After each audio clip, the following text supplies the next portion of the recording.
Really wish that gavel would work with my employees the same way it works with y'all. Good morning. Good morning.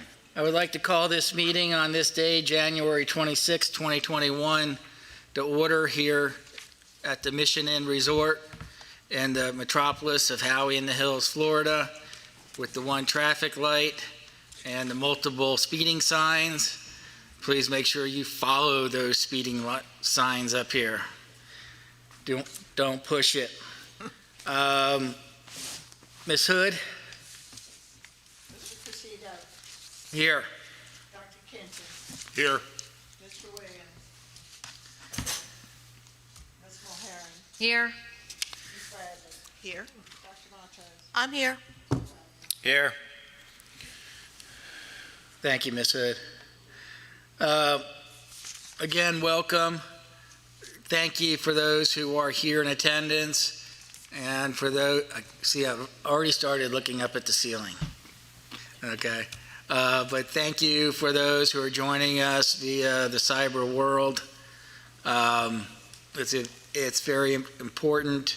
I always say this, even though you're not on the agenda, even if you're new school and old school, you should still try to make the meetings to hear what's going on, see how we're trending, and also as a learning process for new campuses and also for new school directors, campus directors. It's a wonderful way to learn and to be involved. This way you get to know the folks from CIE.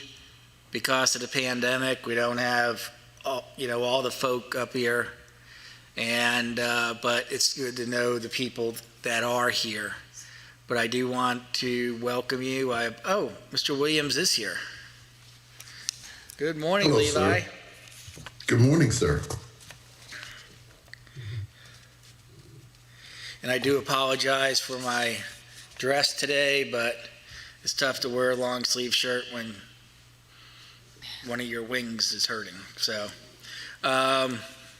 we're going to bypass the introduction of visitors.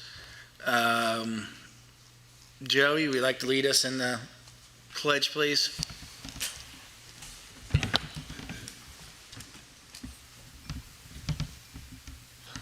To the flag of the United States of America and to the republic for which it stands, one nation, under God, indivisible, with liberty and justice for all. Please put your cell phone to silent, vibrate, or off. That would be truly appreciated. The chair will I was going to bring up ACICS, but the executive director already had it in his notes, so we'll have that conversation then. The chair will entertain a motion for the approval of minutes from the November 18th and 19th meeting. Move to accept. So, Second. That was Ms. Mulheron, second by Nancy Bradley. Discussion? Hearing none, all those in favor signify by saying aye. Aye. Opposed? Motion carries. Reports, Mr. Ferguson, Executive Director. First, Mr. Chair, if we might, the Student Protection Fund report, you have that in front of you. I'd ask that you approve that report. Move to accept, Mr. Chair. I have a motion by Dr. Matos, Second. second by Dr. Kitchen. Discussion? Hearing none, all those in favor signify by saying aye. Aye. Aye. Opposed? Motion carries. Yes. Next, Mr. Chair, if I might very quickly give you the latest on the Occupational Freedom and Opportunity Act, which the governor signed June 30th. What that does is it changes that went into effect January 1, 2021, is for barbering is now a minimum of 900 hours. Restricted barbering is now a minimum of 600 hours. Nail specialty hours have been lowered from 240 to 180. Facial specialist hours have been lowered from 260 to 220. And then the full specialist is from 600 to 400. This will have some implications for our barber and cosmetology schools, both public and private. So for those of you who have those programs, please be aware that of January 1, 2021, those are the minimums now. Doesn't mean that can't have more, but there are also some implications, I think, on the, as an example, from 600 to 400 hours, those of you who are accredited, you really need to take a look at where you are in terms of the students. Any questions that you have, you'll let us know. I'd be happy to send you a copy of that. If you don't have it, hopefully you're aware of it, and you should be. A lot of lobbying back and forth on it. The other thing, Mr. Chair, is that's going to affect, this is a second go-around for ACICS. Department of Education staff has recommended ACICS termination. We went through this one time before. It was reinstated, I believe, in 2018, ACICS, and now I think there is a CIE meeting February 25th, I believe, that this is going to be a topic. I would tell you there's probably a pretty good chance that ACICS will lose their recognition. We have 16 schools that this will affect, 11 of which, and they have branches, I'm just talking about your main campus. 11 of these appear to be ACICS only. If you are, we'll be contacting you to give you some alternatives. In the past, as you know, I think it's 18 months that you have, if 18 months from the time that there's an official termination, which has not occurred right now. But it would behoove you, if you're ACICS, to start thinking about what your next move is going to be and what alternatives that you have. We do have some of the schools that have other accreditation. ABHES is an example. The ASIN, KHEP, there's some of these 16 that do have another accreditation. But it appears from our records that there's 11 that do not. And then, of course, the branches that fall into those schools would be affected. I think out of that, with the APES is the only one that does institutional and programmatic. Yes. If they have ABHS, programmatic accreditation, yeah, of the ones that we right, have, yes. you still need to get correct. institutional accreditation.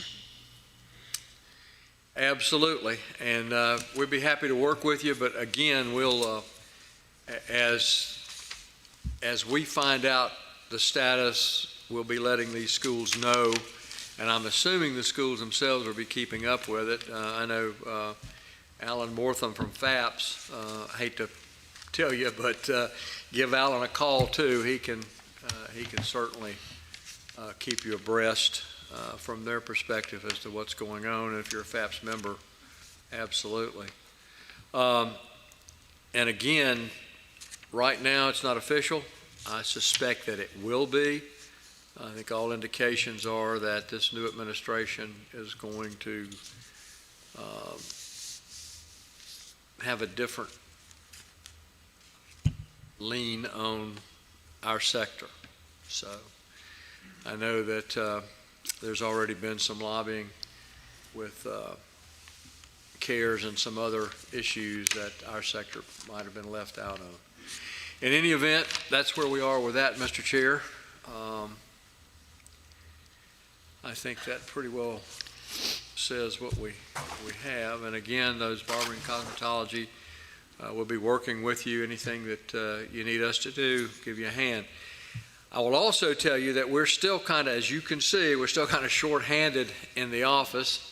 We've had a couple that have come and gone. Mary Ritaco, as an example, has retired. Right now, I have no outside, well, it's not true. We've got, in the office, we have some doing it. But we have two, one in February, one in March. We'll have two outside evaluators that will be started. One comes out of our sector, very familiar with who we are and what we do. Lucky to have her. The other one is very familiar with the process of looking at schools. So hopefully we're not going to miss a beat there. And again, any assistance that we can be, give us a call, understanding that, as I say, we are shorthanded, but we'll make every effort to do everything in our power, everything in our ability to give you a hand with any issues you have. That's all I have, Mr. Chair. Okay, very well. Legal counsel report? None for this meeting. Okay. Election of officers? Mr. Chairman, Yes, sir, Dr. Kitchens. to say that the last year has been unusual would be an extreme understatement. With all that we can hear from all levels of government, to assume that next year will be any better would be foolish. Thus, with the leadership that we've had with the commission and the leadership that you have displayed in a time where we need flexibility, I would move that we retain the current officers for the commission for the upcoming year, and would ask that we declare that by acclamation if possible. Okay.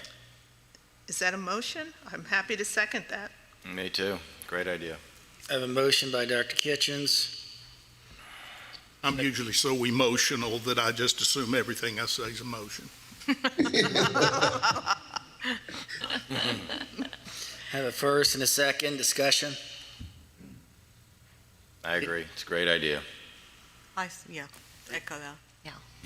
Glad you have so much faith in us, so thank you. All those in favor signify by saying aye. Aye. Opposed? Are you opposing it, Mr. Williams? I would never oppose such a wonderful motion, Okay. an emotional motion as well. Hearing none. All those in favor signify by, I already did that. Motion carries. Congratulations. Congratulations, sirs. Yes, Thank you. I'll still take a bullet for you. We take a bullet for you, sir. Sam, you better run fast. We would take a bullet for you, too. Okay, application for annual license. We have two schools. Shh. Okay, sorry about that. Sunrise School of Nursing, Plantation. Move to accept staff recommendation. Second. I have a motion by Nancy Bradley, second by Mr. Wagner. Discussion? We are in discussion. Please introduce yourself for the record. Good morning. My name is Gurleen Lynn Chansey. I'm the owner of Sunrise School of Nursing in Plantation, Florida. Okay. I have a quick one that I'm going to say it, add a contingency to your school, but for all of our accountants out there, for all the people, when you're doing your P&Ls, please have the accountants do a detailed P&L and not just a 4 or 5 line for expenses P&L. Okay? So I'd like to add that as a contingency. Ms. Bradley, Mr. Wagner, you okay Yes. with that? Yes. Thank you. Any other discussion?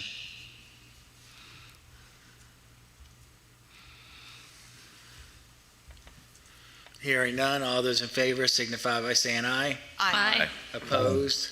Motion carries. Thank you. Thank you very much. It's tough going first sometimes. Yeah. Thomas University, Tallahassee. Move to accept staff recommendation. Second that. I have a motion by Ms. Mulheron, second by Dr. Matos. We're in discussion. Hearing none, all those in favor signify by saying aye. Aye. Opposed? Motion carries.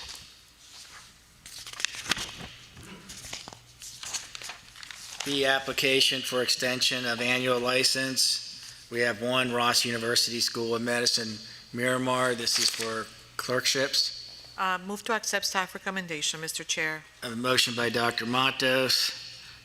Let the record show, I believe Bob Harris, before he cleans the podium, is also representing Ross University. A motion by Dr. Matos. Do we have a second? Second. Second by Nancy Bradley. We're in discussion. Mr. Chair, this particular institution, I just want to understand a little bit more about their business model and what they're actually doing, and whether they have clerkships coming up for 2021. Mr. Harris?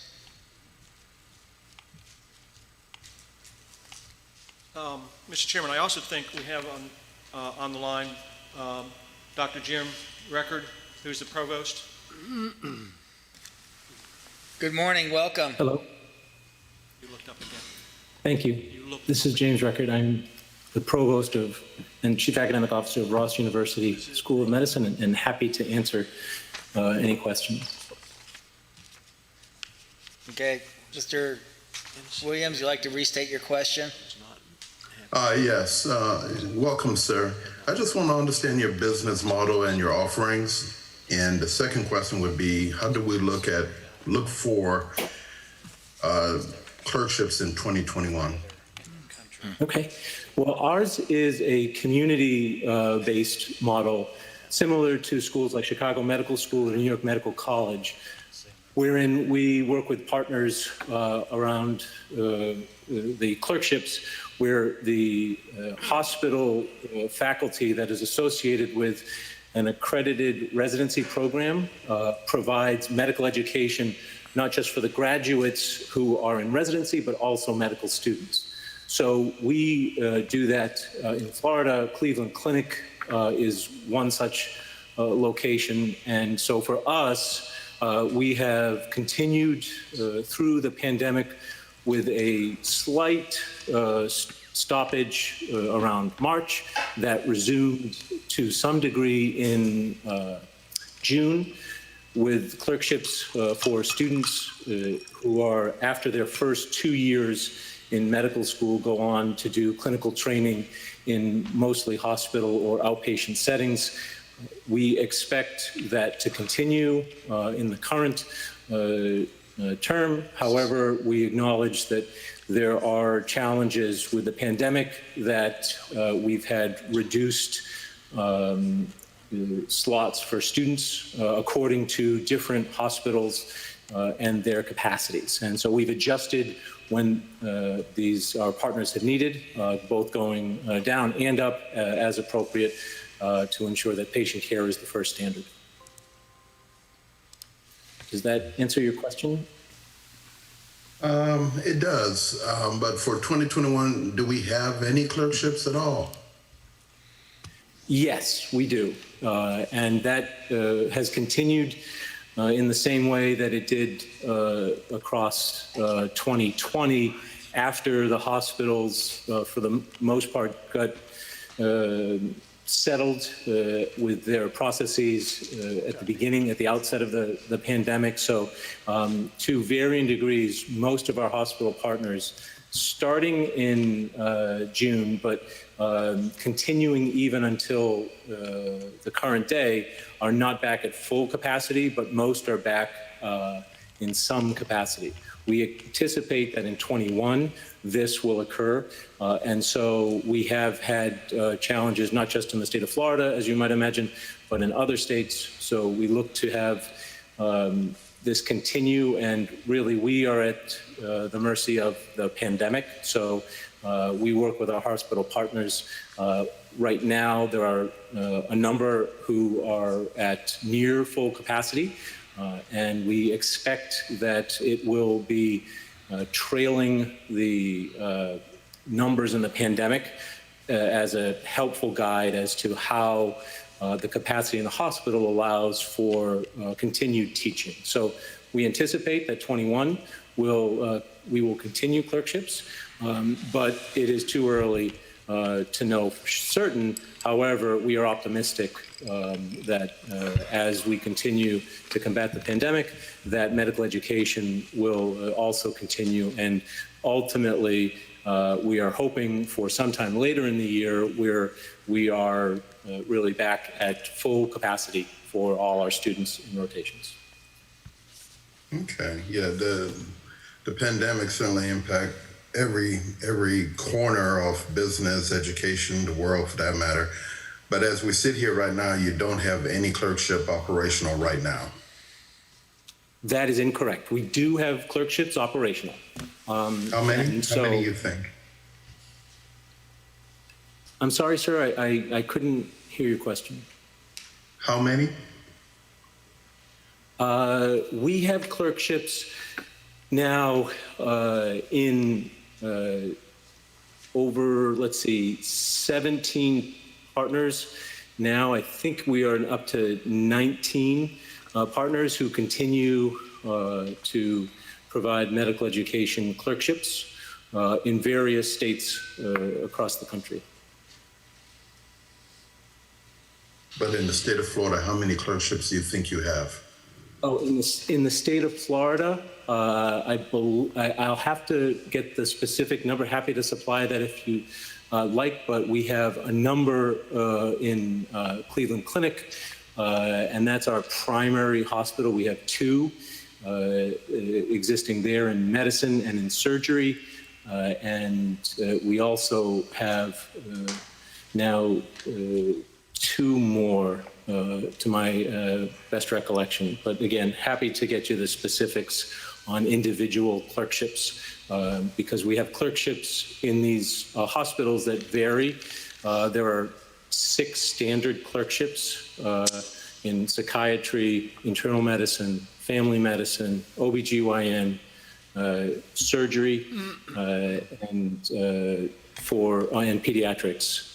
And so for us, we have, I can give you the breakdown of which clerkships we have available in Florida, but I can tell you off the top of my head, the one in Cleveland Clinic is continuing and has continued since, I believe it was June, the middle of June of 2020. Excellent. Yeah, no, that would be good information to have. And it's always going to be Florida for this commission, but wish you all the best as we move forward through this period of crisis. Thank you, sir. I just have a question. Well, I appreciate that. I just have a question. This is Peter Cressito. Are you paying for your clerkships? Yes. Okay. You don't have to tell me how much. I just want to know.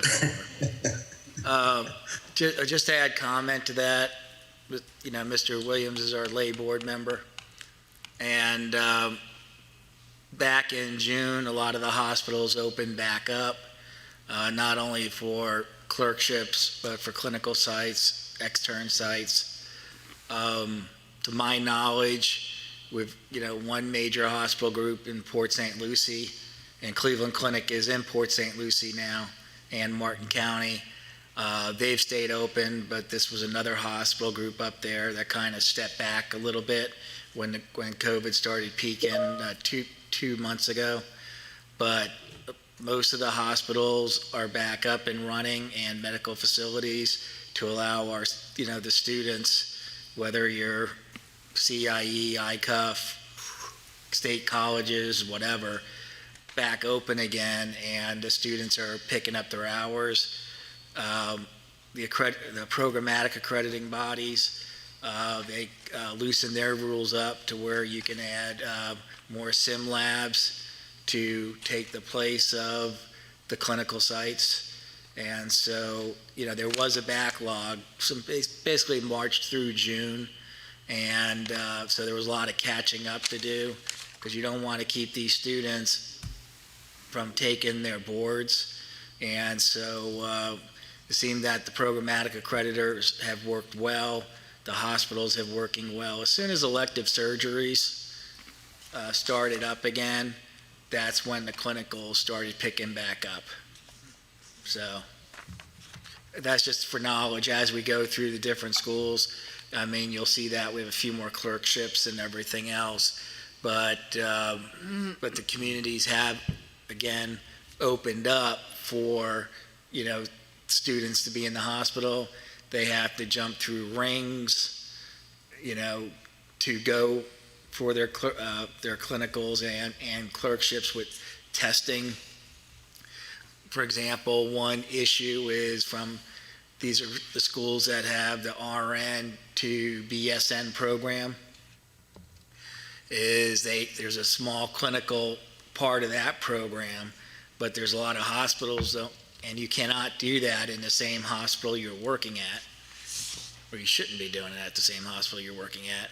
But a lot of the other hospitals, if you're a nurse at Hollywood Memorial Hospital and you want to go to Health South, and this is just an example, I'm not saying that these two hospitals are doing this, they won't take those nurses because they're a nurse at another facility and they're afraid that they might be COVID exposed every single day and then coming into their facility.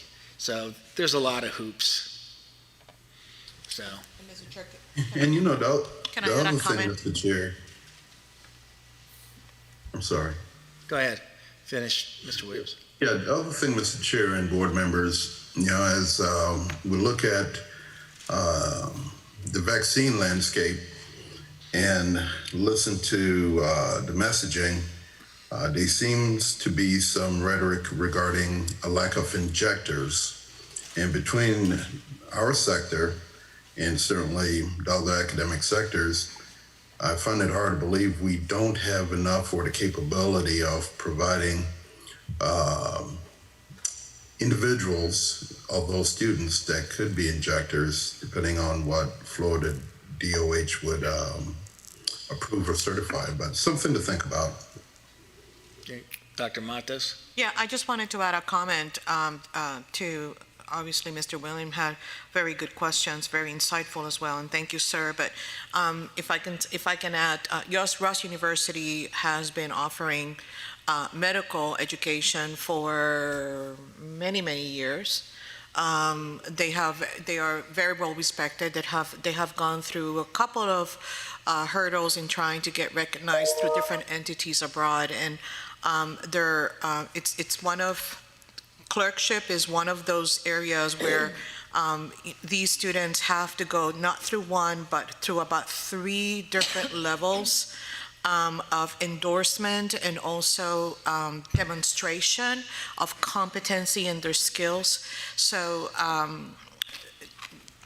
for them to come here and for them to actually have these agreements with these hospitals speaks to the level of scrutiny, academic scrutiny that they have to go through, because obviously it's the tit for tat versus on students in medical schools in the United States vis-a-vis students coming from medical schools abroad. So have worked with them. Obviously, Mr. Harris and I have worked in a couple of committees as well. So it's an institution that knows the process, knows the steps, and they know their stuff.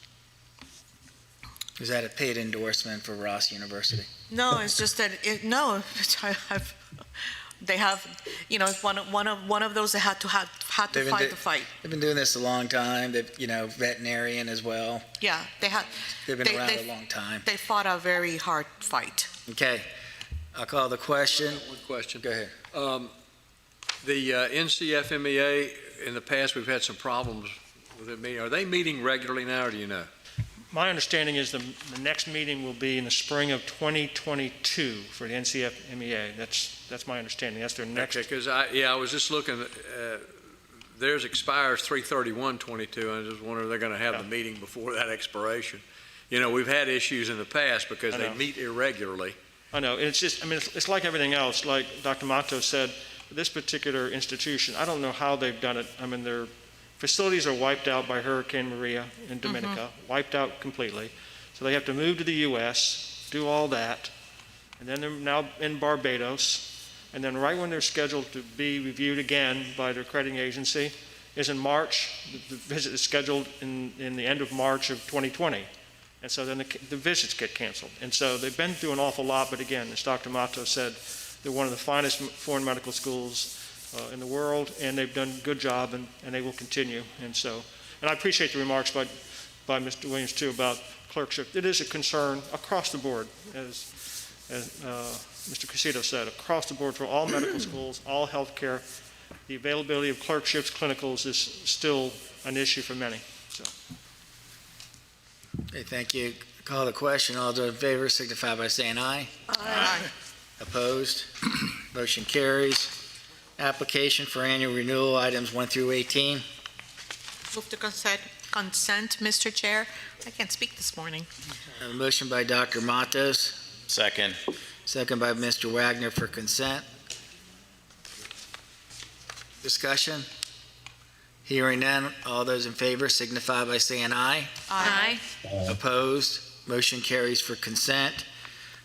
Please let the record show on items 16 and 16A. I'm affiliated with Southeastern College. And Mr. Chair, while we're on that, we're going to remove item 12 from C, application for annual license. So remove item 12, please. Okay, Ms. Bradley? I just wanted to make a comment about this section going forward, that we are looking at a number of program modifications. I mean, more than what we normally see in an agenda. And just from my observation, it looks to be like most of these program modifications are to make permanent the ability to offer certain parts of your programs via distance education, specifically in nursing programs. And this is, I'm seeing ASN, BSN, and PN courses whereby courses that are not core courses. So that would be gen ed courses and some of the required science courses that are not part of nursing core are being, the institutions have requested to modify those to be able to be offered online. So, Or hybrid.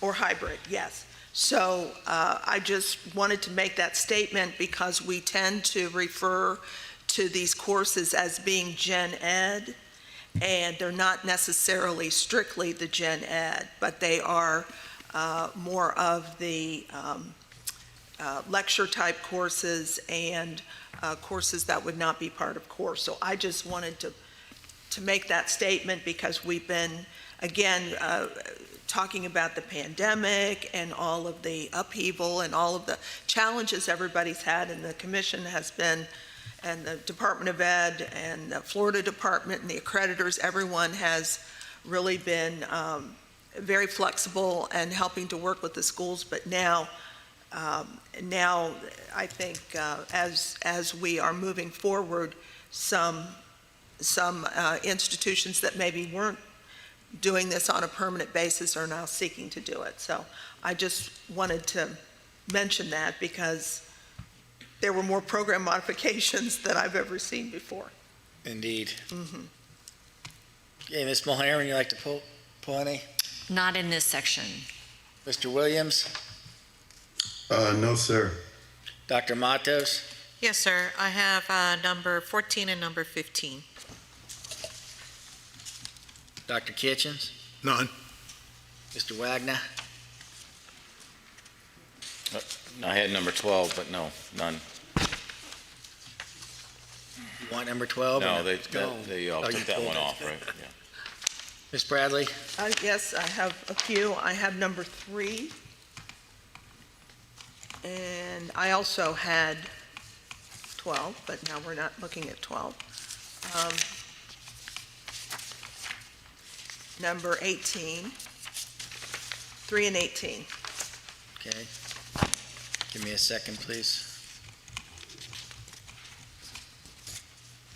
I have number 7.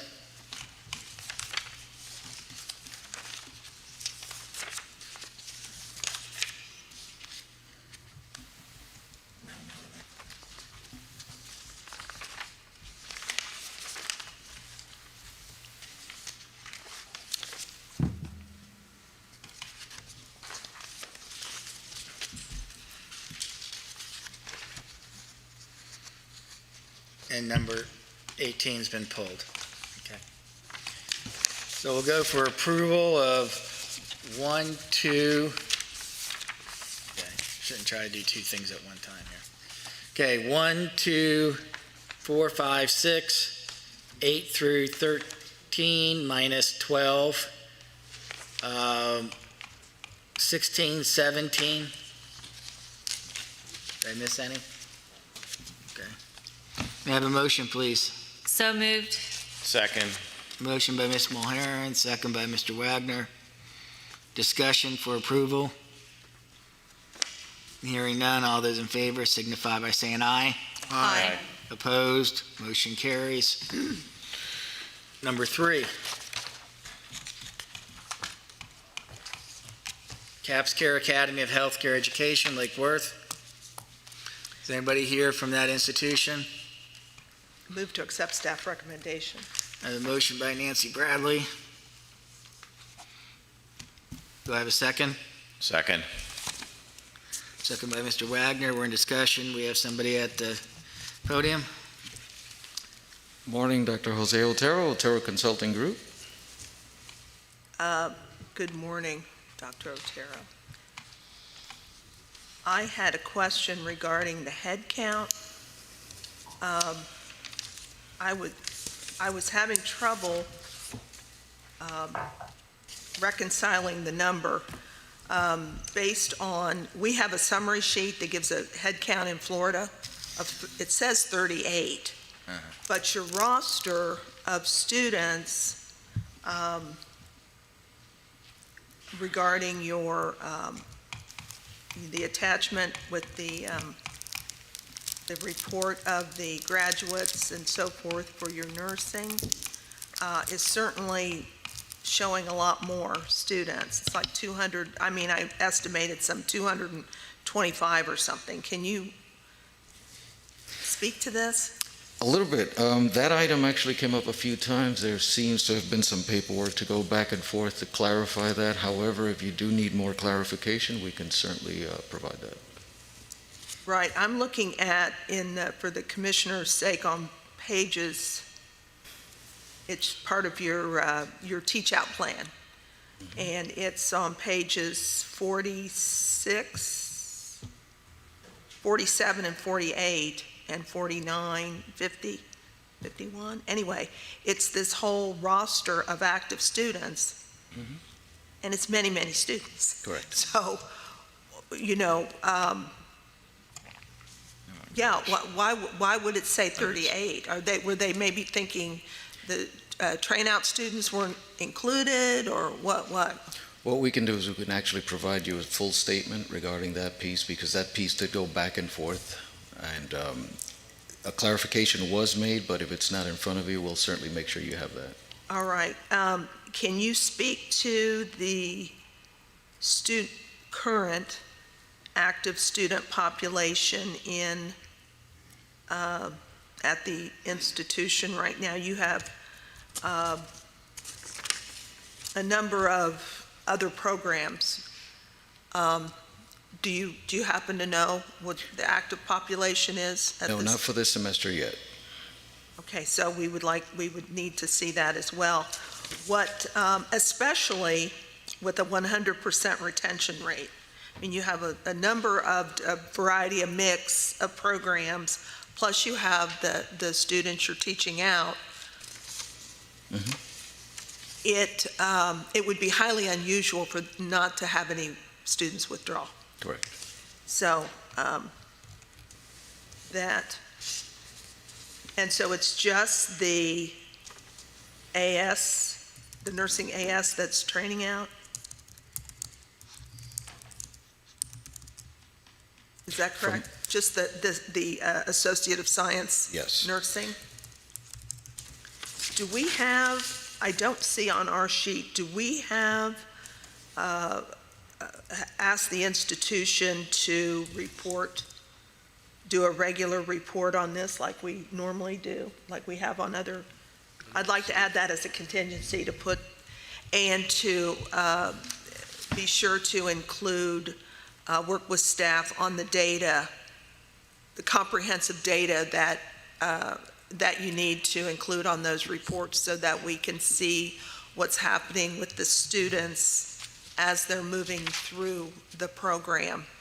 There's a number of models that we've been, working with, and Sure. you've been at most of the meetings, so but Jason, I'm sure, would be able to help put that He's together a good for you. guy. Absolutely.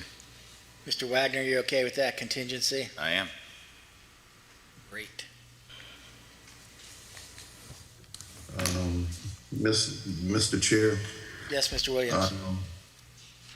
yeah, one of the things that always annoy me as an attorney is when parties fill out an agreement and then do not put the date that they entered into the agreement. So the affiliation documents, I'd like that more fully filled out as we move forward, especially with the address of the hospital. You want complete affiliation agreements with signatures and dates? Absolutely. Okay, we'll add that as contingency. Ms. Bradley, Mr. Yes. Wagner? Yes. Very good. Okay. So noted. Is there any further discussion? Hearing none, all those in favor signify by saying aye. Aye. Aye. Opposed, motion carries. Thank you. Thank you. Number 7, Florida International College, Kissimmee. Anybody here from that school? Anybody in the audience here from that school? Physical audience here from that school? There's nobody online. I just have some questions. I know they only have 14 students, but they had no grads from July 19th of July 2019 to June 2020. And they don't have detailed financials, as I mentioned at the beginning of the meeting. I just find it strange what's going on there. So I just want to note that for the record. Like to bring them back? No, whoever is their person, if they can just call them up and ask them what's going on. And then I'll leave it to the executive director to make a decision. Okay? Can I have a motion, please? So moved. Second. I have a motion by Dr. Matos, second by Nancy Bradley. And I assume that taking my contingency into consideration. Yes, sir. Okay. Is there any further discussion? Hearing none, all those in favor signify by saying aye. Aye. Opposed, motion carries. Number 14.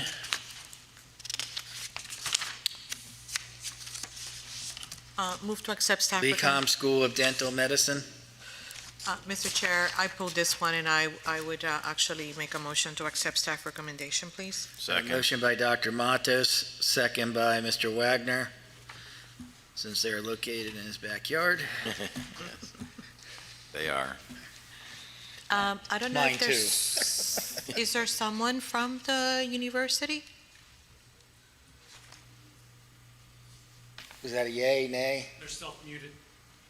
Can you please take your, Lee-Com, can you please take yourself off of mute? Hello.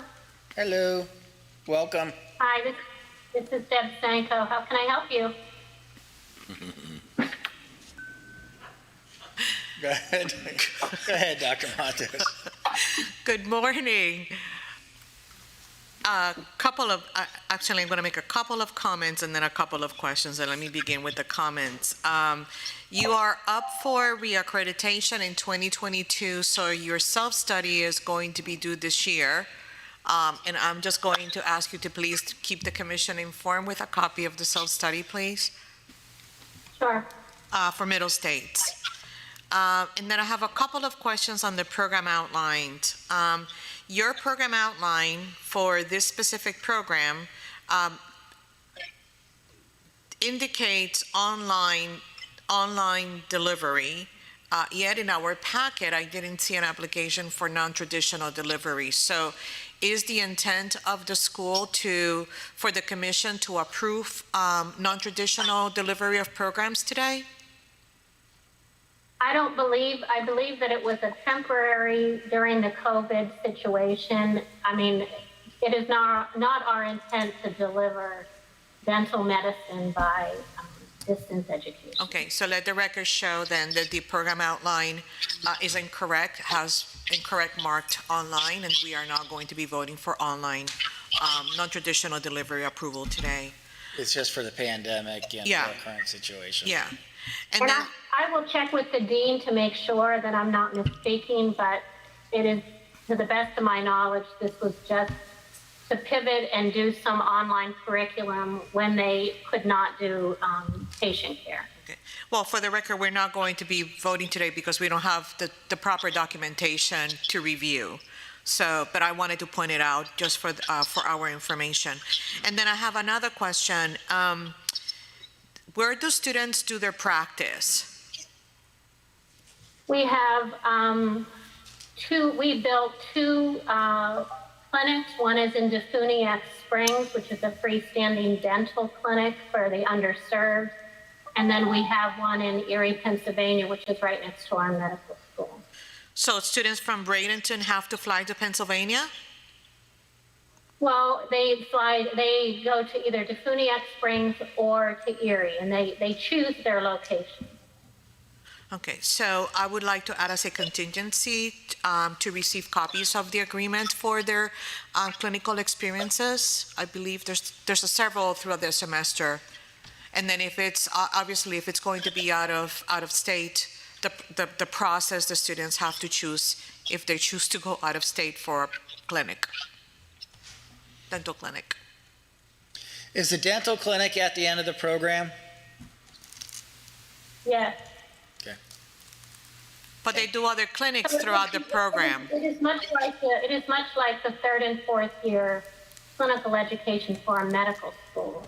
Right. So the students that are on clinical for dental often relocate to those clinic sites and to their last year. I'm just going to add as a contingency to add that in so that we can have the record for it. Okay. And Mr. Chair, that's all I have for this Okay. school.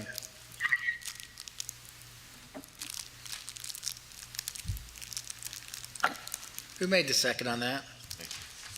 I couldn't read my handwriting, I'm sorry. Are you okay with Dr. Mathis? Okay.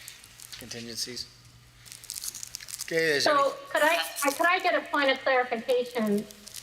You would like agreement, because we built the clinic, we own the clinic. So what kind of we don't need affiliation agreements when we own the clinic.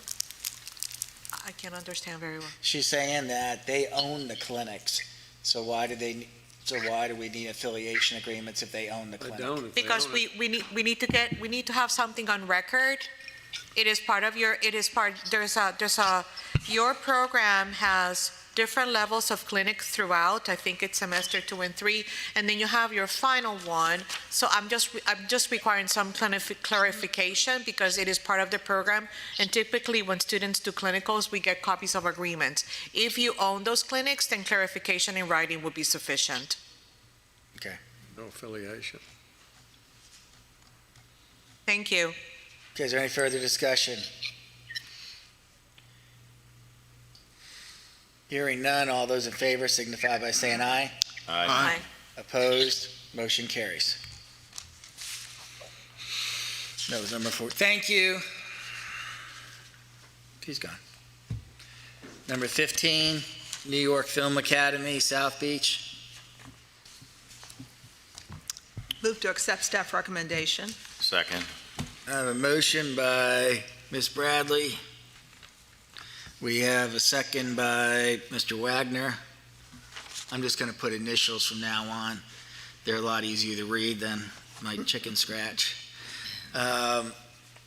We are in discussion. Mr. Chair, just an observation and for the record, the catalog for this institution is still publishing to students that they are on a provisional license. So obviously that needs to be updated. Say that again, please.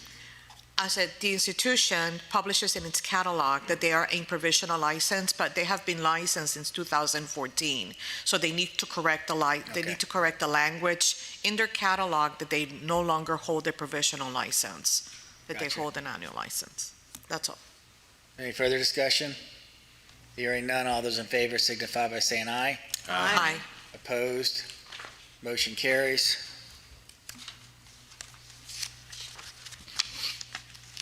Number 18, Techni Pro Institute, Boca Raton.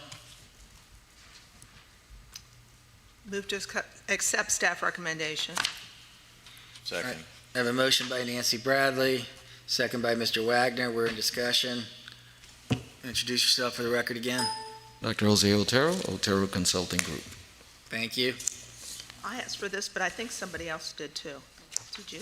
Yes, Should I go first? yes, Okay, thank you. because you're probably going to cover what I'm going to discuss, so. All right, Dr. Otero, I had a couple questions. And could you bring us up to speed on what's going on with the testing issue and the Certainly. NCLEX number? Put it up for me, thank you. Okay. If I can, several months ago, it was discovered that the NCLEX approved recently by FBON in 2020 were used, the NCLEX numbers. School had not started the students yet, so they knew right away that there was an issue. After further investigation, and they went through their rosters, found out they just didn't have, apologize, anyone that was ever assigned those numbers. So it wasn't even a clerical error internally. At that point, the Florida Board of Nursing, we recently had to contact them after going through the entire investigation internally and report that these numbers were officially never used by the school. And 3 students showed up to have tested with it. So now the question has become, and Florida Board of Nursing is still investigating. However, the question becomes, was it on the Florida Board of Nursing's end where they issued a number that was already used, or is it that somebody actually fraudulently gave it to the students? Okay. Sorry. Okay, does TechniPro, did they redo and do they have new numbers? No, and They do not They have do the not, numbers. and They have the numbers they've always had. yeah, and part of our discussions was to request new ones. However, they, according to their policies, Florida Board of Nursing cannot reissue numbers until this investigation is complete. Okay, has the school applied to the Board of Nursing for a new program with a new number? No. So how could they're not going to issue them a number without a new program? Well, no, in this sense, once there's fraud to a number, there's a very lengthy process they go I through. see. And it kind of freezes everything. While they haven't even told him you can't use the number, but the conversation of can we get another number is immediately said, no, we have to find out what happened here first. So is there an institution assigned to the number that was put down for those schools? Only For the TechniPro. students? Sorry, only TechnoPro, yes. You don't know? No, I said only TechnoPro was assigned this number right now. I'm still confused. Oh, would you I'm- mind I'm- asking one more time? I'm Maybe I still have it wrong. confused. Ms. Bradley, Yes. I don't think the Board of Nursing has said this. I think this young man and Mr. Hypolite, this is them saying that there's an issue. I see nothing that the Board of Nursing has given us that says that they made a mistake. Do you have something that says the Board of Nursing made a mistake? I have your email, but I don't have anything from the Board of Nursing that says they made a mistake. You're the one that's saying that there was possibly some outside fraud. That's not what the Board of Nursing says.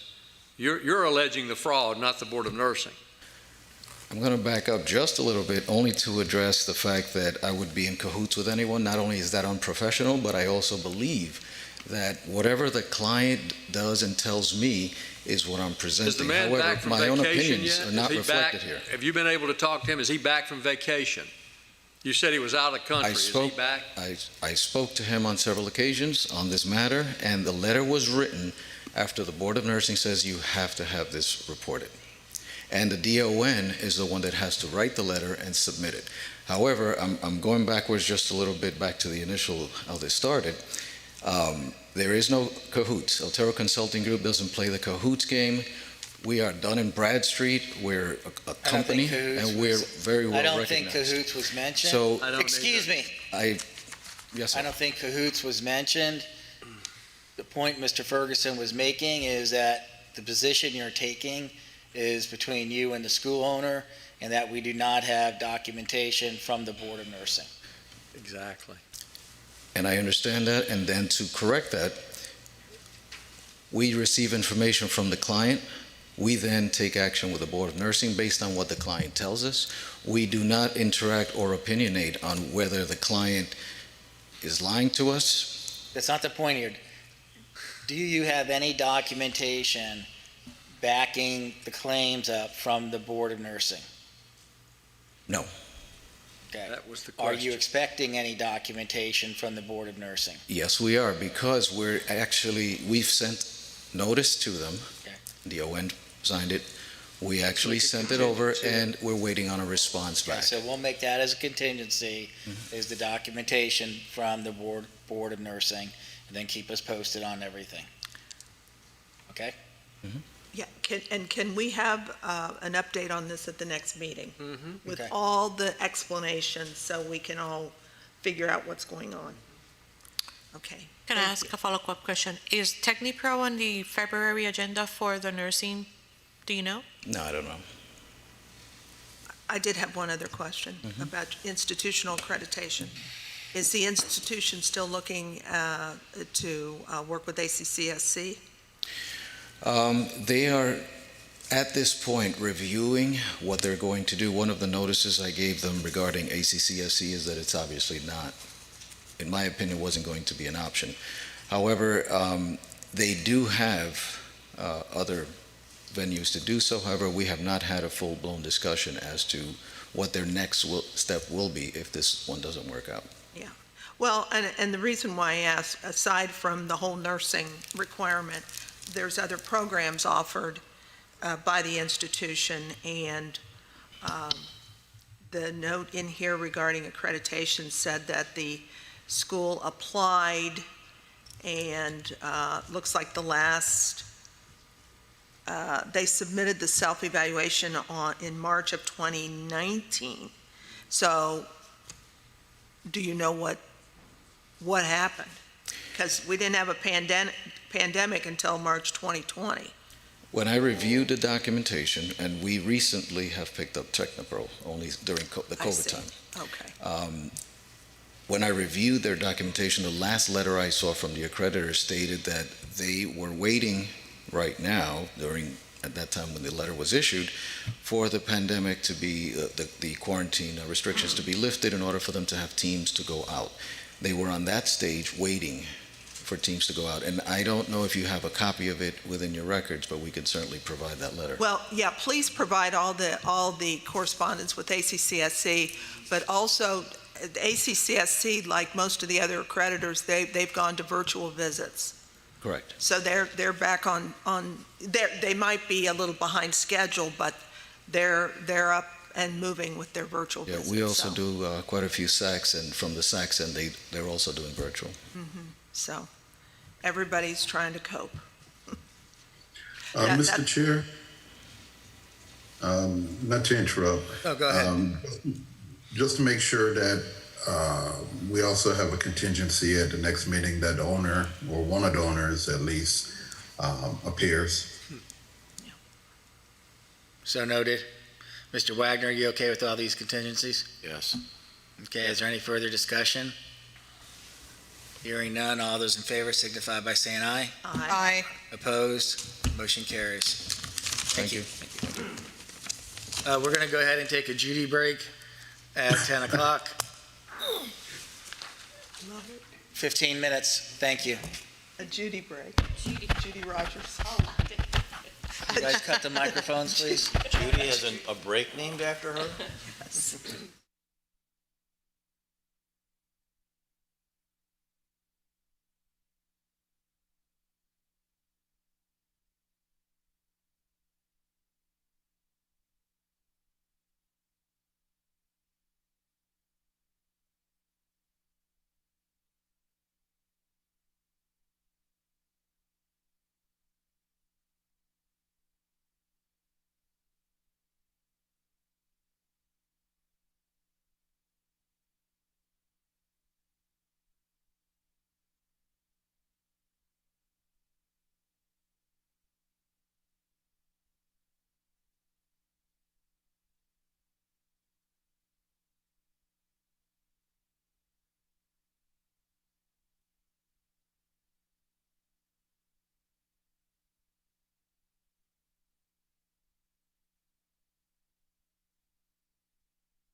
Okay, we're going to resume.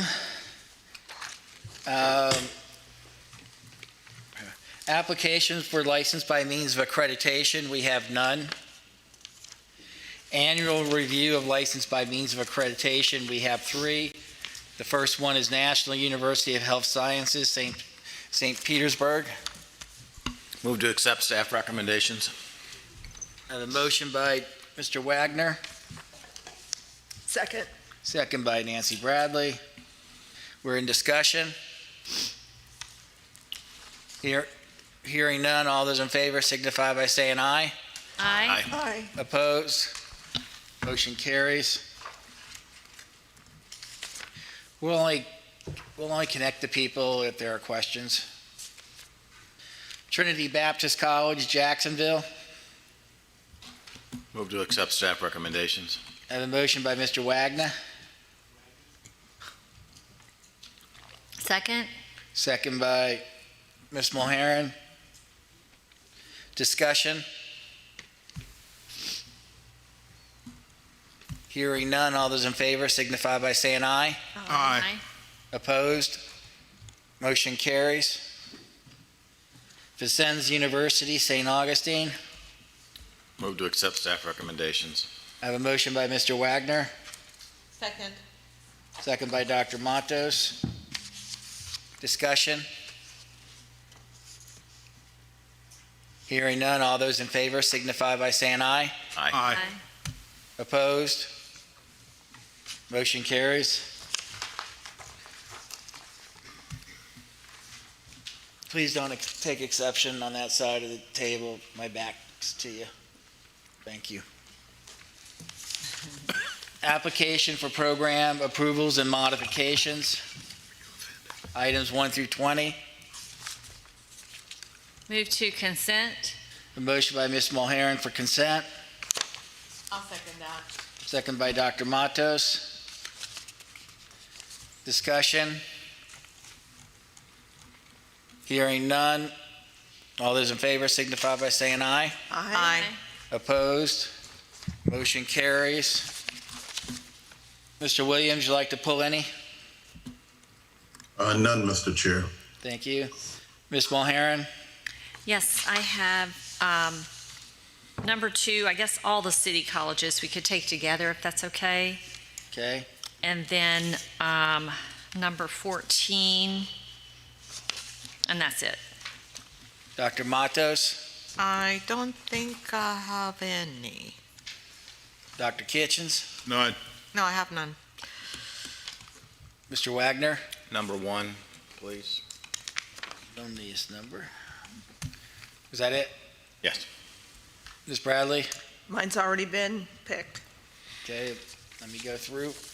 And actually, Mr. Cressito, I made a mistake on the city college one. I think it is only number 2 that I need, which is the online delivery. The other ones don't have online delivery listed. Okay, so noted. Thank you.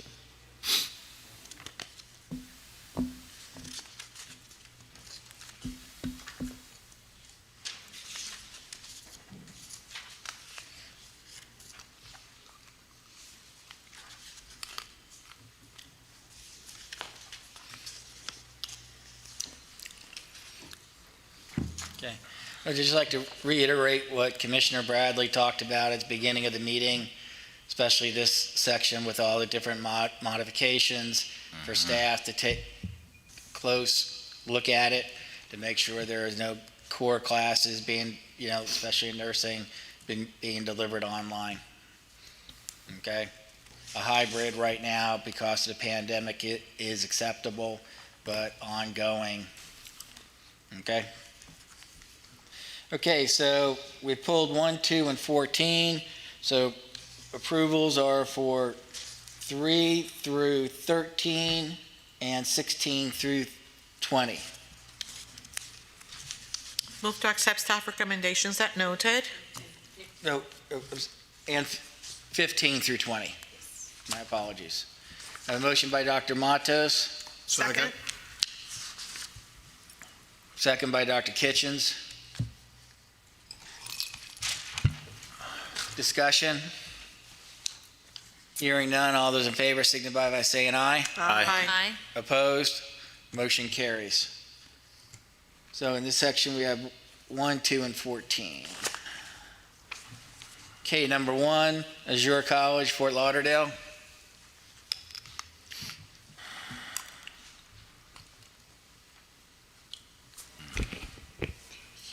Good morning, Johnson Napoleon, President CEO. I see you have Jack McCoy with you today, hiding under his mask. Good morning, Mark Murray, Legal Counsel for Azure College. Welcome. Mr. Chair, Yes, sir.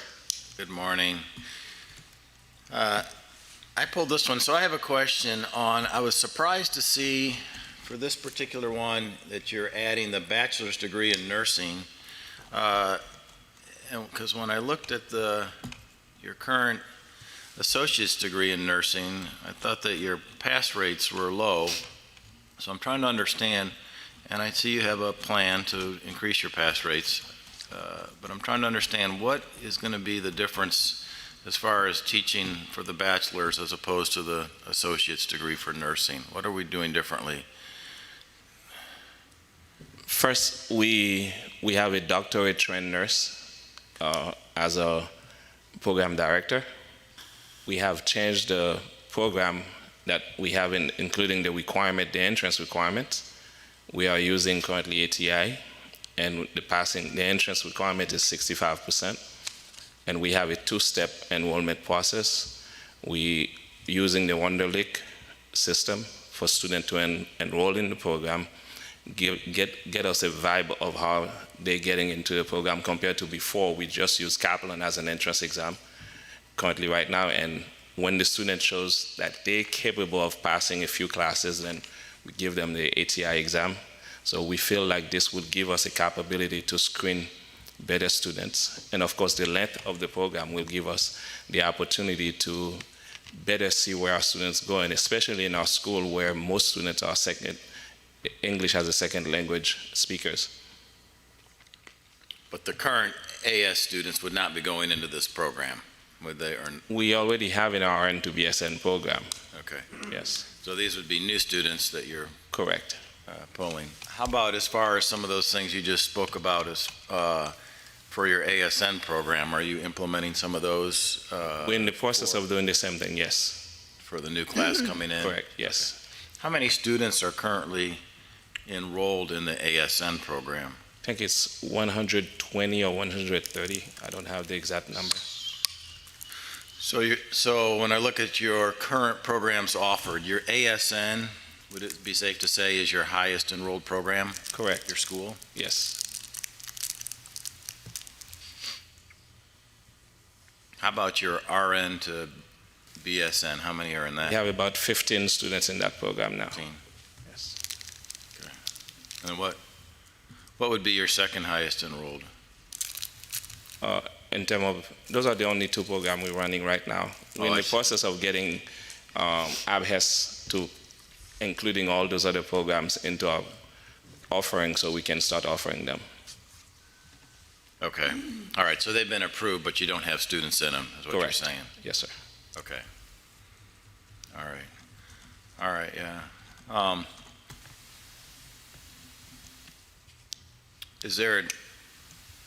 Why are you creating this program? Is there a need that you're seeing for your school to have this bachelor's program for nursing? Correct. So basically, currently right now, most hospitals, actually before COVID, most hospitals are going bachelor ways, and they are requiring bachelor degrees. And before COVID, it was almost very difficult down in South Florida to get student jobs after the graduating within the ASN program. I see. I see. So in your part of the state, then that's what you're seeing, is that you need more bachelor's degrees than associates. Correct, sir. Okay. I'm still concerned with your ASN, pass rate, but I have no further questions. Well, I'll follow up on that. Okay. With the ATI, yes, sir. Are you incorporating that in the ASN as well? We in the process. As they go along in every class, is that being incorporated? Actually, we just met with ATI consultant. They just shipped us books We're in the process of incorporating everything. We're in the process of switching, of adding to our online learning platform all of the ATI system to quiz the student at every step. Okay, excellent. Second, this is just a suggestion. I would reconsider using the T's versus the Wonderlic test as an entrance requirement for nursing at ASN level and also at the BSN level. Thank you, sir. Okay, that's only a suggestion. Thank you. I agree with that. Strongly recommended suggestion. Thank you. Okay, Mr. Chair, go ahead. I had something, but I think Dr. Matos did. No, I echo what Mr. Presidio says, that, T's. Thank you. I saw something in the document relevant to the explanation of the online delivery system, okay? And on page 3 of that document, at the bottom, it talks about internships, externships, and labs, and references students enrolled from other states. I was a little confused by that, and can you? That's probably for our RN to BSN program. Okay, but I was looking at it in terms of what we're looking at now with the, the new program. I don't know. I would love to look at it to see what it is, but I know we have that for our RN to BSN because it's approved to teach online. Can we get, I'd like to add that as a contingency, that we have you go through that document and lay out what that means. I thought perhaps it was boilerplate language, but just to make sure that we're not talking about students enrolled outside of Florida and then coming into Florida to do their... I agree. I think it's boilerplates because this is the same form that we use for other programs that we apply, so. Okay, so I'd like to add that as a contingency. Thank you. Okay, Dr. Matos, Dr. Kitchens, you okay with that contingency? Yes, sir. Yes, sir. Okay, thank you. Is there any further discussion? Hearing none, all those in favor signify by saying aye. Aye. Opposed? Motion carries. Thank you. Thank you. Glad to see those changes you are making. Number 2, City College. Yes, move to accept staff recommendation. A motion by Ms. Mulheron, Second. second by Mr. Wagner. We're in discussion. Yes, and it turns out I was right in the first place. All the city colleges are asking for the online delivery, but my question really is more to make a recommendation. So I don't think there will be a contingency for any of the city college listings here. But first of all, I love that there's a requirement that for the online delivery that the orientation certificate be downloaded first before the student has access to the Canvas course. So that's great. What about the social emotional learning part of what's going on? And what I mean by that is we know that a student needs to be socially and emotionally ready in order to learn. And so are there any virtual faculty hours or any counseling centers or anything like that available for the online students? I know City College has offered online before, so they've already got experience in that. So do you know if there's any sort of faculty hours or virtual hours for the online students? Mr. Chairman, on behalf of City College, Bob Harris, actually the college doesn't care anything at all about the social and emotional care of their students. I'm just kidding. I don't know that. That's really good question, because in most of the literature you're reading nowadays, it talks about the importance of that because not only, of course, as you know, I represent a bunch of school districts, and they're all doing all this online stuff, and that has been now heaped upon them, not only encouraged, but required, and so a lot of that's carrying over in the college side. So I don't know if that's included in that. It's a good question, and let me find out, and I'll make sure that information gets back to you all. But I'm sure it is, but I don't know for sure. Okay, yeah, so I would just recommend some sort of virtual faculty office hours for the students, because it's sometimes just helpful for the student to be able to talk to the faculty member and let them know whatever's going on in their lives right now, because we know there's so much going on, and especially if their own children are in virtual school themselves, and then, it's just a compounding issue, so. I'm hearing about that kind of stuff more and more than you can possibly imagine, is we only have one internet connection, and so my kids can only do so much, and the stress that it's caused, so that's, again, it's a really good point. It's just the digital divide as well. There may be only one computer in the household, and so then you've got the parents trying to use the computer at the same time as the kids and so forth. So, yes, it would be helpful to understand that those sort of resources are available for the online students, and all the students really, but especially online, and that there is some sort of that there's, ways to accommodate students if they have late assignments and things like that, given their individual situations. Just to take those things into consideration for now. I'll find out and I'll share that information. Okay, so I don't have a contingency. Those are just some recommendations. Thank you. Okay, is there any further discussion? Hearing none, all those in favor signify by saying aye. Aye. Opposed? Motion carries. Number 14.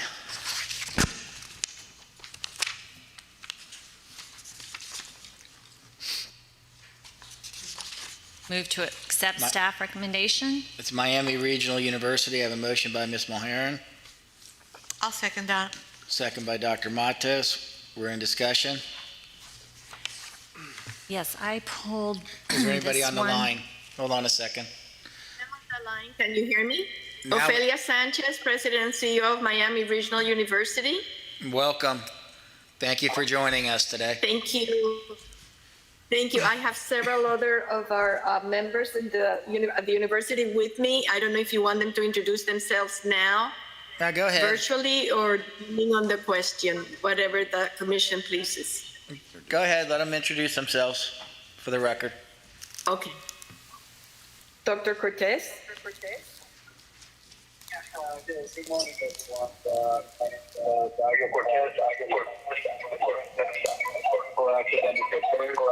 Well, on second thought, we'll wait unless a question comes up. I know it was difficult to hear. If you have a cell phone near your computer, can you move it away from your computer? Because we're getting feedback. We're getting an echo when you speak. Okay. Dr. Wilson?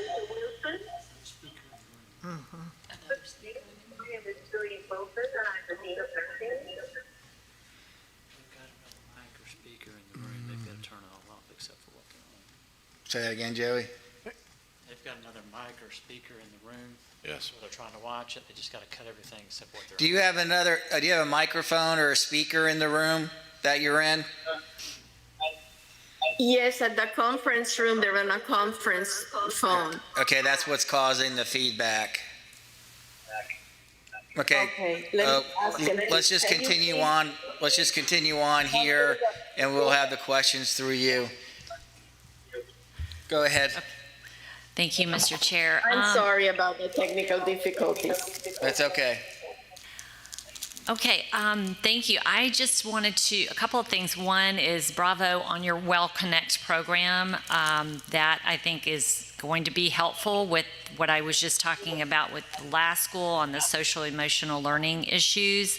And I like your career services and tutoring as well, especially during this time with, graduation leading to career transition. But I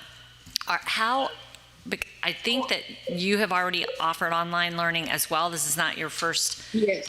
Right. And so how are you handling things like late assignment submissions in the online learning environment with your other programs? Are you finding a lot of issues with students right now handling the asynchronous environment? I'll pass the question on to Dr. Wilson. Doctor, are you unmuted, Dr. Wilson? Scores are awful. Okay, thank you. Let me see. If she cannot, I'll address it. Dr. Wilson, can you speak and see if we can hear you? I can hear you. Can you hear Dr. Wilson? No, I'm afraid the connection is very poor. Let me then try. We have also one of our associate deans who is in charge of the distance task force in the conference room, as well as our director of the Center of Excellence. And let me see if you can hear them. And if not, I'll be happy to answer the question. Okay, great. Thank you. Dr. Alonso, can you speak? And Dr. Richards, please, and introduce yourselves.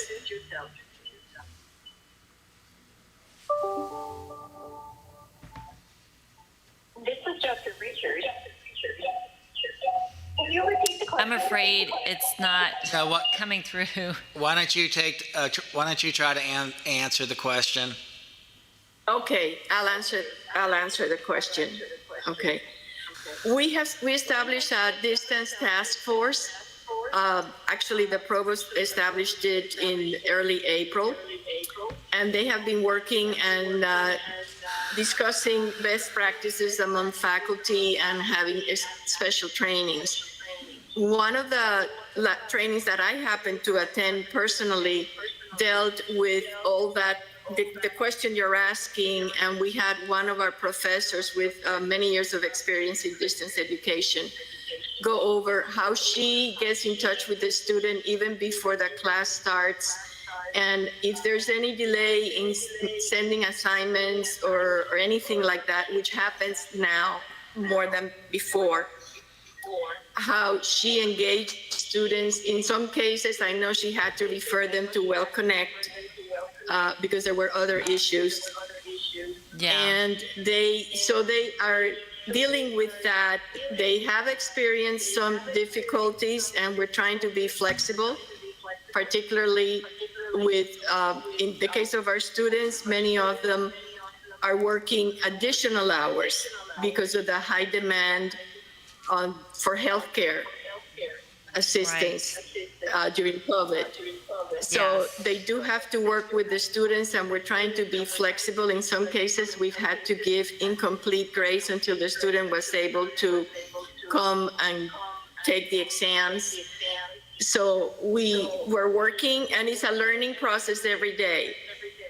The task force meets regularly, and the Center of Excellence is extremely active in coming up. In fact, I think this afternoon there's another seminar going on for faculty. And I know that the professor that gave the presentation on dealing with the health aspect and psychological aspects of the students has been asked to make a follow-up presentation. That's where we are at this point with that. But I think it's a learning process on a daily basis. Yes. Okay. Well, first of all, you answered it very well. Thank you so much. And again, I'm glad you have the Well Connect program so that you can refer students to that, because you still obviously have to keep your academic standards high. However, it is a time to, work with each student on their individual personalized needs. So thank you. I don't have any contingencies. I just wanted to hear before we recommended your online program for these programs that you had something in place.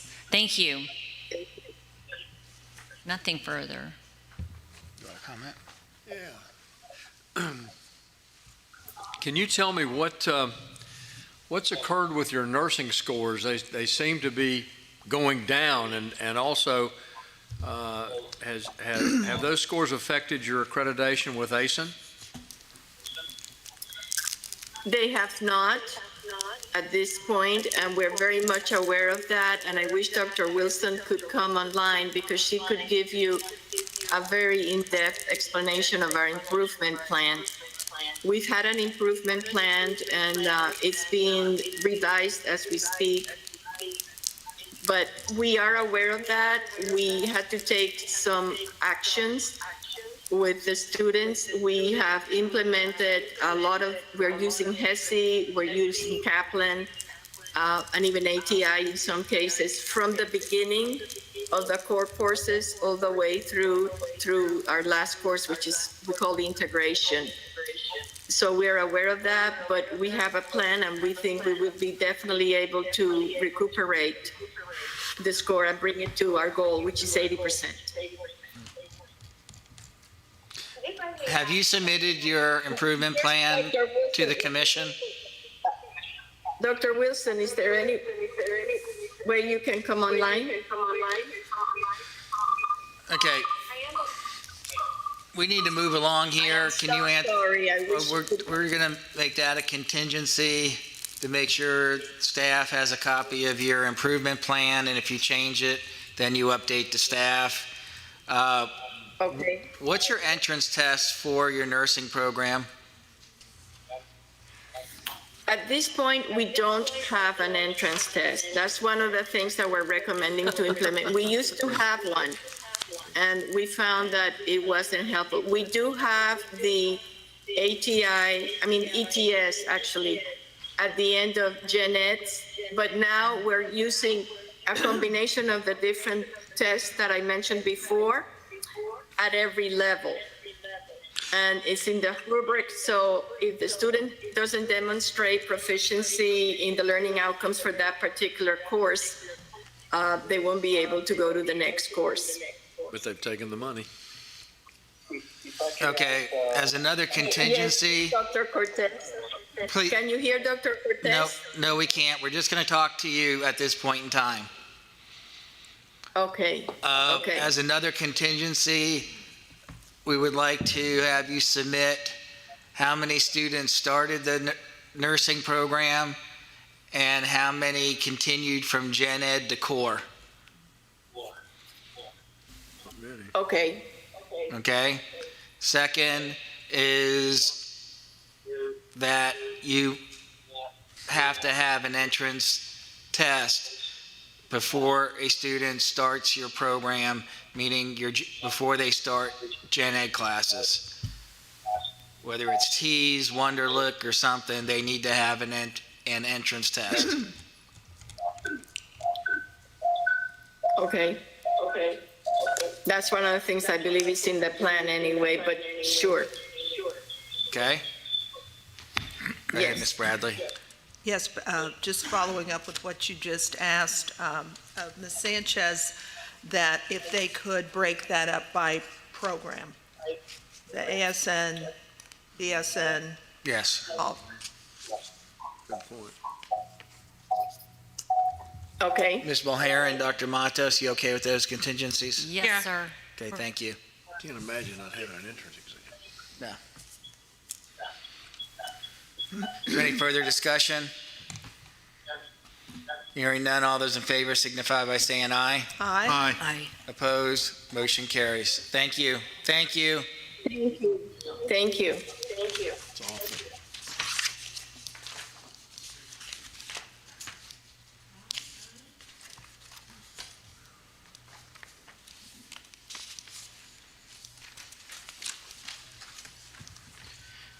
Motion for extension of license items 1 and 2. Marconi International University, Miami. Move to accept. Staff recommendation. Second. Motion by Dr. Matos, second by Nancy Bradley. We're in discussion.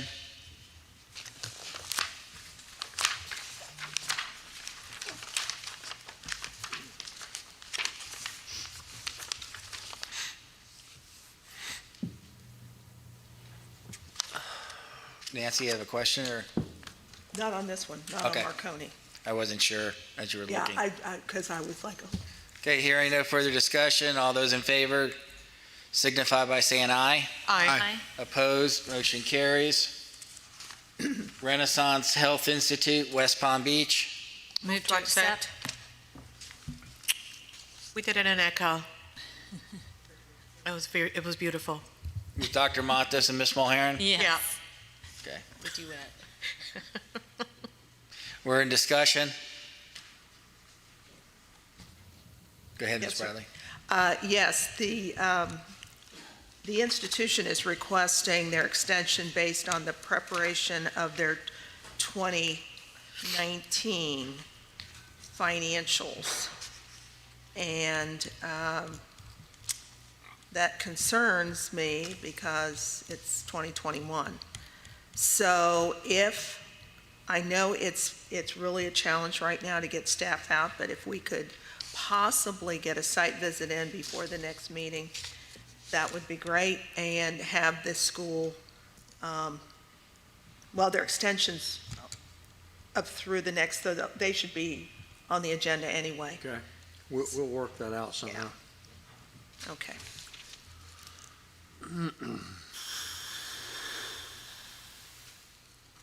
Dr. Matos, Ms. Mulheron, you okay with that contingency? Yes, sir. Okay. Yeah, that is concerning. It's 2021. Is there any further discussion? Hearing none, all those in favor signify by saying aye. Aye. Opposed? Motion carries. Thank you. Motion for request of extension of time to comply with contingencies? None.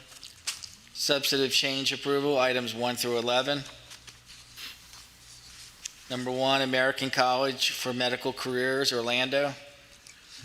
Mr. Chair, if I might start this one. Okay. We have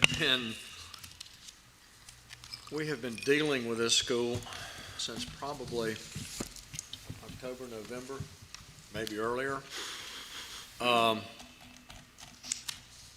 We keep getting, they keep telling us that they're going to have funds available. Funds are coming. It's to the point where the asset has, I think, withdrawn the accreditation already, and now the commission on accreditation for respiratory care, the COARC, they're going to withdraw accreditation. We haven't really gotten any substantive information from these folks other than phone calls and promises. Mr. Silverman keeps telling us that they're going to get a $10 million line of credit. Hasn't occurred, and now I think the last thing they have told us is it'll be another week before they get it. Well, it's been a week and a week and a week and a week since well before probably Thanksgiving. So the recommendation, just to save a lot of angst, is just to deny this substantive change and let them come back. Ms. Parton may have like to add something to it.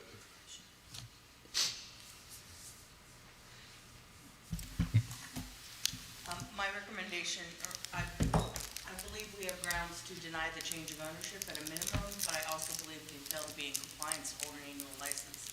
From what I understand, they have severe financial issues and people are not getting paid. And again, to echo our executive director, despite reassurances, we have received excuse after excuse as to why this money hasn't been received. So I agree with this staff recommendation to also deny their annual license and provisional license and order them to close. Ask for an orderly closeout. Mr. Chair, is anyone here from the institution? Okay, connect them. Self-muted too.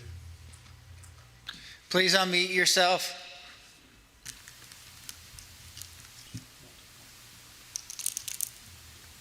Are they good? Hello?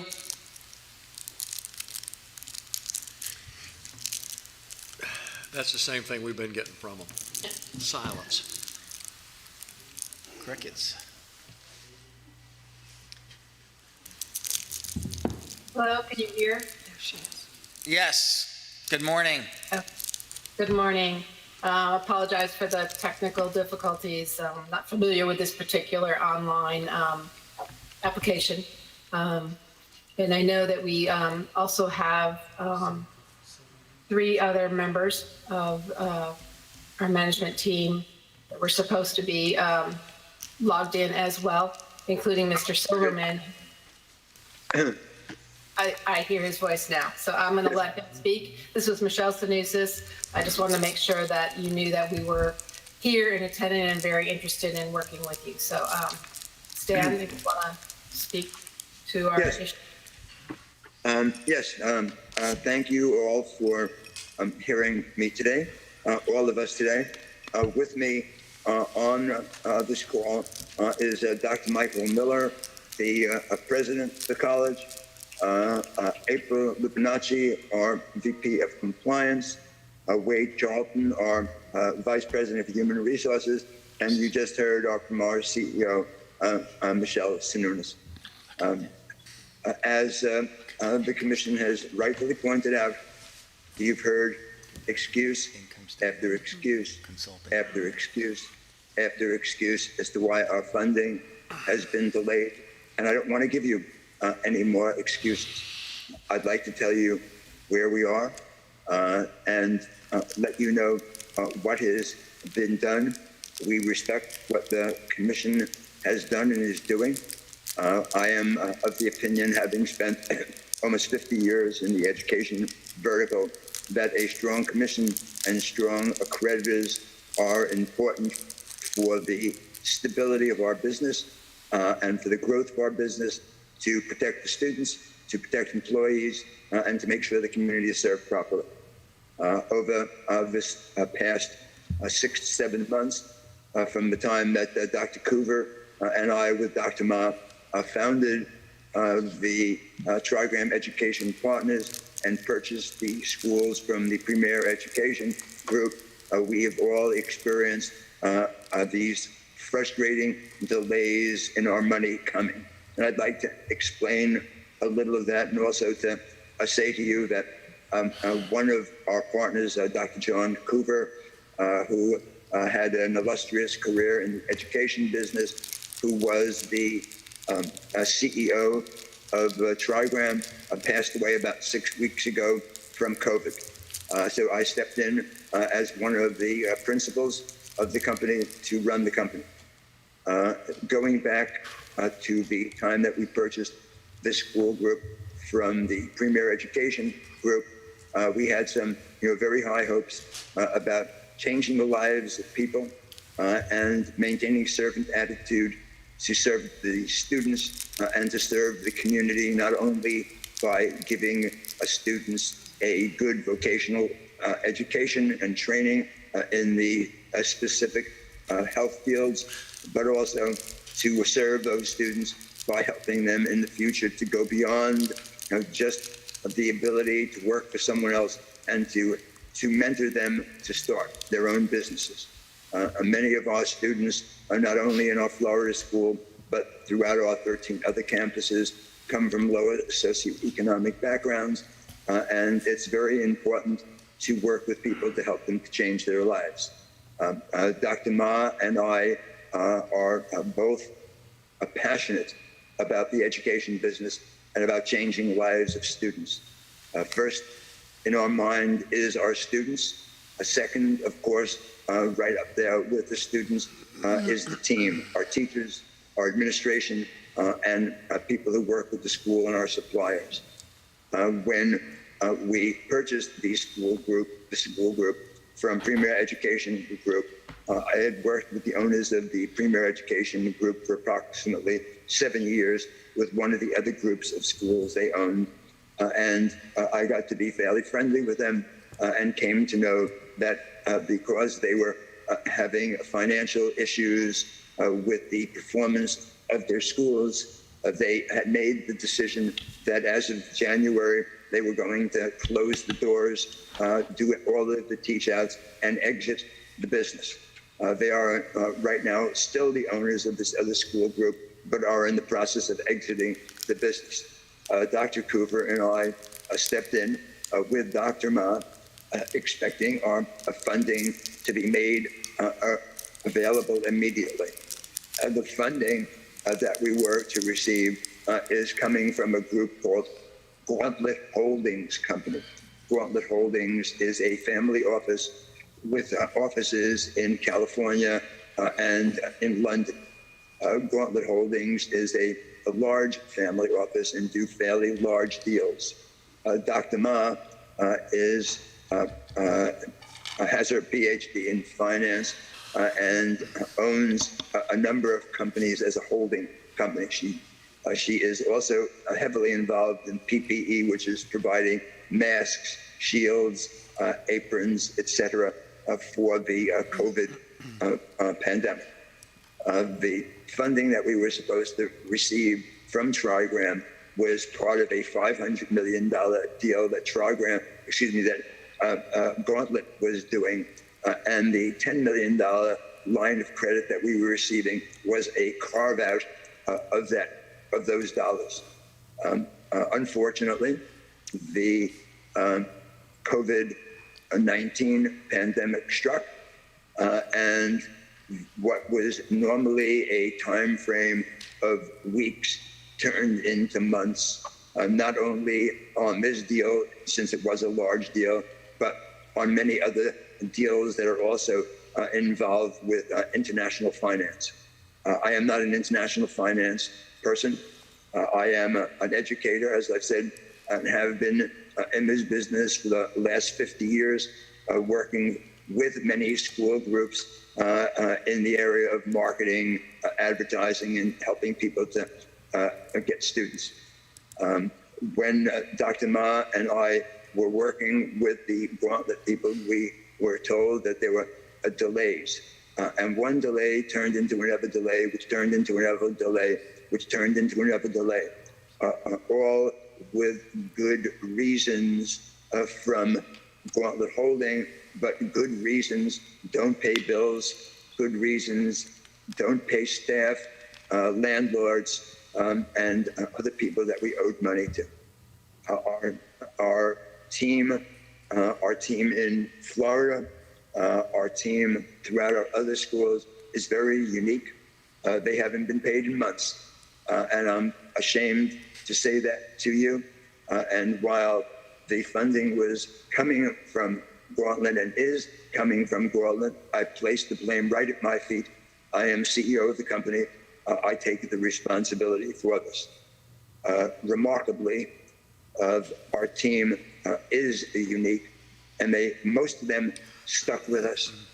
Most of the students still want to continue going to our schools.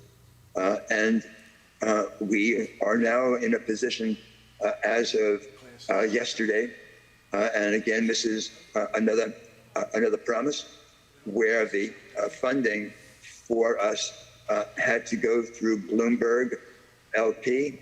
Bloomberg had to list the bonds on Bloomberg so that the bank would turn around and issue $300 million to Gauntlet, and then Gauntlet, in their term, within 2 days, was going to issue the money to us. I've had documentation that the letter has been sent to Bloomberg. Bloomberg will accept that letter today, since it comes from a licensed broker who is handling this $300 million deal, 300 million Canadian, by the way. And in turn, within 2 days after that listing, which is occurring today, then Gauntlet will have its money, and in turn, its Singapore bank will wire us $10 million. With that $10 million, my first goal is to pay employees, pay staff, and secure the necessary insurance so that students can come back into school and employees can come back into school, as well as to go on externships. The position that we're in right now is quite candidly a tenuous situation as it relates to where we've been.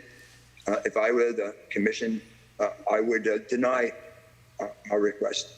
There is no indication that you have in your hands that what I'm saying to you is correct, or let me change the word, is truthful. I have all of the documentation, and when someone tells you something many times and it doesn't come to pass, you say this person isn't being truthful with me. I can assure you that I am a truthful person. I do not vary from the truth at any time. What I have passed along to our staff, I have kept them updated, all of our students updated as to what the tenuous situation was with our funding. They all stuck with us. I've endured many personal insults, which I deserved, on not having that funding available so that the schools could run and our students could continue with their lives and with their careers. I'm guilty, and I accept that responsibility, but I also know that this funding is here. And while I would say to you, if I were sitting where the commission is, as I said to Ms. Hood, if I were sitting where the commission is, I would make the decision not to allow us to have this change of ownership.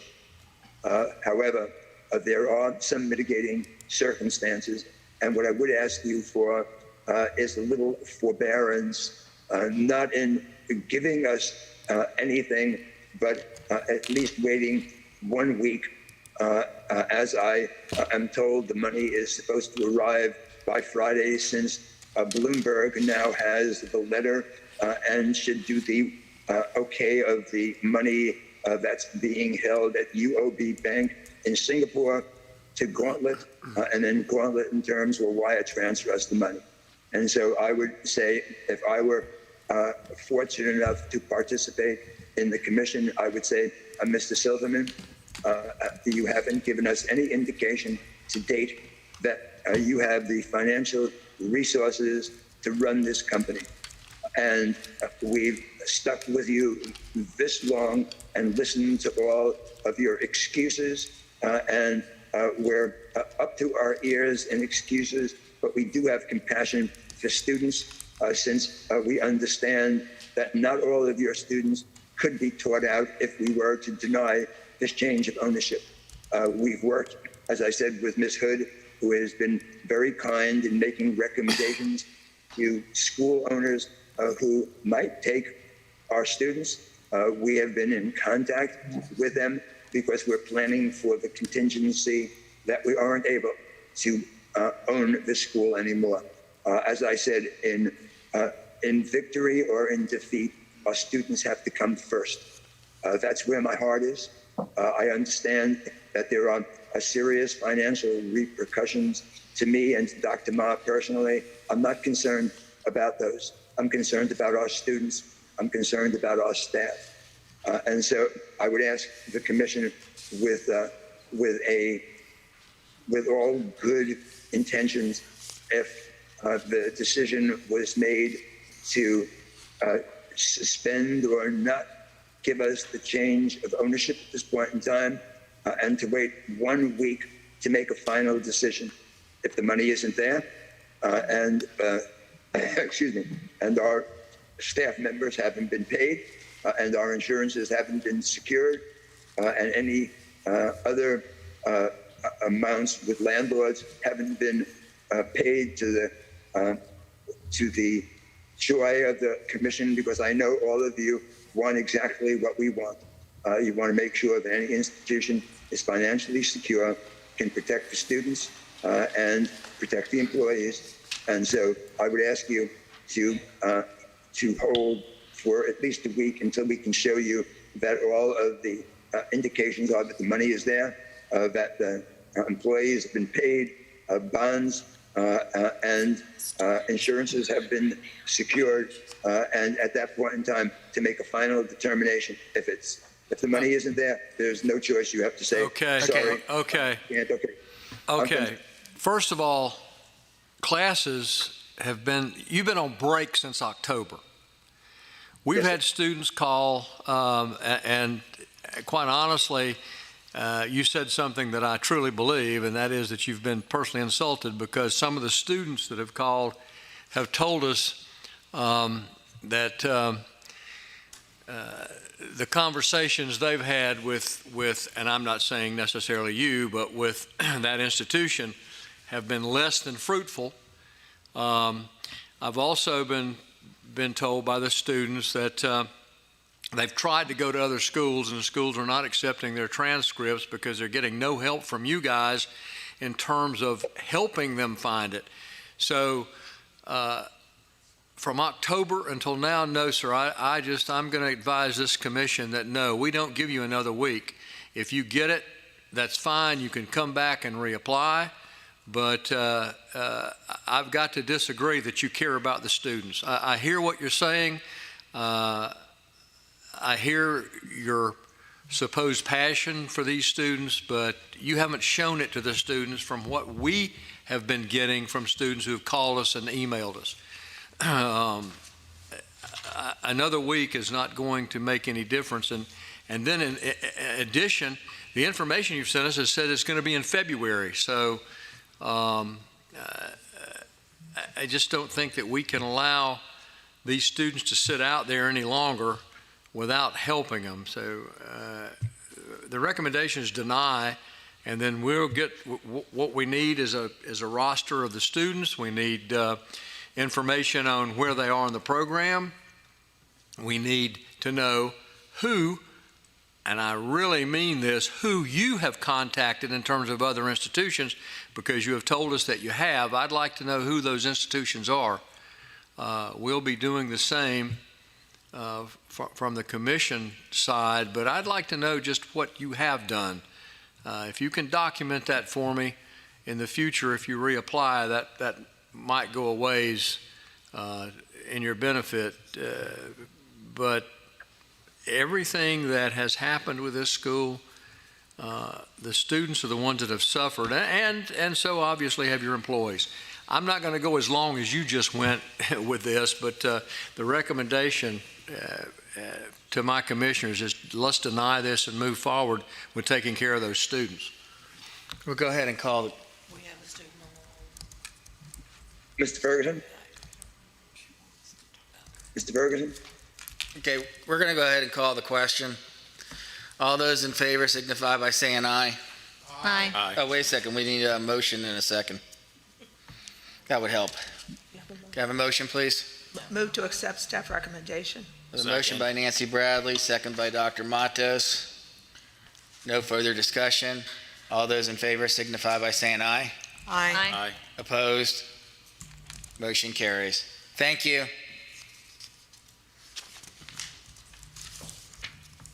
Muted. Unmuted. Okay, next school is ATA Career Education, Spring Hill.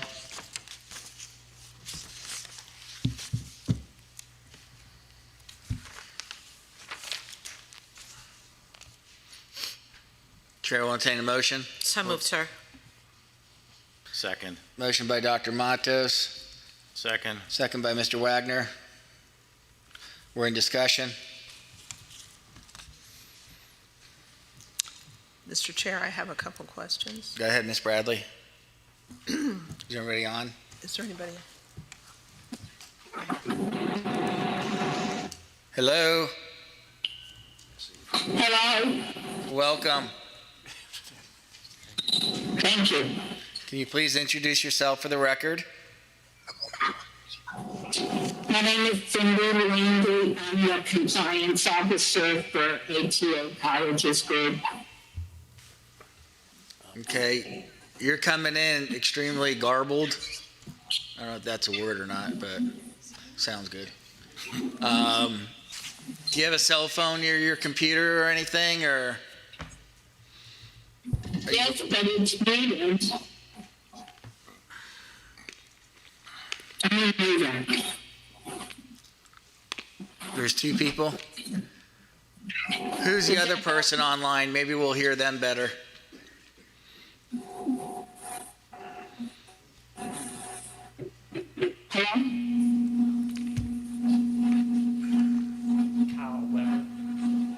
somebody self-muted or something? Kyle Weber, are you on the line? Yes, I'm available. Okay, we can hear you clearly. Okay, go ahead, Ms. Bradley. Okay. Yes. Good morning, everybody.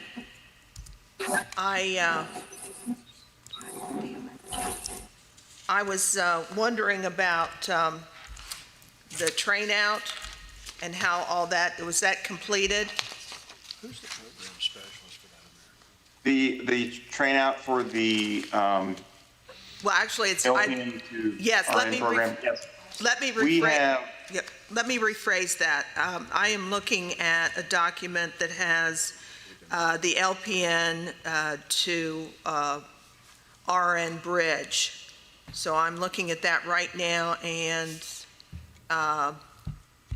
see that you still have students in there.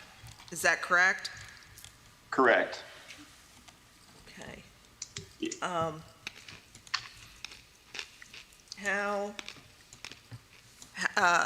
Yes, I was wondering regarding this, that if we have not already required it, that you would continue to report to the commission with all the details regarding the progress of the students who are still active and as they move towards graduation, and also whether they continue the program or not.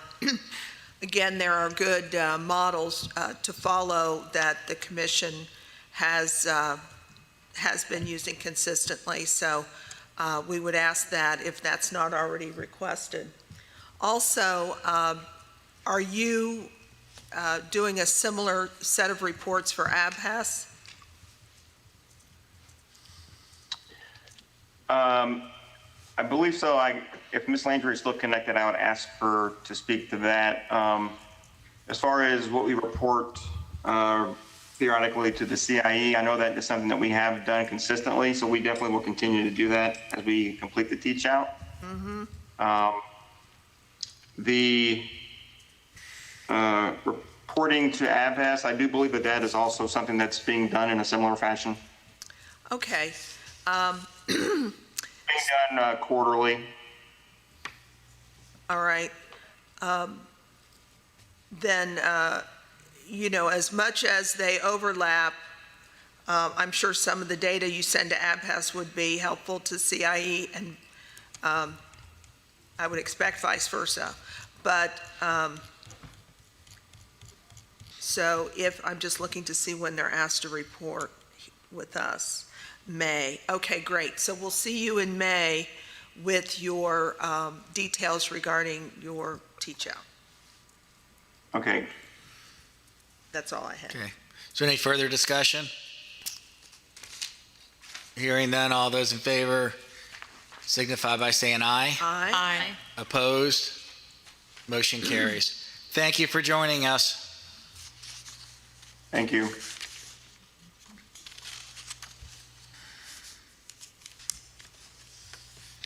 Bright Med Health Institute, Davy. Move to approve staff recommendations. Motion by Mr. Wagner, Second? second by Ms. Mulheron. Discussion?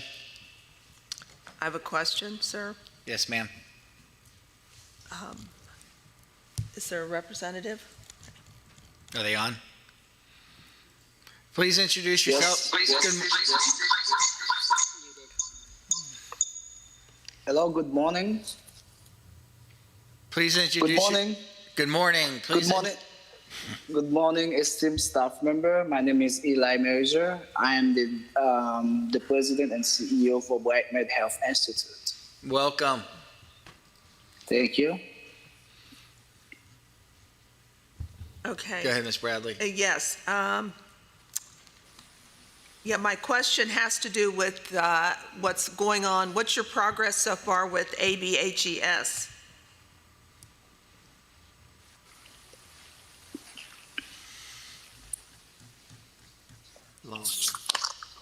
Hello, good morning. Yes, I'm still here. Hello? Yes.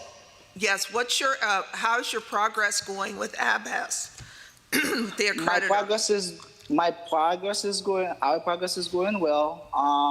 The last virtual visit was on November 10th. Hello? Can you hear me? Yes, we can. hear you. Hello? Yeah, sorry about that interruptions. The last virtual visit that we had with ABHES was on November 10th, and then they have recommended us some potential issue that we have to fix. And then I think the next visit as scheduled, everything was submitted back to them early this January. So the next visit will be probably, as they mentioned, anywhere from February to until March for the second visit. Okay, Copies of that. you're getting copies of everything. Okay, all right, thank you. And Mr. Ferguson just said that the commission is receiving copies of So everything. we need the copies. We Oh, you them to need the send- copies, okay. Yes, sir. Would you please make sure to submit copies of all your correspondence with ABHES to the CIE? Definitely, I can send the correspondence to Ms. Austin, Okay, because they were via email. I will definitely do that. all right, thank you. Thank you. That's all I had, Mr. Chair. Okay, is there any further discussion? Hearing none, all those in favor signify by saying aye. Aye. Opposed? Motion carries. The next one is Burnett International College, West Palm Beach.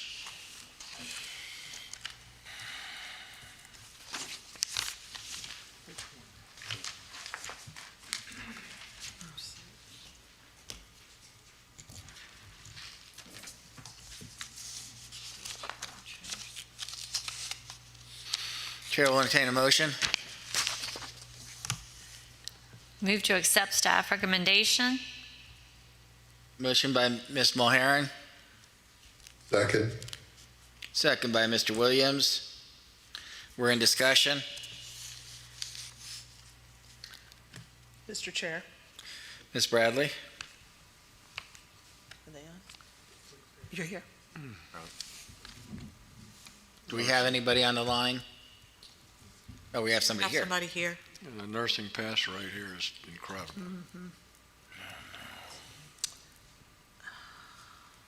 Dr. Jose Otero, Otero Consulting Group.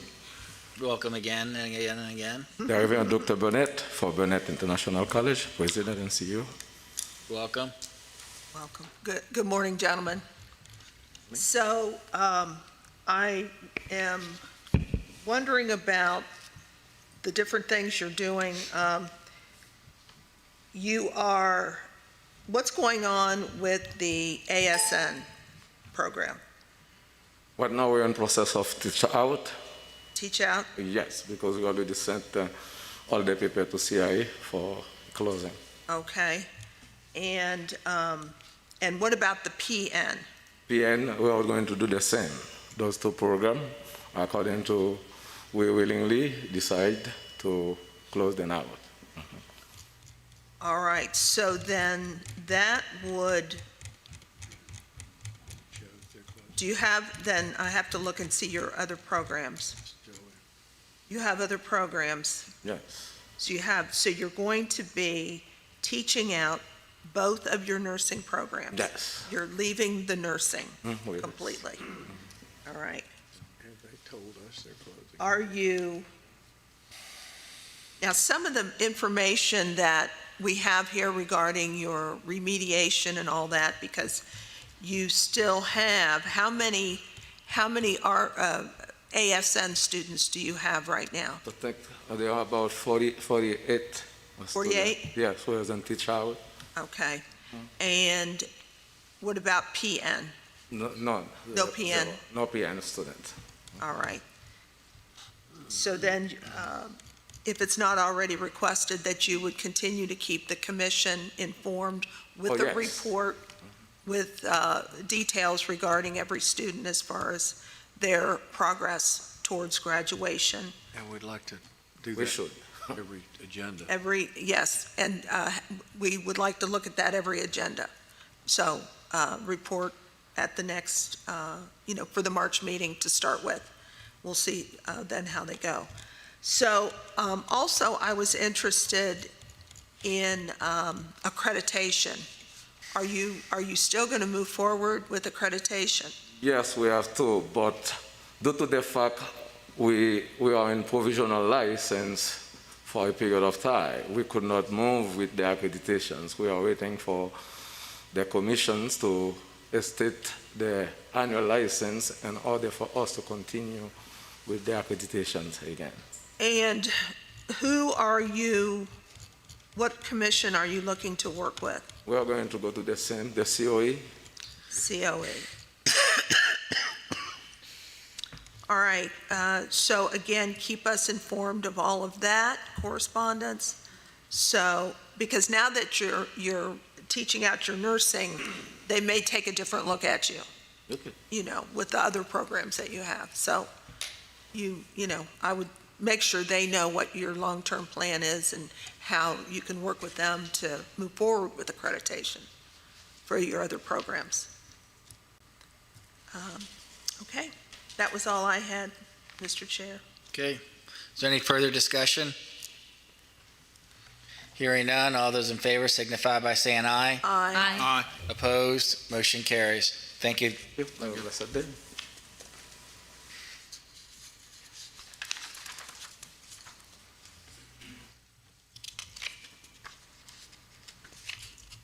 Can we take all the Fortis colleges together? Fortis, you should. Okay, we'll take items 5 through 8, 5 through 8 together. Number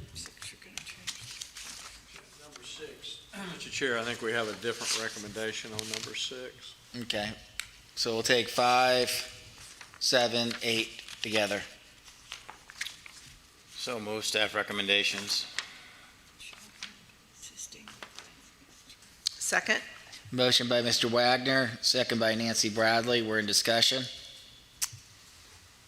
Yes, Mr. Chair. Wait, do we have somebody? Good morning.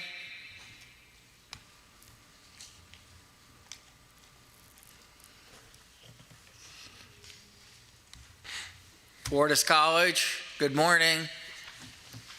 Good morning. This is Ben Sedgwick. I'm the campus president for the Orange Park campus. And on the line, I have my other peers from the other campuses, as well as Dr. Eric Goodman, our VP of Education, Dr. Lisa Mays, our academic dean at Fortis Centerville, our online campus, and Mr. Jim Herbst, our regional VP of Operations. Good morning, everyone. Good morning and welcome. Thank you. Mr. Chair. Yes, Ms. Mulher. Thank you. I just, a couple things. One is, could you give us an update on your financials and in particular how you're deleting some programs and you're adding some programs, and then how you plan to be able to financially support that?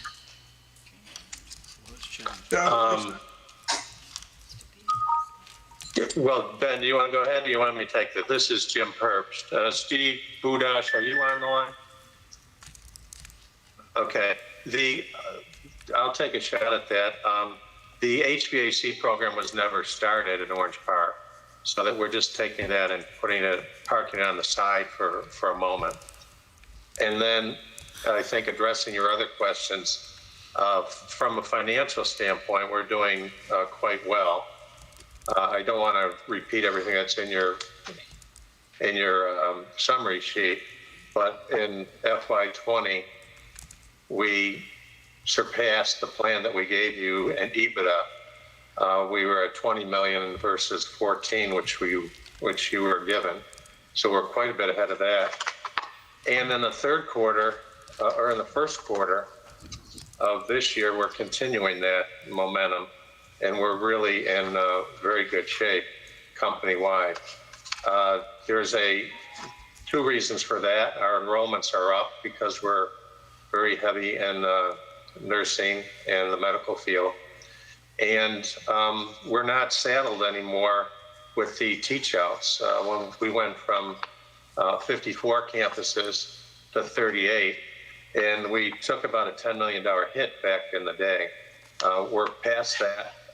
Those were all taught out very well without any student impacts.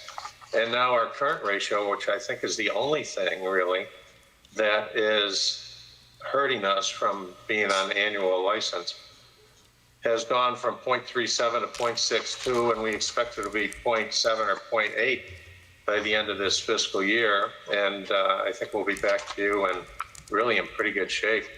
So our momentum's strong, and I'll leave it at that. Okay. Well, thank you for that explanation. I'm glad that things are more financially sound this year as compared to the information we have before us from previous year. If you're deleting the HVAC program, though, and you're saying you're basically just, it never started, and then you're just going to put it sort of on pause, then we probably shouldn't be deleting it so that you can offer it again at some point. So I don't know if that's something we can consider, as just not deleting that one then. This is Jim. I would like to hear the answer to that, but I would also like, if you could unmute Steve Budash. He's our CFO, and he could, if I haven't given you an adequate answer, he could probably elaborate on that. Great. Okay, I believe he's unmuted. Okay. Yes. Hi. Hi, everyone. Steve Budash here. Sorry, it took a little time to get unmuted. Okay, we can hear you. Let me just follow up with what Jim Herbst has said. Okay. All right, good. Following up on what Jim Herbst said, yes, we are,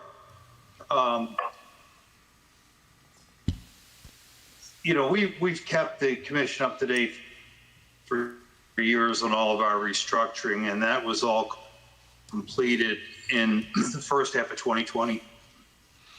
We beat our plan last year with 20 million of EBITDA against a plan of 14. This year's plan is to do 25. We're at 20 million through the first 6 months. We're exceeding our plan for this year, and somewhere third EBITDA. At the end of December, my current ratio is up to 0.79. I also have is strong. Expect that by year end, we're going to be a 1-to-1 current ratio, which I know is the benchmark for Florida. I know another benchmark was the positive equity, and we now have positive equity as we've been retaining the income, retaining the earnings that have been coming in. The company's health is very strong and solid, and that's brief. We are, we're just working hard to, with the students they are today, and we're pleased with the status that we've made. So. Okay, thank you. So then it sounds like you're doing better financially this year. Yeah, if any other questions, advise. Thank you. And so if you could just keep the commission updated on your finances, and then we'll delete the request to delete the HVAC program if you're still planning on offering that in the future, but just not right now, right? If you want to keep it. I do have a comment about that. That was a recommendation to delete the HVAC program to match our approved programs with ACCSC and not to create any discrepancy between our records with CIE and ACCSC. Oh, I see. Okay. I understand. Okay, so we'll keep it as you have requested then. Thank you. And the only other thing that I had is that your Brooks Hospital agreement is expiring next month. So just wanted to bring that to your attention in case you hadn't noticed. And that's all I have. Thank you. Okay. Is there any discussion? Mr. Chair, you're still on 5. Okay. We're on 5, 7, and 8. Is there any further discussion? I do need a motion, please. No, I have a motion. I'm sorry. Is there any, I believe five should be through November 30th, 2021, as opposed to November 30th, 2020. Yeah, I see that. Okay, thank you. So noted. Okay, any further discussion on 5, 7, 8? Hearing none, all those in favor signify by saying aye. Aye. Opposed? Motion carries. Number 6, Yes, sir. The only thing there is that in the agenda, it shows medical office. It should show medical assisting with basic x-ray as it does in the others. It's just item 6 is a misprint in the agenda, so we need to make sure that it matches. 6 matches 5 and 7. okay, so noted. May I have a motion for number 6, please? Move to accept staff recommendation. A motion by Ms. Bradley, Second. second by Ms. Mulheron. Discussion? Hearing none, all those in favor signify by saying aye. Aye. Opposed? Motion carries. Thank you, the Fortis organization for joining us today. Thank you very much. We appreciate it. Yeah, we appreciate it. On behalf of the company, we appreciate your time, and hopefully, when we come down next, we see you in person. So take care, everybody. Thank you. Okay. Number 9, Medical Prep Institute of Tampa Bay. Move to accept staff recommendation. I have a motion by Ms. Bradley, I'll second. second by Dr. Matos. We do have some people trying to get other people to come up. Is that right? Don't be shy.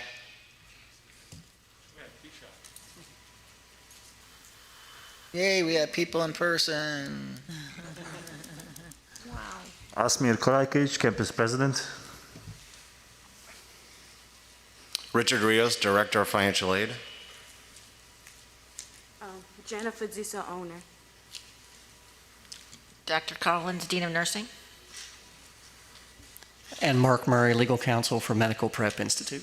Welcome. Thank you for joining us in person. We're in discussion? Yes, sir. Hello, everyone. So nice to see a group. My question, very short, very easy. Can someone explain blended and online delivery, and for what courses are you implementing that? Okay. Our online delivery has always been for our RN to BSM program, which is fully a distance program. Our blended program was for our RN, our ASM program. With the blended program, the difference with the online is that with blended classes, they still come to class for things like labs and tests and sometimes simulation, but they also have classes in an online format. So that's why it's called blended. So, I'm sorry, Ms. No. I was just going to have her narrow it Go down, ahead, like go which courses? Go ahead. Sorry? Which courses? Mainly for our courses for nursing, ASN nursing. Okay. From the conception of the program, it was always part blended, part ground. We have ground classes for it. When it was approved for ground and blended for the ASM program. So we'd always have ground students and would also have students who were online and in class. Okay, so are any of your core courses? Core nursing courses? Core nursing courses, do they include? Yes, blended, yes. A blend, can you go into detail? Okay, so for our blended courses, like let's say for fundamentals, students would be doing theory coursework online, and then they would have lab and clinicals on campus and at the clinical site. That's a little bit out of the ordinary for us right now. Well, we've never... Well, when the program was approved, that's how it was approved. And we've been teaching that program for the last 10 years? almost, 7, 8 years in that format. We've always had students who are on ground, would have ground classes, students who attend classes during the day or in the evening, and then would have students who would be in the blended portion of our program. And that's how the program was approved from its conception. Right. Before COVID. Yes, before COVID. Well, after COVID, when COVID happened, because of the issue with COVID and a lot of clinical sites saying, no, we can't have students, we went to simulation. The school spent probably over $100,000 on just virtual simulation. I think we submitted all the documentation for that to our education specialist, because we started using things like real life ATI. We were using Lippincott simulation to make up for those clinicals. Right. That needed to be, Yeah, I think that a lot of institutions, many institutions have adopted that kind of thing for the times when they can't get into the sites. And hopefully that's easing up a little bit soon. Yes, hopefully. Sooner rather than later, right? Yeah. It's what everybody wants. Yeah. Now, are you on probation with the Board of Nursing? Yes, we are on probation with the Board of Nursing. However, we are actually going to the Board of Nursing next week. We are on the agenda because we were trying to, the program has been around since 2010. We've never been on probation. Our pass rates dropped down to 69%. And we put in a remediation plan. And in fact, we were trying to figure out what was going on. We had, if you look at our syllabi, I think we've submitted some of our syllabi. Even with COVID, we have still mandatory lectures. We have in our syllabus, students have to attend mandatory lecture each week through Zoom. We have a remediation program where each class has remediation days for students to attend and do face-to-face remediation. So we are always teaching, and we're trying to figure out what is it that's going on, what are we not doing, why would our pass rates, drop and would end up on probation? Well, we put all these things in place, and then one of our instructors received an email from a student who basically said, you're wasting your time changing exams, doing all these things. The problem is not the exams, the problem is not what you're doing, the problem is we figured out how to cheat. And then they went on to describe how the students were cheating. And then we actually had an instructor, because they were cheating through the proctoring system we're using. And we were unaware that we couldn't figure out what it was they were actually doing. And at first, when we read the letter, we were all like, no, that's not possible. Then we decided, well, let's try it out. We actually had an instructor take the test using the proctoring system, try the different things, download the spyware, do all the different things, and then we actually discovered, yes, that's what the students were doing.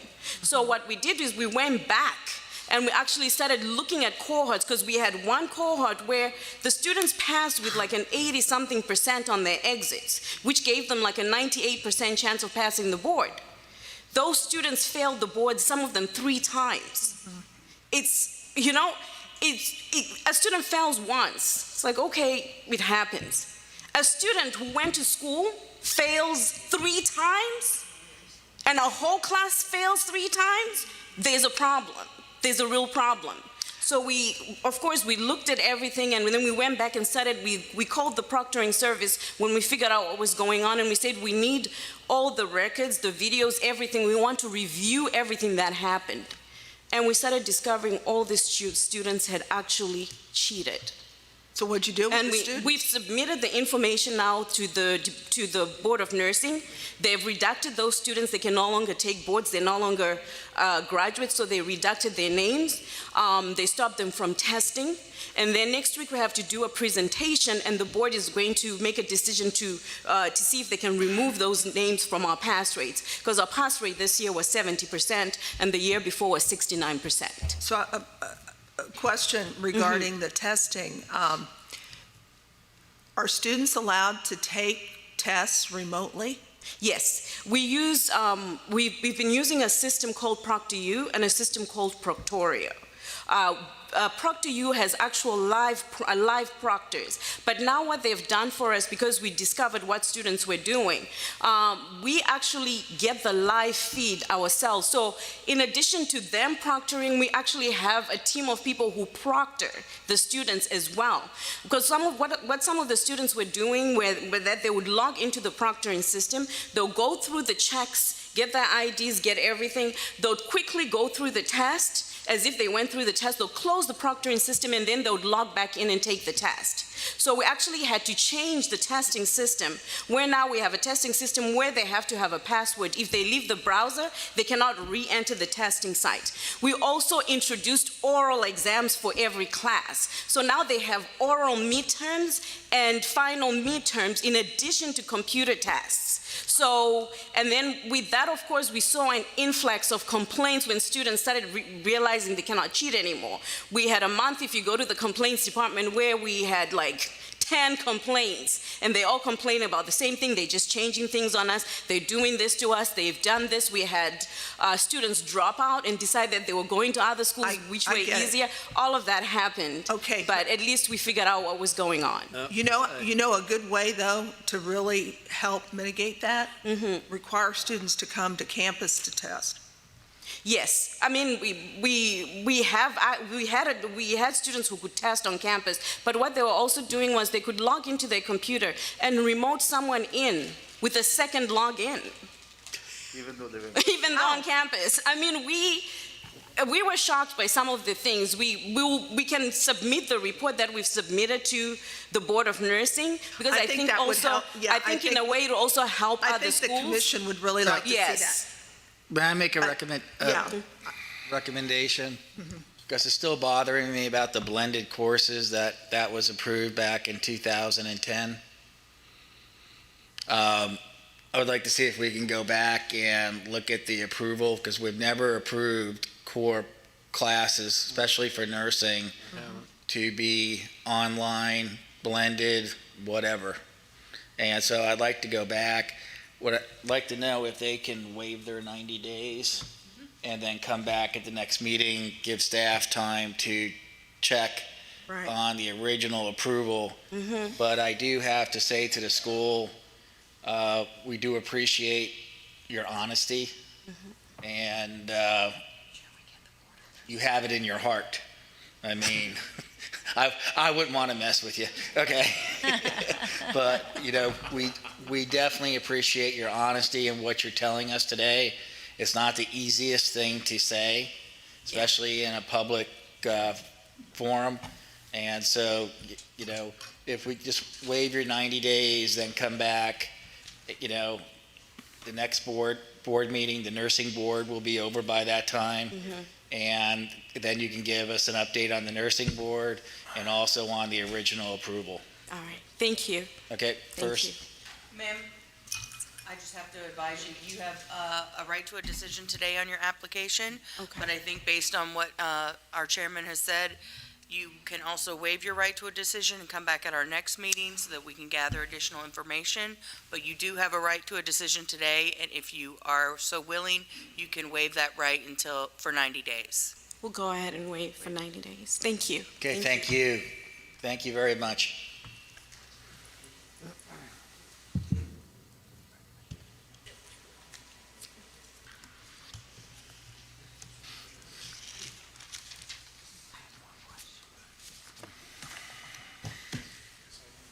Nexus University, Miami. Which may take a while. Move to accept staff recommendation. Second. A motion by Ms. Mulheron, second by Mr. Wagner. We're in discussion. Yes, Mr. Chair. Hold on a second, I lost our agenda. Okay.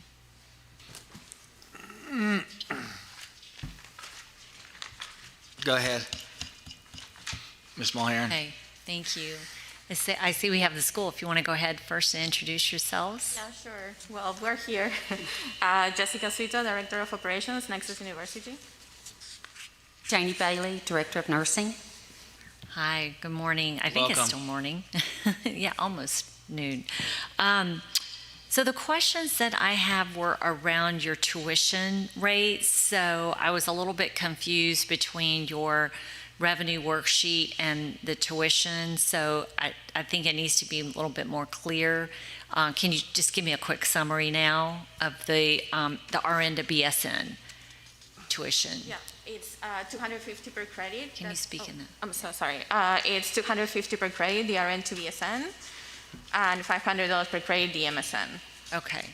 Yeah, and I was just looking at I think it was an annual or a total program rate of 9,000. Exactly, the RN to BSN, yes. Okay, so but it was a little bit different on the worksheet, so it didn't quite match up. The other thing, in the competitive summary that we were provided, you were showing a competitive analysis, and I think you want to go back and look at that because the rates, I know at least for one of the institutions I'm very familiar with, was not correct.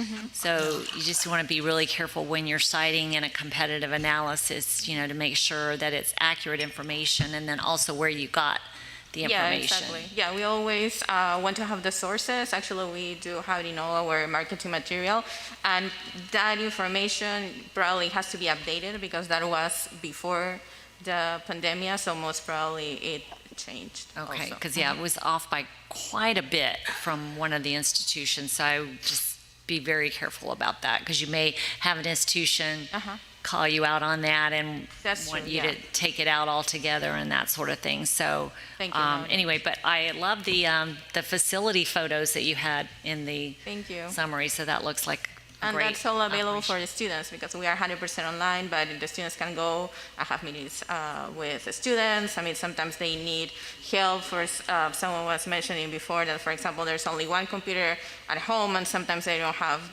the notebook to do their job, so we lend them the computers and things like that. So that's 100% available for them.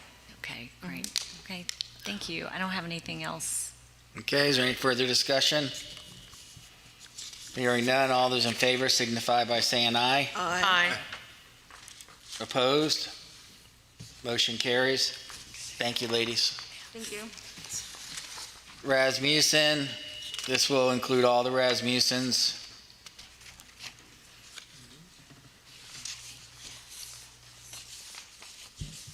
Move to accept. I have a motion by Ms. Mulheron, Second. second by Mr. Wagner. We're in discussion. This is Rasmussen. Yes. We're adding, the Odessa location was left off, so you're also adding an Odessa location. Okay. That would be So F. noted. That would be F. Same thing. Please introduce yourselves for the record. I'm Dr. Lynn Bilder, and I am the Director of Curriculum for the School of Nursing. Welcome. I'm Don DeVito. I'm the Chief Enrollment Management Officer for Rasmussen College. Welcome. Discussion? Are we going to be, when's your year end? Our new fiscal year end is December 31st. We shifted from October 1 to September 30th fiscal year, effective January 1 of 2021. So our new fiscal year will be the calendar year. Okay, will be calendar year. So the last financials we have from you is from September 19th of 2021, of 19. Okay. We can obviously get you the ones that are September 2020, no problem. Yeah, but did you then do financial statements for October, November, and December? We did, yep.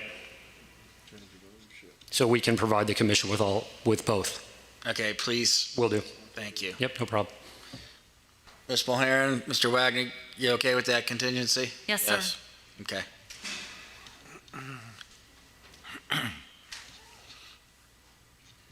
I just don't see them here. Okay.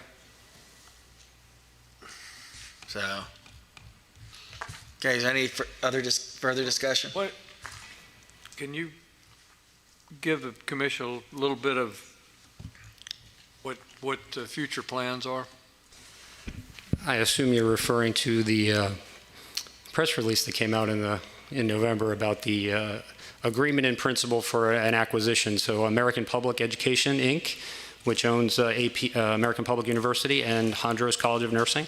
And the college agreed to a purchase, which is still underway as we go now, but the intention is for APEI to acquire Rasmussen at some point. The expectation is that the deal will close at some point later this year, probably end of the summer.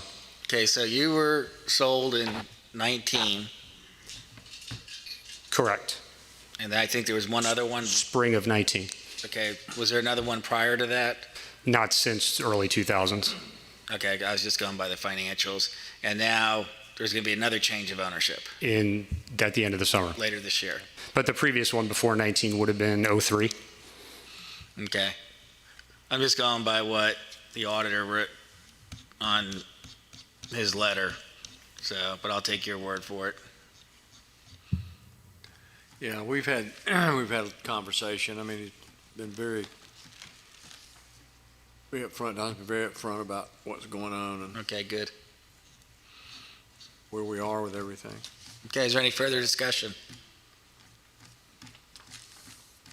Hearing none, all those in favor? Aye. For 11? Aye. Opposed? Motion carries. Thank you. Thank you. Appreciate you being here. Yep, thank you. Okay, we're going to go ahead and break. It's 12 o'clock just about. We're going to break until about 1:20. The restaurant has a buffet right down the hallway here, same place where they serve breakfast. Thank you.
Okay. Hold on 1 second. Just send a quick note to Levi.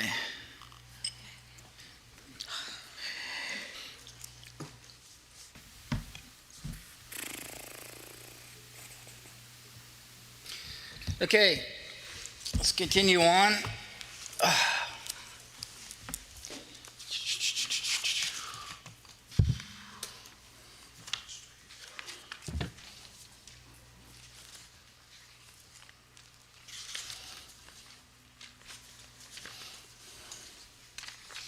Branch campus application, we have Strayer University, Orlando. We're under J. Move to accept staff recommendation. Motion by Nancy Bradley, Second. second by Doug. Mr. Wagner, Mr. Chair. Excuse me? Mr. Wagner seconded. We're in discussion. She's still ticked about having to look at your back. Just regard her. We're in discussion.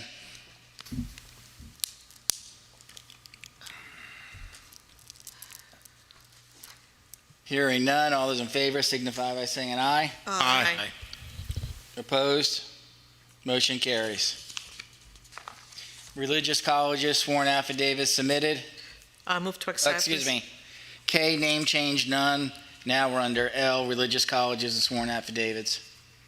And move to accept staff recommendation on letter L, Mr. Chair. A motion by Dr. Matos. Do we have a second? Second? Second by Ms. Mulheron. We're in discussion. Hearing none, all those in favor for approval of items 1 through 82? Aye. I have one aye. Aye. Aye. Opposed? Motion carries. Agent training programs, M, none. Institution is ordered back to appear before the commission, items 1 through 6. Move to consent. A motion by Dr. Matos for consent, Second. second by Mr. Wagner. Discussion. Hearing none, all those in favor signify by saying aye. Aye. Aye. Opposed, motion carries for consent. Mr. Williams, you have any to pull? I do not, Mr. Chair. Thank you. Thank you, sir. Ms. Mulheron, None. Dr. Matos, None. Dr. Kitchens, None. Mr. Wagner, None. Ms. Bradley. I have, yes, sir, I do. I do have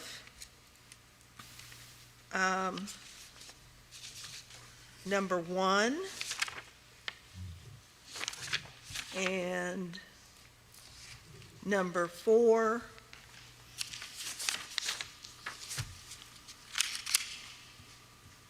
and number 6, just to clarify something. Okay, for approval for, And just for the record, number 5, South Florida College of Nursing. Anybody here? They're currently, my understanding is they're currently working with ACICS for accreditation. Are they on the line by chance? Number 5, South Florida College of Nursing?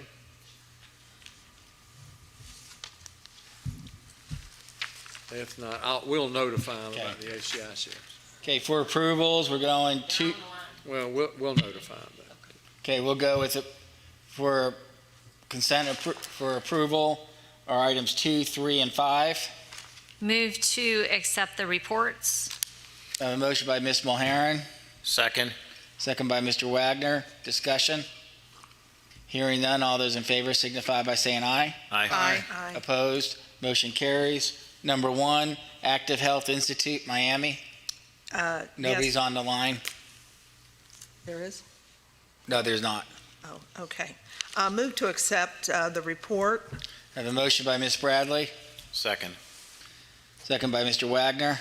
And I just would like, first of all, I appreciated the fact that they included some detail in their accreditation information. They indicated they were submitting something to ABHES in November. If they could, before, as a part of their next report, if they could include the updates with ABHES, the current update, that would be helpful. And that's all I had. Okay, Mr. Wagner? Agreed. Okay with that? Okay, I have a motion, I have a second. Any further discussion? Hearing none, all those in favor signify by saying aye. Aye. Opposed, motion carries. Number 4, International Institute for Healthcare Professionals, Boca Raton. Move to accept the report. Okay, I have a motion by Ms. Bradley. Second? I have a second by Ms. Mulheron. We're in discussion. I see Mr. Harris at the podium, and he's not cleaning.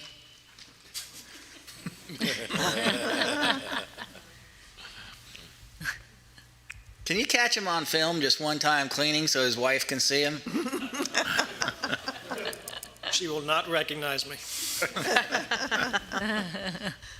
Go ahead, Ms. Bradley. Yes, was another ABHES question. Yes, they do have an update, and they were looking for something to be decided or met upon at the January 2021 meeting. So as soon as that comes through, could they let us know what that is? You'll be the second ones after me. Okay, Absolutely. great. Yep. And that's all I had. Lynn, you okay with that? Yes. Thank you. Is there any further discussion? Hearing none, all those in favor signify by saying aye. Aye. Opposed? Motion carries. Number 6, Ultimate Medical Academy, Clearwater.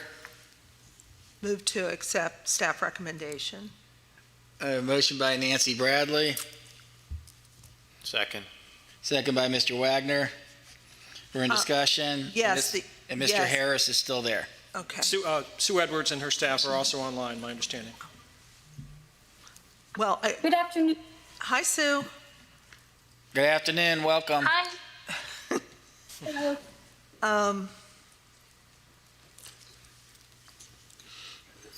Oh, yes, what I wanted just to point out, because it's just and this is about nursing assistant, but Yes. our report, our summary sheet mentions nursing AS.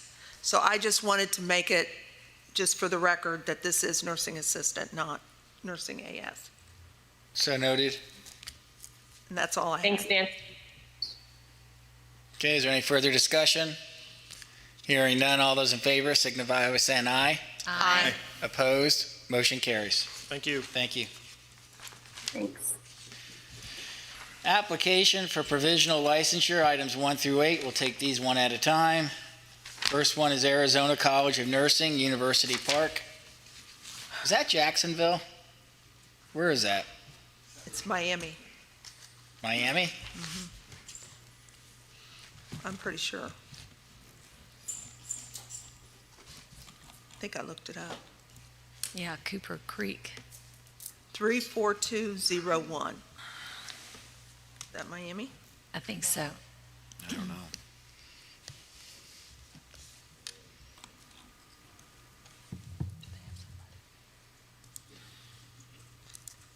I just never heard of University Park before.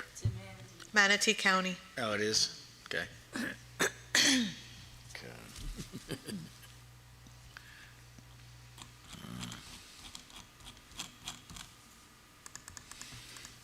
Chair will entertain a motion. So move, sir.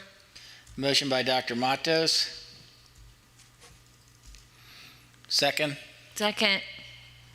Second by Ms. Mulheron. We're in discussion.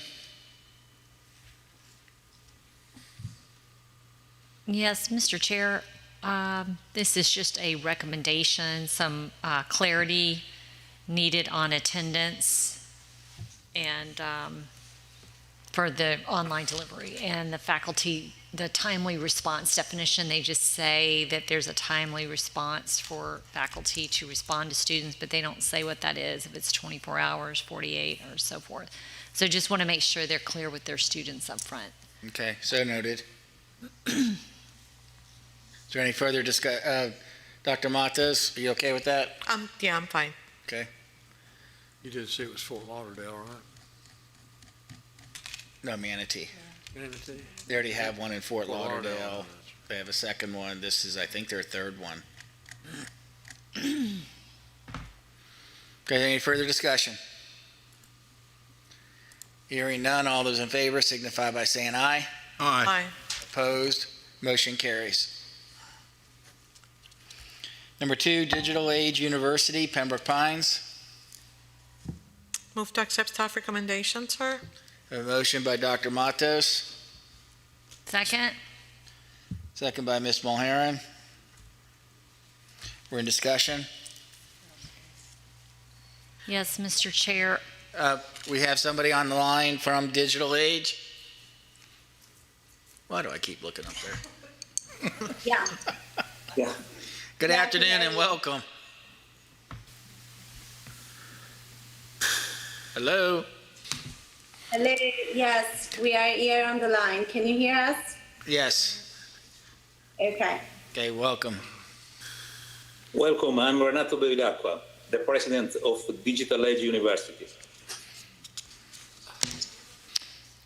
Okay, we have a motion, we have a second. Ms. Mulheron, you were about to say something. Yes, sir. Thank you. I liked your online plan overall. I feel like you do need a little bit of clarification on your attendance policy as well. I love the 4-hour max tech response time. That's really great for students. My comment is that you, on your transfer, I think you had a fee for an evaluation fee, $150 for an evaluation fee. Just want to make sure that you're aware that if the student does not start, you cannot keep more than $150 between your application fee and evaluation, any admissions fees. So you have to refund everything to the student except for the $150 if they don't start. And I understand your point, and this was already asked to delay the fee for the transfer credits or to decrease this fee, and it was done and provided to our Commissioner Ostinar. I don't know if you checked the last information we sent there. I'm sorry, I couldn't understand. Can you please repeat? Yeah, can you hear me well, or I have to? We can hear you. Okay, I understand your point, and I just would like to clarify that we decrease the transfer fee for students for transfer credits, just to be in compliance with what are you saying related to the amount of money the students pay and that can be refunded. I'm still having a little trouble hearing, but I think I understood that you're saying you adjusted the fee so that you were taking that refund policy into account. Is that right? Correct. Okay. Yeah. Thank you. You're welcome. Are you related formally or informally to any other institutions outside of the United States? The owner of Digital Age University is the same owner of MIA Global Business School, that is an institution based in Spain. Which name? Are you going to have any type of working relationship with them, with this new school and the other university? Or the university, not at the moment. So I'm working for Digital Age University, and I supported also MIA Global Business School in Spain, as we are not yet started with the project of Digital Age University, as the university is not enrolling students, is not yet approved.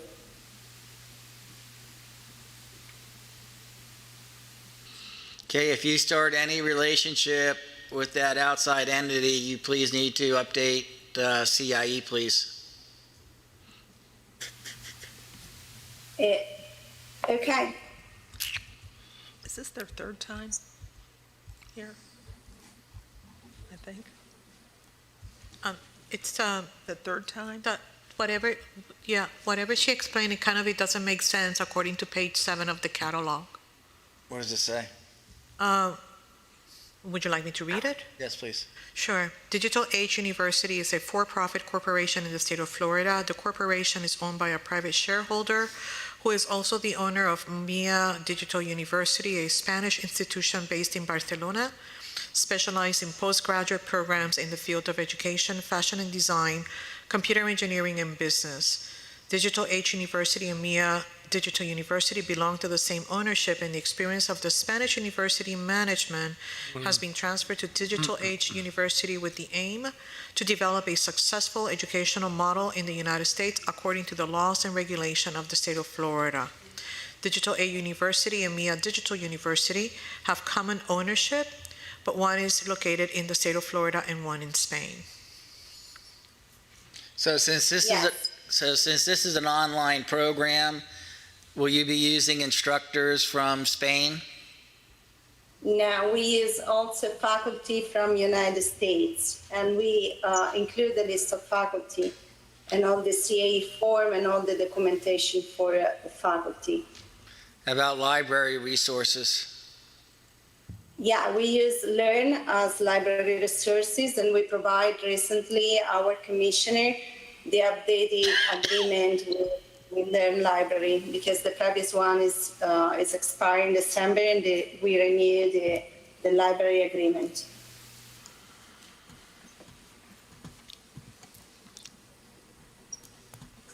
Okay, just keep in mind what I've already stated. If you do have a working where's your bank accounts at? Excuse me? Where are your What? bank accounts at? In U.S., in Florida. Okay, does any of those monies get swept to Spain?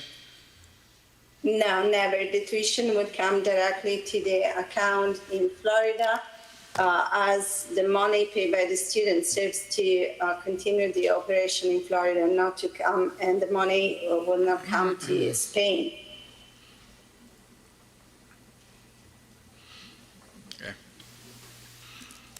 Mr. Chair, just one last question. Yes, sir, Mr. Williams. And that question would be, is the institution in Spain lending the Florida institution any funds? Now, the funds for Digital Age University was provided by our private fund provided by the owner of the institution. So the company has its own fund in Florida to operate in Florida.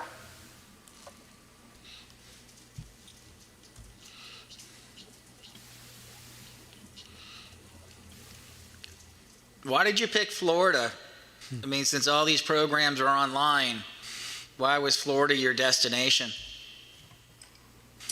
Because we would like to offer an online program with a standard, a U.S. standard. The program, from an academic point of view, the program in Europe or in Spain are substantially different from the one in U.S.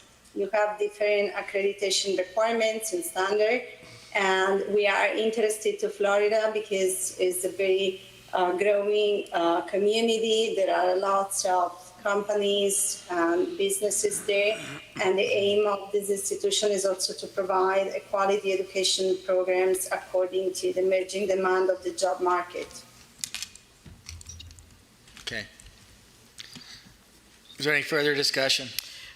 Which online platform is the institution using? We will use Talent LMS. I'm sorry? Talent LMS, Talent Learning Management System. And where are the servers? The servers are based in Europe.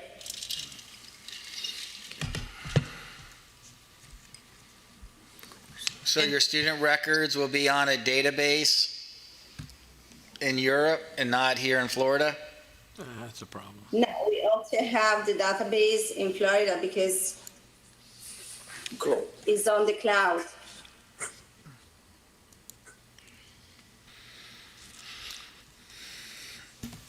Okay. Is a program that you're going to be offering in the United States, is it going to be computer science and technology or computer engineering? Computer science and technology. So you need to update your catalog so that it reflects that you're going to be offering that program because it has computer engineering in it, okay? Okay, I will. Do you offer computer engineering at MIA Digital? Sure, staff checks the website. Yeah, computer engineering, so maybe it's a mistake. Is it up to a bachelor's degree? Racist Susan, let's check. No, we do not offer bachelor degree.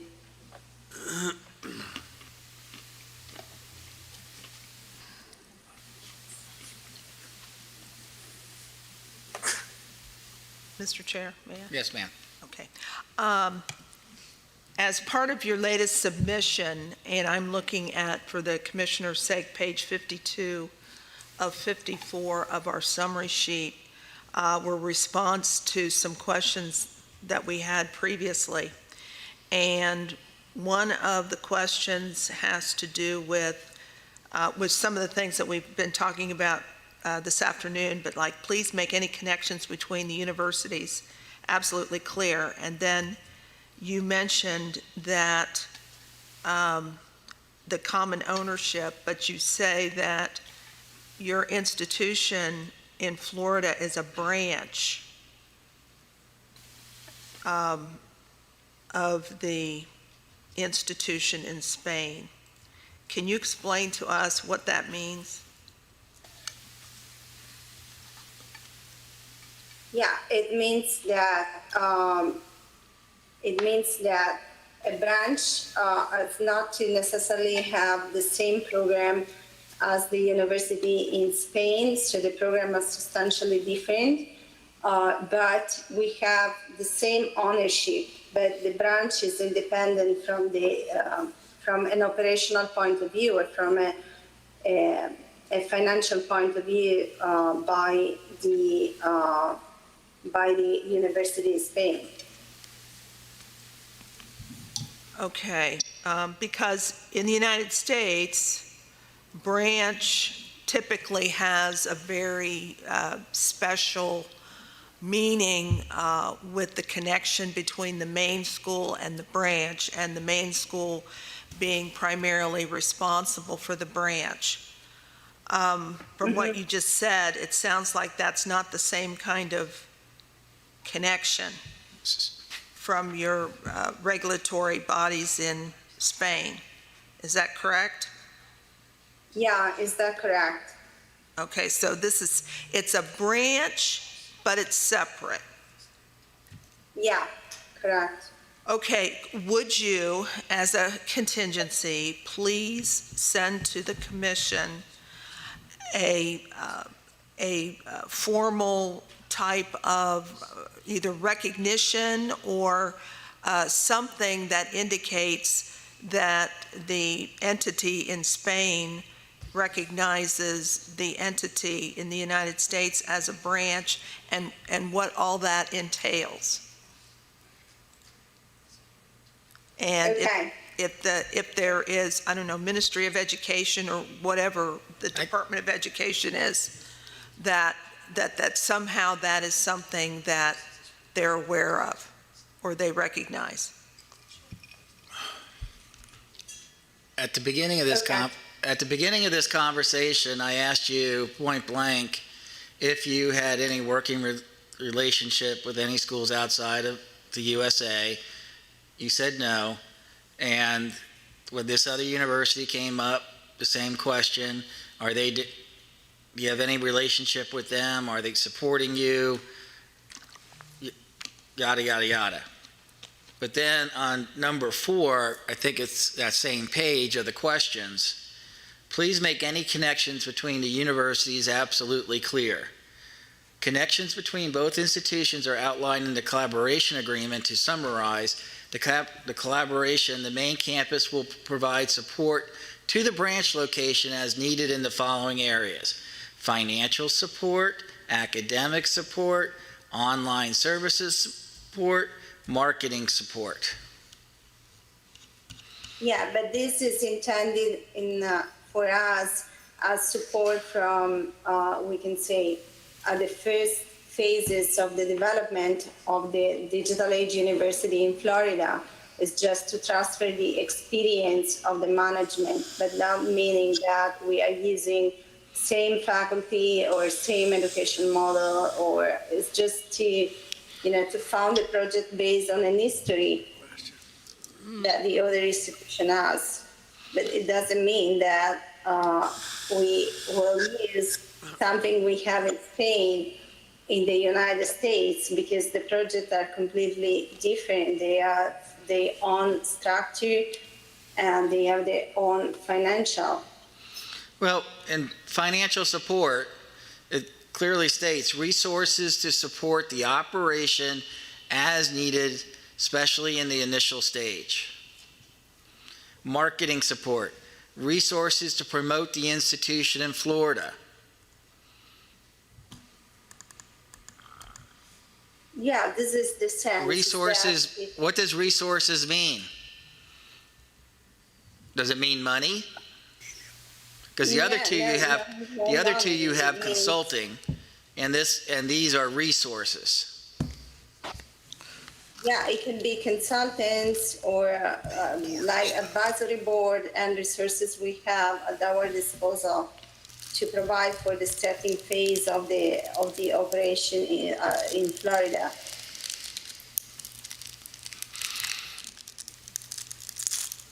I don't know, commissioners, at one point you ask a question, they answer it one way, and then when other material comes up, they answer it a different way. If I can add, I'm a little confused because I don't understand. They have a fully online university in Barcelona with precisely the same programs that they are applying here for. So I'm still, and we asked this question before, is why do you want to come here?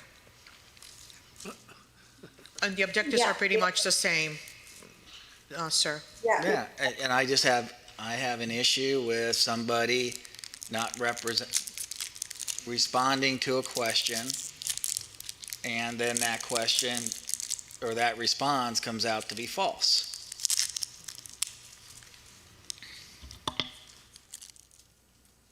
Can I reply to the question or not? Oh, of course, go ahead. Okay. I would like to clarify, first of all, that the program we offer are not the same program.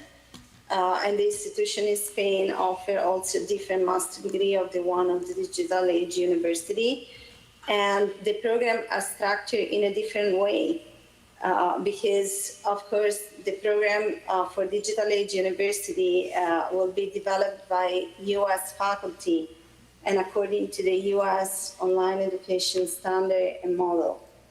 So there is a difference that is clear for us that the one in Spain is offering and serve the European community of students, because the program is based on the European Commission quality standard that are different for some point from the one in the United States, while the reason of the operation of Digital Age University in Florida is to offer a U.S.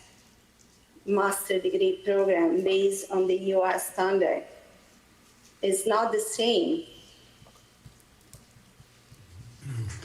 But if I may, Mr. Chair, but the business model is to secure or recruit European students to participate in the U.S. degree program, correct? No, the business model is not based, and we provide the business plan to you, and it's not based absolutely on the recruitment of European students to the U.S. institution.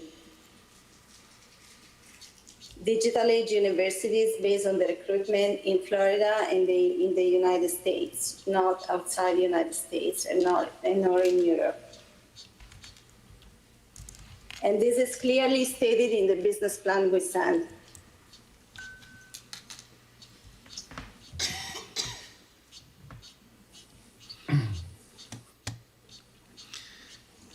Can we change the subject just a second? Yes. Can you give us a little bit of detail into what your Marconi versus the MI Digital lawsuit was about that was filed in June of 2020 with Laura Reese as one of the principals? Yeah, what would you like to know? What would you like to know exactly? Well, I'd like to know exactly what that was all about. I mean, obviously, does that lawsuit does that have anything to do with this current application that you have for a digital age university here? No, there is nothing to do with this application. The lawsuit has been open because the new owners of Marconi International University didn't pay the required money according to the I tell you what, rather than let's beat this here, how about sending the commission all the information you have on that lawsuit, who did what with which and to whom, so that we can kind of figure out what's going on there, since obviously the Barcelona Institute is really the primary mover and shaker between this digital aid university, and that I'd like to know exactly what the status of the Marconi and the MIA Digital lawsuit's all about, is what we'd really like to know, and how it would affect this Florida-based school in terms of not only finances, but your ability to go forward to train students, if that makes sense to you. Yeah, we have no problem to send you all the documentation. Just furnish us all that information, if you would. Yeah, we can. We don't have nothing to cover, because we are sincerely, I am the part that I'm awaiting the money to be paid for the selling of Marconi International Universities. We are in this lawsuit that was opened by the new owner of Marconi International University, and the reason are not yet clear for me, because they have to pay some money for the selling of the share, and they didn't.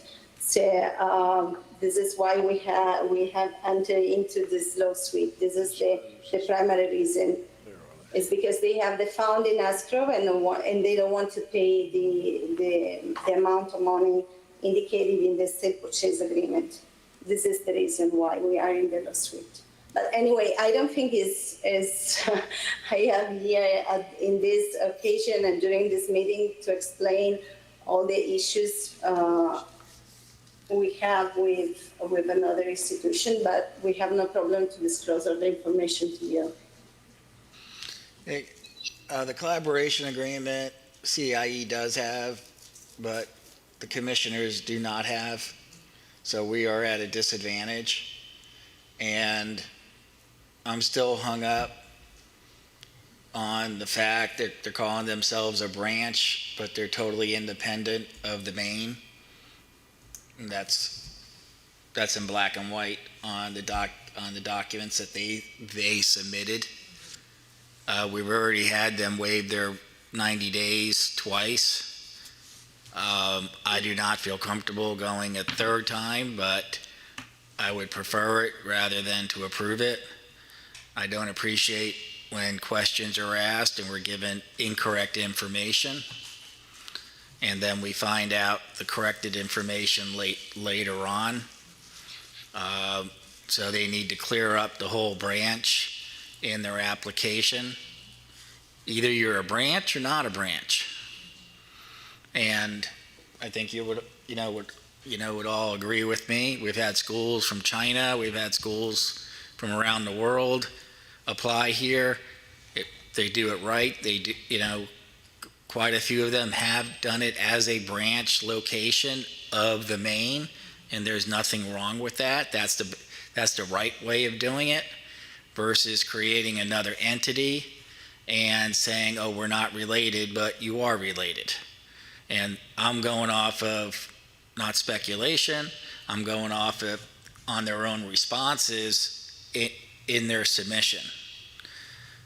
I'll leave it up to the commissioners if you would like to take back your motions, and then we ask them if they want to waive their 90 days until we get this all clarified, because I really want to see the collaboration agreement. We need to know Mr. Chair, everything. Mr. Williams?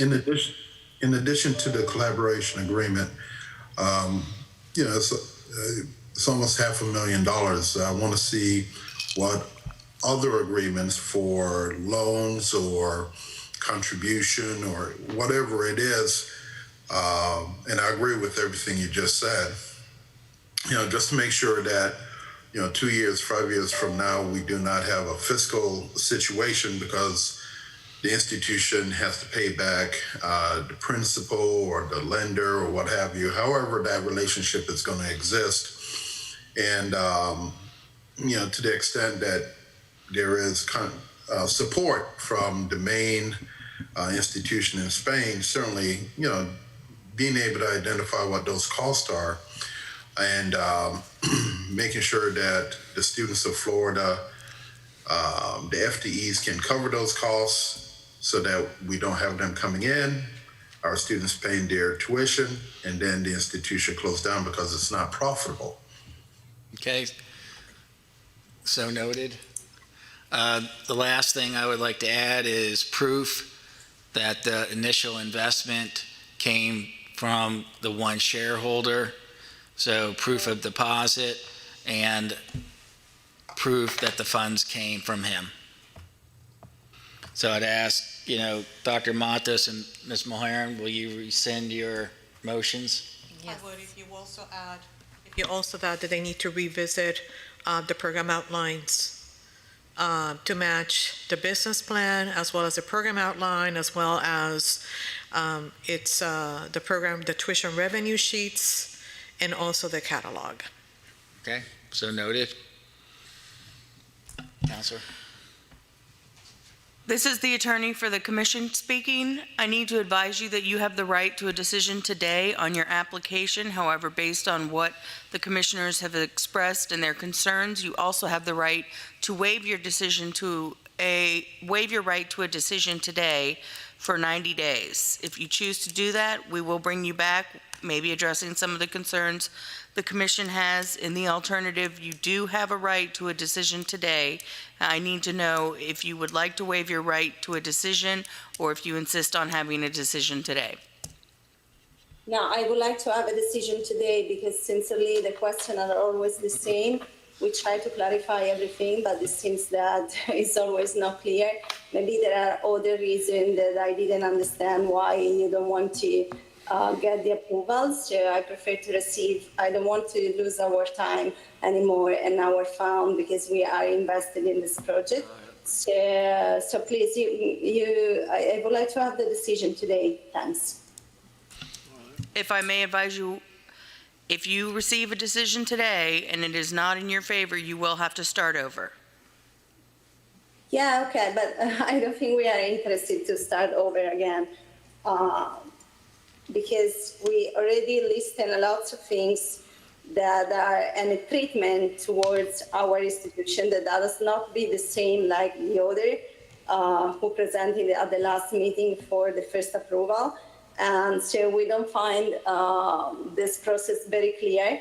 As I said before, maybe there are other reasons that you would like to disclose why you don't want to approve this institution, but we didn't receive even any clarification from our commissioner. We talked with her after the last meeting, and we asked to provide the recommendation from the commission and she said that she didn't understand why the institution has not been approved and what are the commission concern. So in front of that, I don't think that this is a real clear process for approval of this institution. And I prefer to have the response today. I don't want to apply anymore if the response is negative. No problem at all. Okay, the chair will entertain a motion.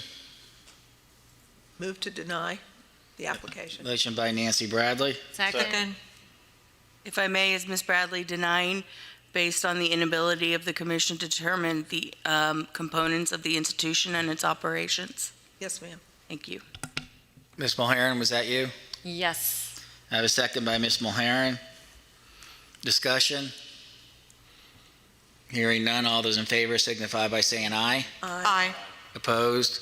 Motion carries. Thank you. You're welcome. Thank you. Number 3, Miami Health and Science Institute, Sunrise. Move to accept staff recommendation. I have a motion by Dr. Matos, Second. second by Mr. Wagner. Discussion? I can start, Mr. Chair. Is there someone here from the, yay, 2:00 in the afternoon, yay. Hello? Hello and welcome. Yes, hello. Thank you. Please excuse my non-appearance. I am battling COVID right now. My name is Gail Walker. I'm the owner of Miami Health and Science Institute in Sunrise, Florida. It's a pleasure to meet everyone. Hello, how are you? Yes, I'm doing very well. Can you hear me, ma'am? Yes, we can hear you very clearly. I have a couple of questions, Fabulous. if I can ask. Yes. My name is Dr. Yes, ma'am. My name is Dr. Ilia Matos, by the way, in case you really didn't recognize my accent. Quick question. There in the listing of the matrix of clinical sites that you sent the commission, I see that one of your clinical sites is over 50 miles. Is that correct? Well, yes. We are still looking for closer clinical sites. So due to the pandemic, a lot of the facilities are not as open to having students because of COVID.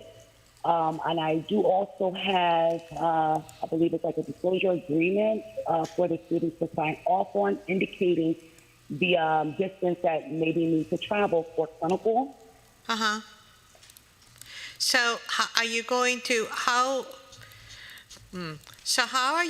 to assist students to get to the clinical sites with the distance that they have to travel?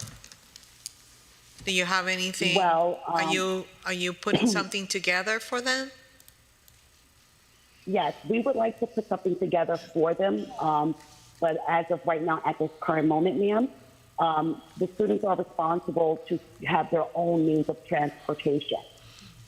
Have you already put together a clinical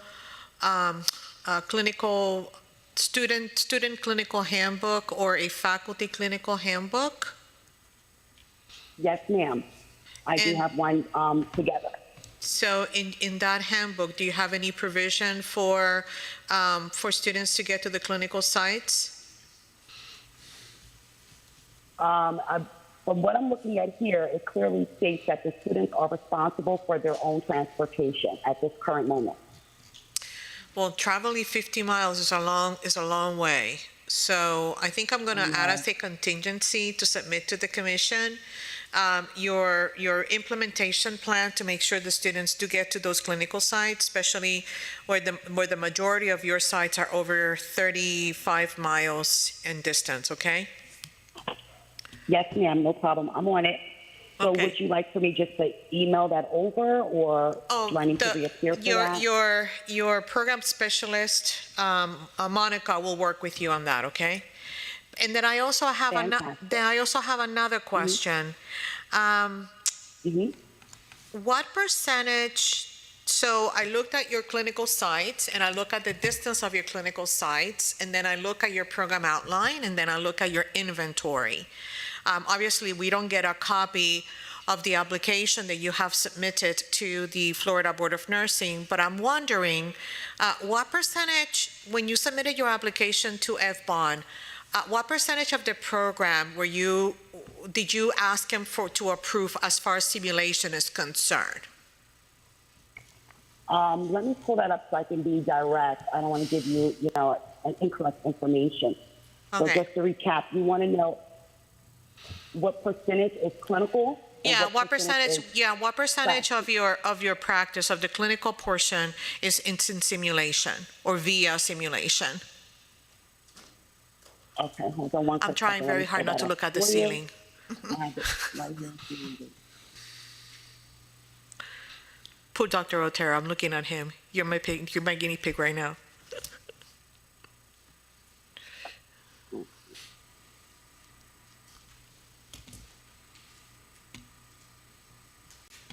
I'm still here. I'm pulling it up, okay? So let me ask the question in another way, because I know that can take a little bit of time. Did you submit an application with simulation hours in your curriculum plan to the Florida Board of Nursing? Yes, I did. You did? And, yes. And it had to be a certain percentage of it had to be Okay. in a So- classroom, and a certain percentage could be like VSIM, while another percentage had to be like hands-on in Okay. a clinical setting. So I have a You little. wanted to know, That's okay. You answered my question. So, thank you for trying to look for that information, but I think in the short end, I think that you answered my question and you confirm my concern.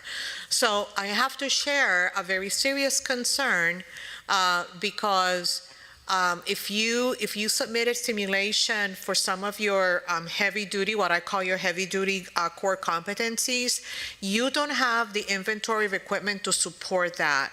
So I am going to add as a contingency or as part of the on-site visit to review the inventory to ensure that there is enough high definition equipment to support the core competency courses that they have submitted for simulation for instruction.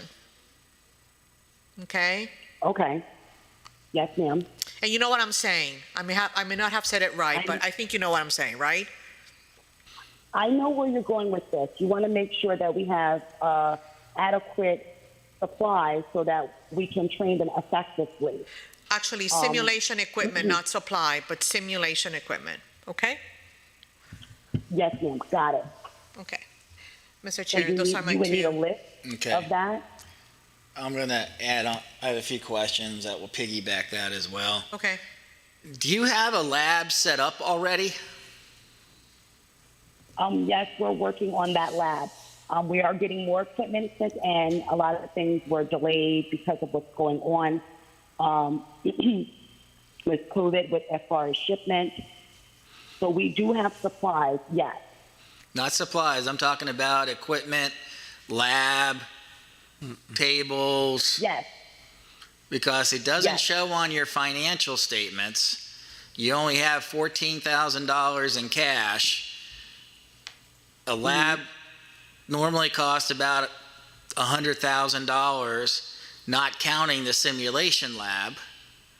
Where are you getting your financial resources to build out the nursing lab as well as your simulation lab?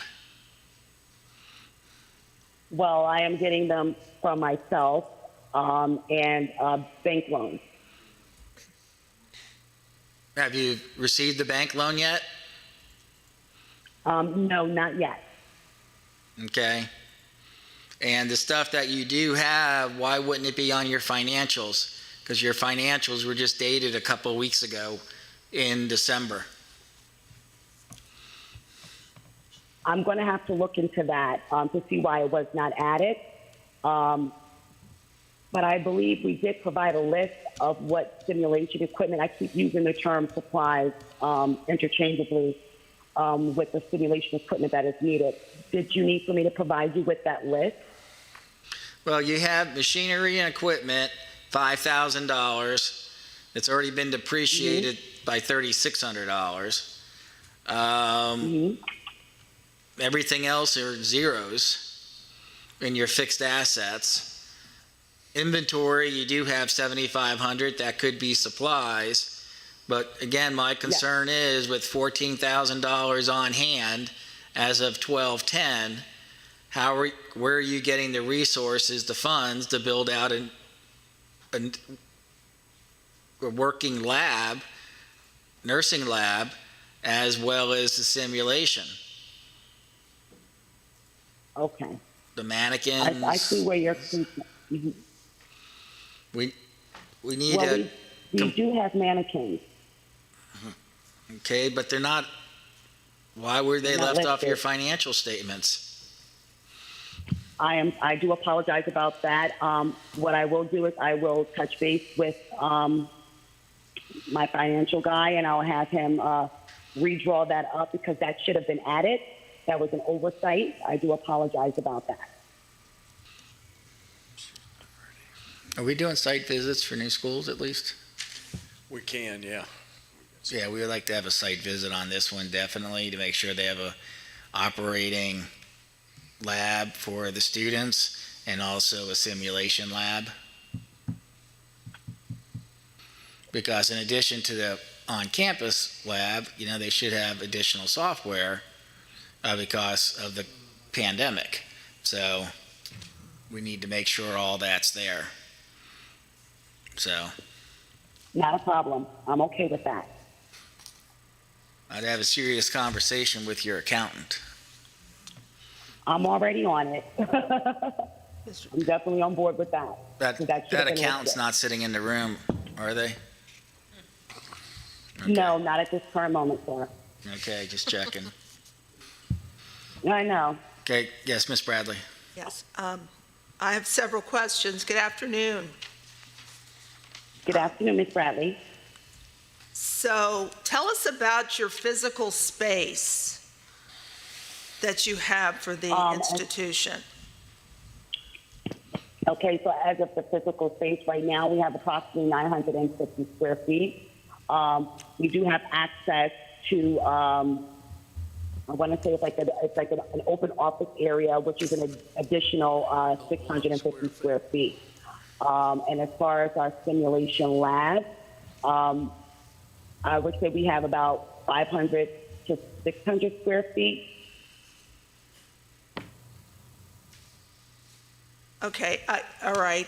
Yes, because I had read 1,000 square feet, and I was trying to visualize how you get classroom, nursing lab, simulation, offices, computers, and get all that fit in. My next question has to do with your program length. You contend the program is 1 year. How do they complete the program in 1 year? In your catalog on page 7 at the top, you say a full-time day program is 12 months. How does that work? Yes. Well, a typical full-time day program would include, I'm pulling up page number 7 here so I can follow you. It would consist of, I believe, classes would start around 8 and around 4, and they will be taking, well, for the first course, it would be just a one class by itself, which would be the fundamentals of nursing. And then when they move forward to the next portion of the program, they'll be double up on classes. So that's how that time span has came about. Okay. The way answers your question. Well, that caught my eye because most programs are, 18 months, 2 years or so, or longer, for an associate degree. But then I started looking for the general eds, and I was confused because in one place it says that the general eds must be completed before being admitted to the nursing program. But in another place, I see that general eds are, there's a distance ed is mentioned in the business plan. So are you, how are you working the general education? Well, for the general education, we were asking if we could have them completed prior to the nursing program, so that way we can focus just on the nursing content. So that way the student, could come in with those credits that is needed. Just for now at first, and then it is our goal to offer the general education classes on ground. So start off by taking students who already have the general education courses completed, and that would lend me to understand why you're saying the program is 12 months. That makes sense to me. If they already had the general eds, it's conceivable that they could finish faster. Yes, ma'am. I don't think that's clear in the catalog. Okay. That you have to be extremely, because a student's going to see that 12 months and jump on it. And then they realize, oh, I have to have all my gen eds before I can enroll in that institution. And that's really what your plan is. So that has to be very, very clear. Okay, hold on one quick second. Why would the business plan be talking about general education? Can you explain that? Or where are you talking about that? Hold on, I'm pulling that up right now. Let's see.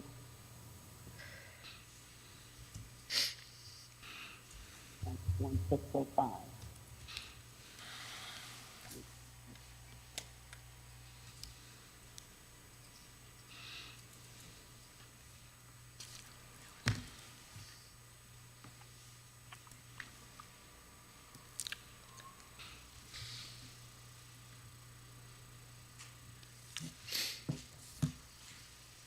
Originally, we wanted to offer, hold on. That might need to be, hold on, where it says, where are you reading that it states about the general education classes in the business plan? No, it was just the business plan mentioned something about distance education or online courses. Oh, okay, yes, that was, because originally we were asking if we could teach some of the nursing content as a hybrid program. We wanted to offer the didactic portion of it online to the students, while we provide the hands-on simulation on ground. And then it was when I spoke with Ms. Monica Brooks, it was brought to our attention that the nursing classes could not be as in hybrid, from my understanding. You can correct me if I'm wrong. So then we had to go in and then we had to change it. So if it does not state that in the business plan, we can update that as well. Okay, so you're not going to be doing any distance education. Well, here's the deal with that. We wanted to. They haven't applied however, for it. from my understanding, we were not allowed to. The nursing courses could not be taught as a hybrid, from my understanding. Correct me if I'm wrong. Right. No, you're right. You're right. Okay. Okay, so so we had to go in and we had to rechange everything. So I can send that over as a contingency as well if need be, and I'll update the business plan. That's not an issue. Okay, one more question, Ms. Walker. Are you? Yes, ma'am. Are you a Florida resident? I have a dual residency, ma'am. I do have a home in Florida. Because I noticed a couple different addresses, that's all. So I thought you were out of state, and so I wasn't sure about that. And then I saw an address in Orlando. Yes. But your school is located where? In Sunrise, Florida. In Sunrise, Broward okay. County. So are you going to be present? Are you going to be working at the campus? Yes, I will. Because there's another name on there as a director. Well, originally we did have a director, but due to the extraneous amount of time that it took for us to get a meeting, she did apply somewhere else, and that just comes with the territory, of course. So what we did was we hired someone else who is a Florida resident as well. So the name that I'm looking at is, I don't know if this is a lady or a man, CAO is the last name? CAO. Yes? As the director of the program? As the contact person for this application. KHI. No, I'm the contact person. You're the Oh, no. She's no longer with the company. I know. I'm sorry, ma'am. I misheard you. I apologize. But no, she's no longer with the company. It is now Miss Maria Freeman, who is our director of the program. Okay. And I believe that was updated in our catalog, ma'am. Yes, on page 55. Okay. Does either one of you have experience running a school? Ms. Freeman does. How about yourself? Running a school on my own, no, sir. But I do have experience in teaching at other schools. Doing what? Teaching. Teaching, education, yes, ma'am. Let me just get a drink of water, I'm sorry. My voice is cracking and drying out. What's your entrance requirement for your nursing program? So our entrance requirement, a person would have to be, of course, age 18 or older, have a high school degree or equivalency like a GED. They would have to be a United States, citizen, of course. They would have to take an entrance exam offered through the TEAS test. They would have to have a 70% or higher.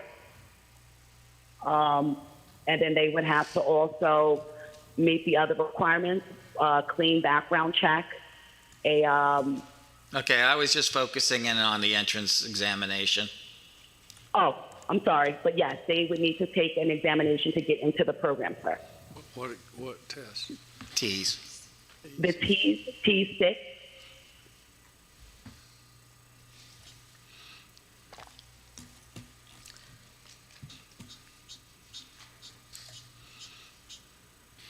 Mr. Chair.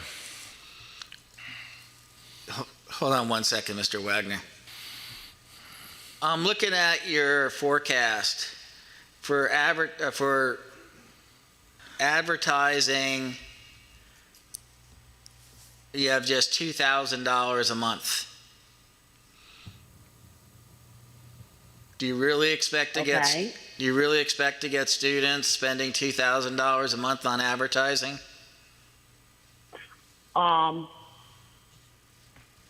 No.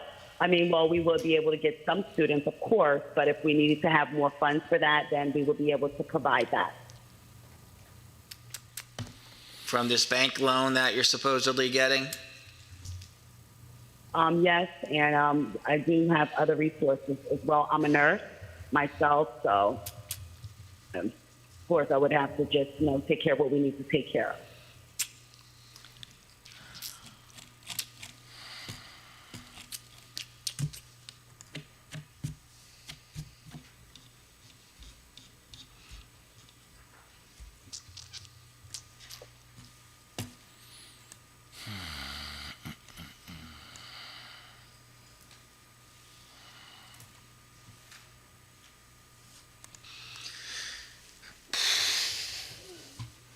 So your first year, you're looking to start a total of 12 students. Yes. Do you realize how expensive it is to run a nursing program for 3 students and another 4 students and then another 5 students?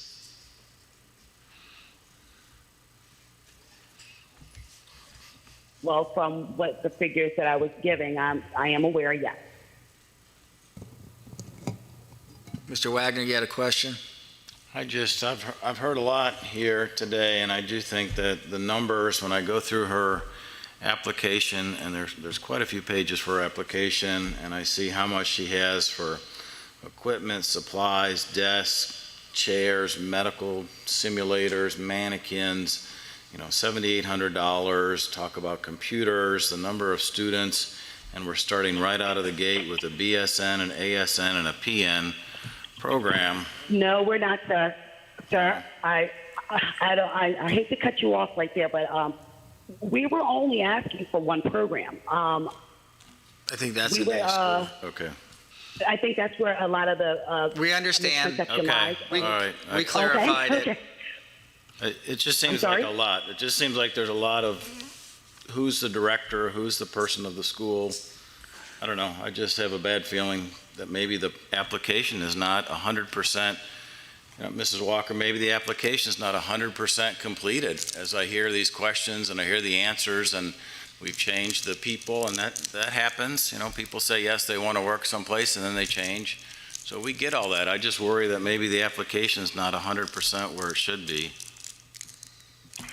What part of the application that concerns you, sir? Just a lot of the questions and answers that I've heard as I'm sitting Everything here. we've been talking about for the last 20 minutes. Okay, so I want to clarify this. We're only asking for one program. We understand and that. is Understand. The associate's program. We got it. And based on your submission as of today, you do not meet the financial resources of starting a nursing program. Mr. Chair, Yes. is there a way that maybe staff can sit down or offer further guidance to the institution in all of the areas of concern and conversations that we have had and questions that we have asked? They can be clarified with maybe an updated application? We can or- only suggest. That's up to you guys. Right. Anyway, I agree with that. I'm just putting that out there. Well, Maybe. I would be in favor of asking, discussing a licensure delay. My concern was over the square footage, being able to put a nursing program into 1,000 square feet. The financial concerns, of course. We don't have no disrespect to the owner, but we don't have someone coming in with a background in this. So I think a licensure delay that would be what I would think would be appropriate at this point. Here, here. I agree. Dr. Matos, Mr. Wagner, would you like to rescind your original motions? Yes, sir. Yes. Counselor? Ma'am, you have a right to a decision today on your application as is, but based on the conversation that's been ongoing, you also have the right to waive your right to a decision and come back in 90 days or at the next meeting to maybe work on some of the concerns the commission has. However, under law, you do have a right to a decision today. If you so choose, you can waive that right and come back at the next commission meeting with your application for reconsideration. But Okay, so based on the conversation that we're having, I have a lot of questions too. So I would like it if we can work on some of the questions together. I forget the woman's name who did suggest that.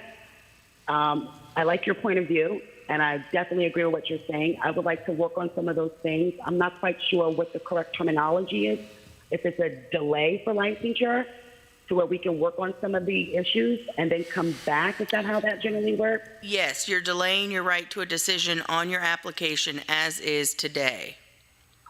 And then you can work with your program specialist, and she can assist you in trying to maybe address some of the concerns of the commissioners, but you cannot work directly with an individual commissioner. That is against the rules. Oh, no, that's not what I was saying. I do apologize for the misunderstanding, but I wanted to have like a list of what the commissioners are stating that their concerns are. Would I be provided with that? You have the right, you can have a copy of this meeting, which you can listen to and hear some of their concerns. You can also discuss it with your program specialist, see if she has any suggestions or issues that she thinks might be able to assist you. This next school's Okay. But I need to know if you're waiving your right to a decision today. This next school's the same. Yes, I'm going to waive my rights for a decision today to work on some of these issues. Now, is there any other issues other than the ones that we discussed? Your program specialist will be in contact with you. Thank you. Thank you so much. Thank so you. we would just work on these issues and then come back at the next meeting or whenever the application is sufficient enough. Correct. Fabulous. I would like to do that then. Okay. Thank you. Thank you.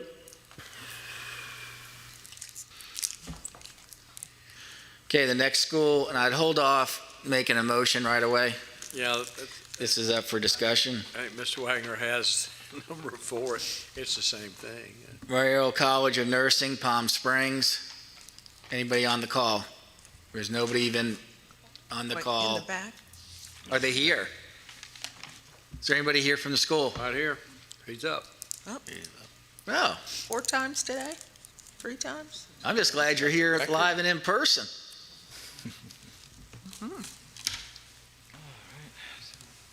Dr. Jose Otero, Otero Consulting Group. Dr. Seth L'Espérance. I am the director of the program of nursing. Okay, discussion. Well, I have one question. Let's see. You are, I just want to make sure that I'm reading this correctly. The matrix of clinical, proposed clinical sites, one of them is 172 miles from the campus, Yeah, that was weird. Yes? and another one is 203 miles from the campus? These finances are terrible. We probably will be using it if, but we will have transportation available for the student to go there. Where is that disclosed to the student? The transportation? Mm-hmm. And how many slots are there? 6 slots? Is this, the agreement is for 6 or the rotation is 6? 6.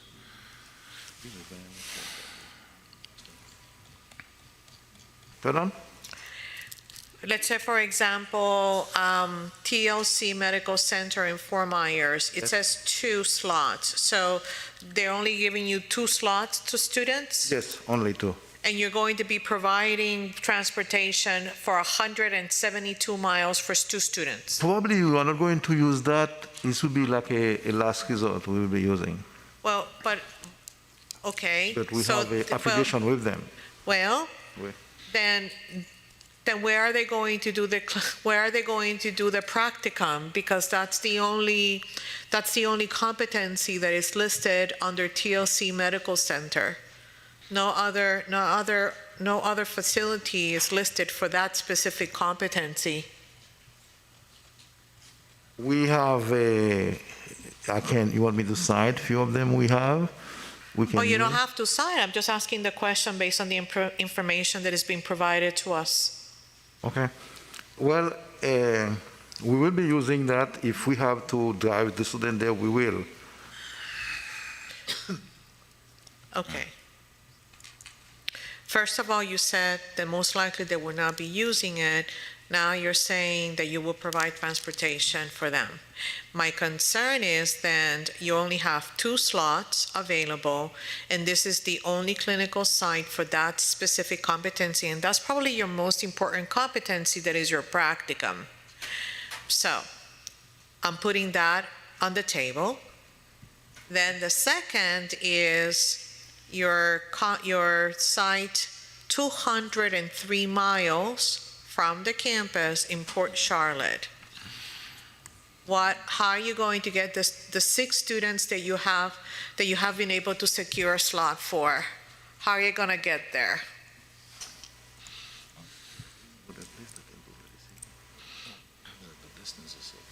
Med search is listed, geriatrics is another option.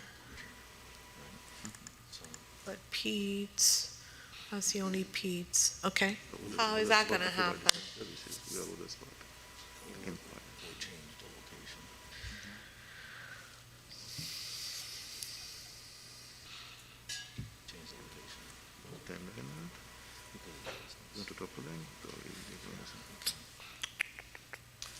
Dr. Matos, Yes, sir. the gentleman would like to request if it can be placed as a contingency to be able to move, to provide another location for the clinical. Okay, Dr. Otero, so here's the concern that I have. Number one is the number of slots that are available based on, I think, the financials for the initial enrollment of the program. That is a concern. Number two is the distance between the main campus and the location for these clinical sites. And number three is the fact that these 2 clinical sites are only listed for 2 very, very important competencies. One of them is a practicum, which is your capstone, and you only have 1 location that is very far. And the other one is pediatrics, which is also very hard to find. So if you're going to be working on this, and you know that it's concerned with distance, I would appreciate if other agreements are provided as well. Okay, we'll save that as a contingency. A big one. Yes. Mr. Wagner. Oh, I'm not done. Oh, I apologize, Dr. Matos. Thank you. All right. So I'm going to go to my favorite document, my favorite document, which is the catalog. So are you offering an RN to BSN program? I'm sorry, can you repeat that one more time? Is there going to be an RN to BSN program? Yes. So your BSN program that is listed here, okay, is an RN to BSN program, correct? It says BSN. Okay. Okay. So yeah. Okay.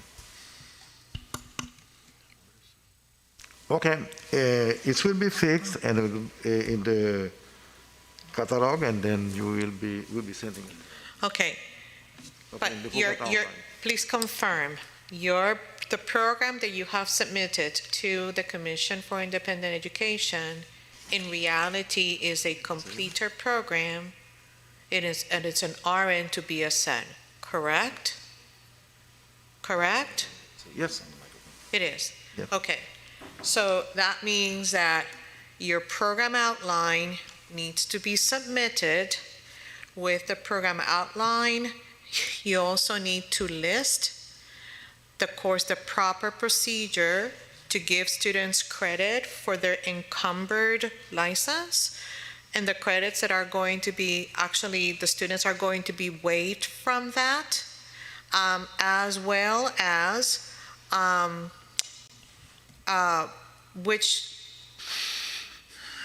can I say this? You cannot accept credits as a portfolio. You can only accept credits with an official transcript and an encumbered license. So as far as I'm concerned, I am not in agreement at all with the program outline that has been submitted and the admissions requirements that there are based on your clarification that it's RN to BSN program. I'm trying to be slow because I'm sure that our attorney is recording all of this. Okay. Are you following me on that? Yes. Yeah? Okay. So let's keep the conversation rolling. You're in the catalog, there are two ways that you're talking about grades that are awarded to students. You are talking about letter grades, and then you're talking about percentages for passing the courses. Yet, in your grading scale, your grading system, the way that you have it listed in the catalog, you don't have definitions for those grades. So that is a huge, because that takes into your satisfactory academic programs, and it takes into your readmissions policy, et cetera, et cetera. So you need to rework your grading scale, your grading system, and your grading definition for the program. If you have a different weight system for your ASN vis-a-vis or versus your BSN, that also needs to be listed in the catalog, which is not.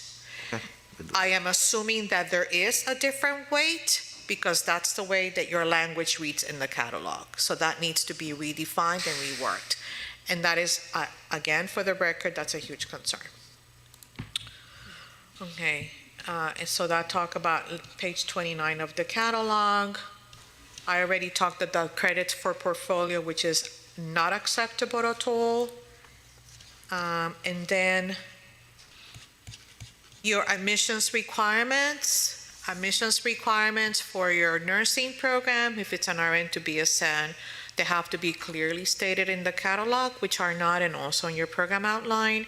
So obviously that needs to be resubmitted.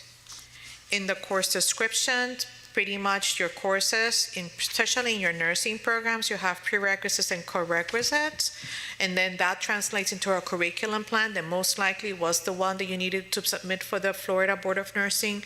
Yet in your catalog, you are not listing that curriculum plan, nor are you telling students what are the prerequisites and the co-requisites so that they can properly plan their lives. Okay? Let's see here. Okay. Thank you, Mr. Chair. That's all I have. Mr. Wagner? Very good. I had a couple questions written on my sheet here. How about as far as why are you starting 3 programs? Why are you starting 3 programs? Help me understand that. 3 programs right out of the gate. And as we know, right now, most of the hospital is requiring someone to get a job, some experience, and also they were requesting, do you have a bachelor's degree? They always ask that. That's mean we believe it's probably something if we can offer to people, they can come to the school and get it done, and then probably they will get a better chance to get a job when they're applying. No, and I understand we need to help people get a job, and there's lots of jobs in this area. But my concern is, I mean, did you consider maybe just doing the PN the practical nursing program first and getting that going, and then moving into the ASN, and then the next, going down the road like that? It just seems like when I look at your proposal and the amount of money you're spending, you put in $10,000 to recruit students for a brand new school, $10,000 for the whole year to recruit all your students over 3 different programs. And to me, it seems like a very small amount of money to try to recruit, to fill up 3 different programs for a brand new school. I just would hate to see you have such high goals, and then all of a sudden, you might, what if you end up with 2 or 3 in each program, 2 or 3 students in each program? You still have to pay for the instructor. You still have to cover all your fixed cost for your school. And now that's big trouble because you don't have enough income coming in. That's my concern. I have a school that has 55 different programs, and even I wouldn't start out and push 3 programs like just right out of the gate at the beginning. And so I just wanted to see if you had thought about that.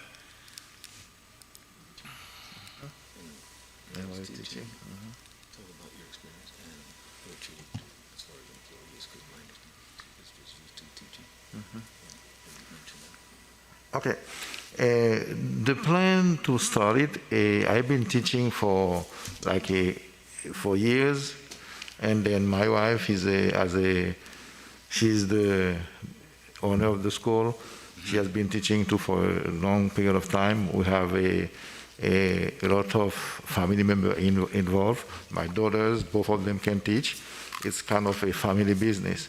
And then we'll get a lot of people that understand the goal of the school that will be involved also in there. And we have been investing our money in that, and then that is already a big gain for us.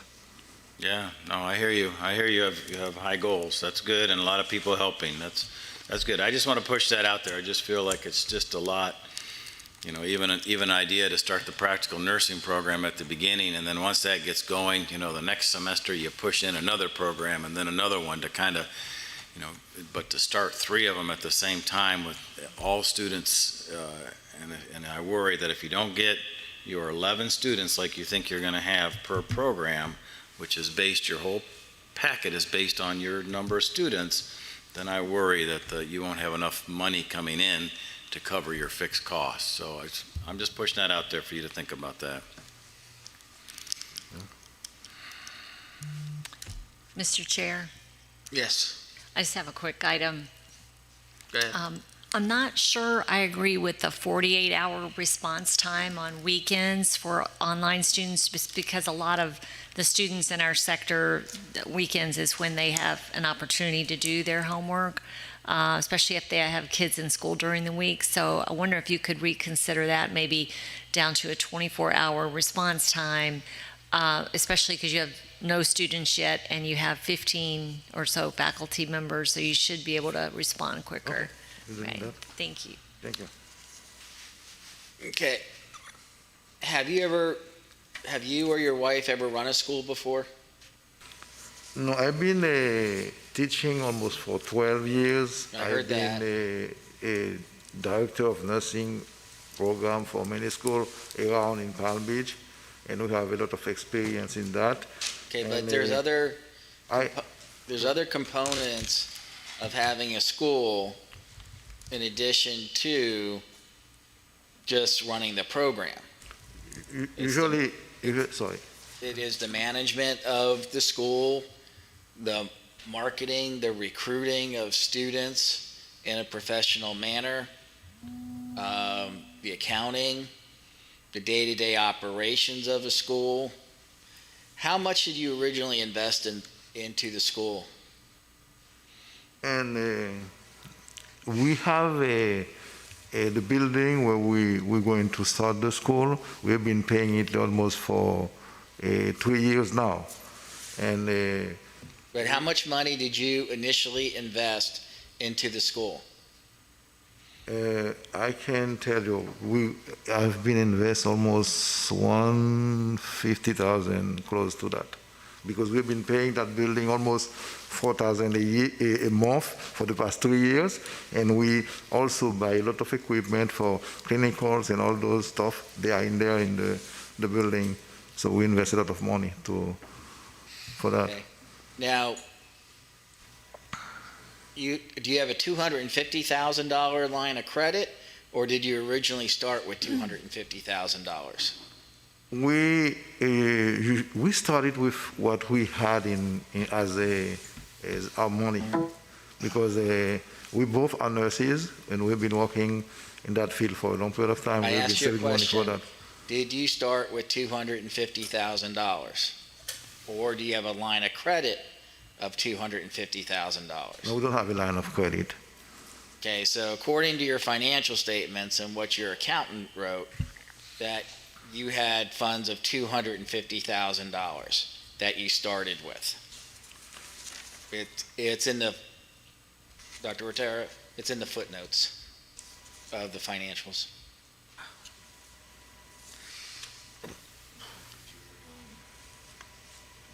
That's a conversation to have, because it's saying that you took a loan, that you have a loan. Is it released? Is there an answer for those $250,000? No, basically, we put money for and most of the money. Then you gotta disclose that. Okay. And usually, I can explain you, we pull money from our 401k we had, Okay, and this one is the part. so that was the $250,000. It was a lot of money, yeah, we put Okay, it there. so out of that 250, you've been paying rent for the last few years, right? Yeah, for the past 2 Okay. years, we're doing that. You bought some furniture and fixtures and some other expenses. Yes. Rent expense, you've been paying, we talked about professional services, general and administrative expenses. And your bank balance as of when the financials was done was $33,000. Yes. Do you have nursing labs already set up? We have those already set up. Okay. Mhm. As I said with another school, it's not on your financials. Okay. Okay? And those would be considered fixed assets, so they would still be on your financials even if you bought the equipment 2 years ago or last year. Okay. It would still be on your financials if you had the equipment. Okay, because you're doing practical nursing that requires equipment, and the ASN that requires equipment. The RN to BSN does not require anything. Okay? Okay. Plus you're doing online, and this is the first time, for certain classes that you outlined. Where are you going to get the additional resources to build a lab?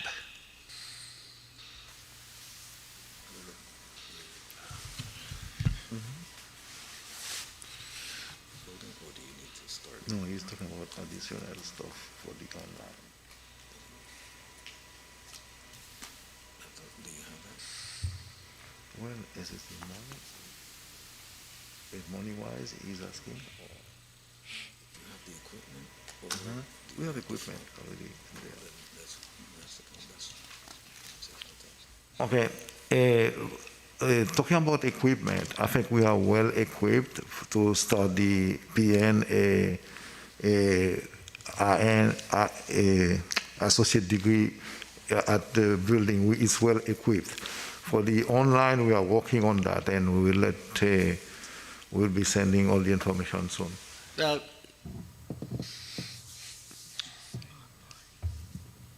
it's nice to say you're well equipped, Yeah, but it doesn't show on your financial statements that you have enough equipment in your lab to say you're well equipped.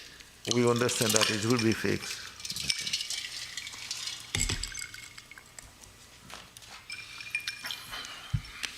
Can we squeeze out a site visit for this? We'll have Cool. to, because I agree, and you probably should have started out with certified nursing assistant and then moved up, but, you can't. We're just kind of looking after you, Right. that you're biting off more than you can chew with 3 programs, okay? And trust me when I say, I think a lot of the school people will agree, and a lot of people in cyber world will also agree, and the people around this desk will agree, one of the most expensive programs to run in a school is a nursing program. It's the faculty. It's your clinical folks that go out to the hospitals with the students. Okay? It's your simulation lab. Okay? And also your regular lab, which will have 4 to 5, 6 beds in there with the it's the Sims family, right? Okay? Just the family alone is $100,000. I'm not saying you need to start off with that, okay? But for proper simulation, you have to have something like that. And starting off with the 3 programs, that's tough. How many square feet do you have? What's the size of your building you're paying $4,000 a month on? I don't have the number in my head right now, but I will send it to you. Is it 1,000 feet, 2,000 feet? For paying $4,000 a month, it doesn't sound like a lot of square footage. Two or three. Two of those suites.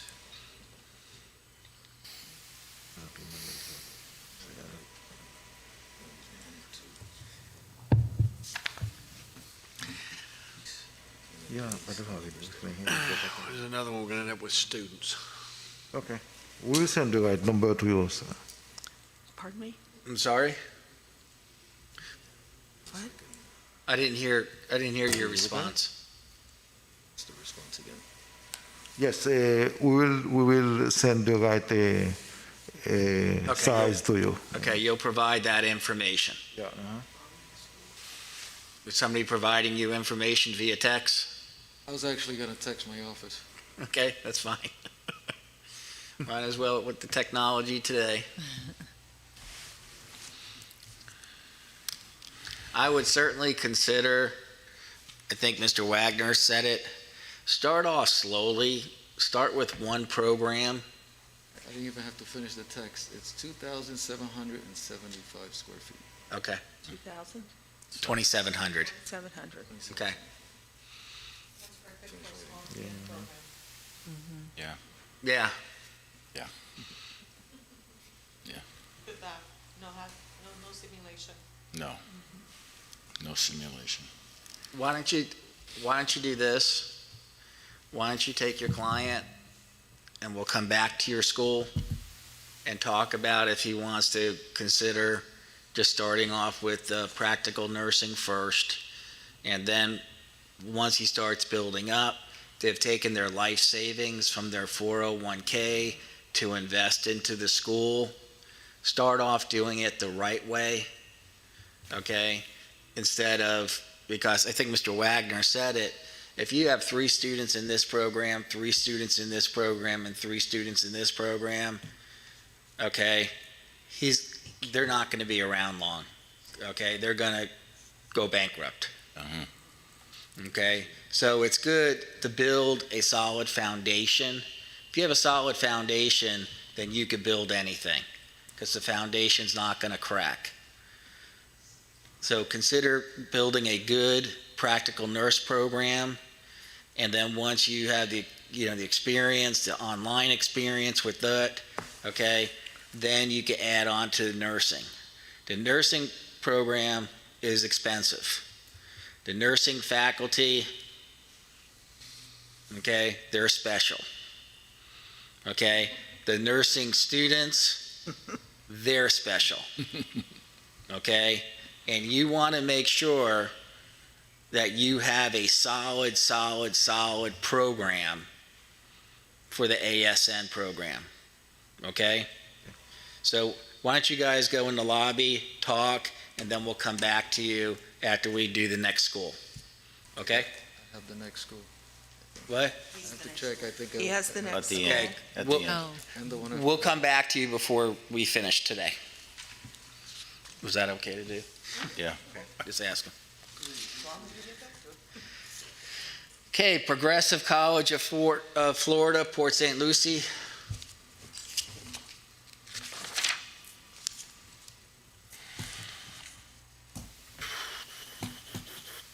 Move to accept staff recommendation.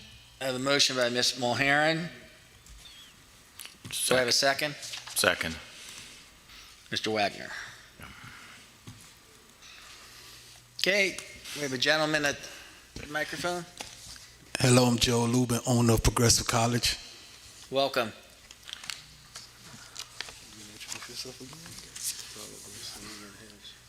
Dr. Jose Otero, Otero Consulting Group.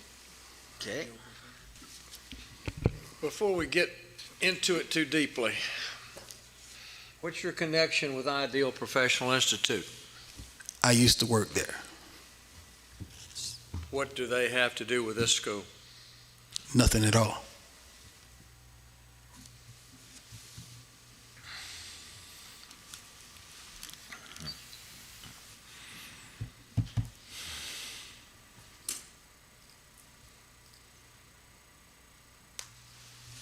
Is that it? What he says, it says they're not connected. Okay. Got it on record, they're not connected. Okay, discussion. I have good afternoon, sir. Hey, how you doing? Are you doing any training now? No, not at all. No reviews or anything like that? No.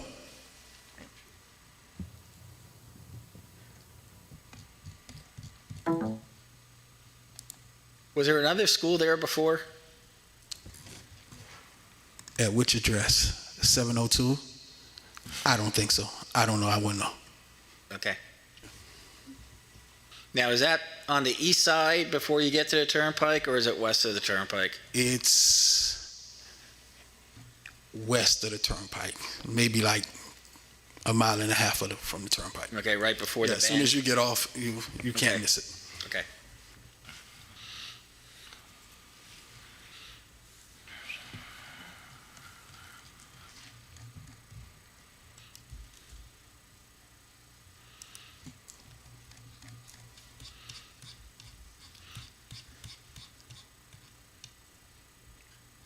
Is there any further?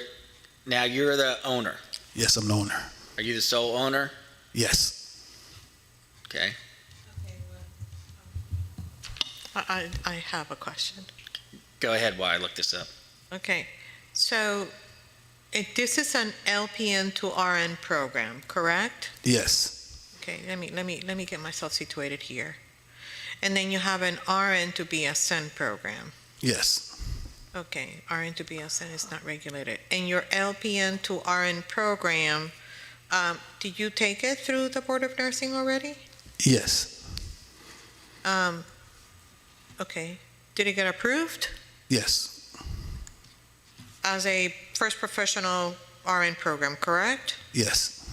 So so it's an ADN program. It's an ADN program. Are you solely concentrating on a bridge LPN to RN, or are you going to also advertise for a first professional generic RN program?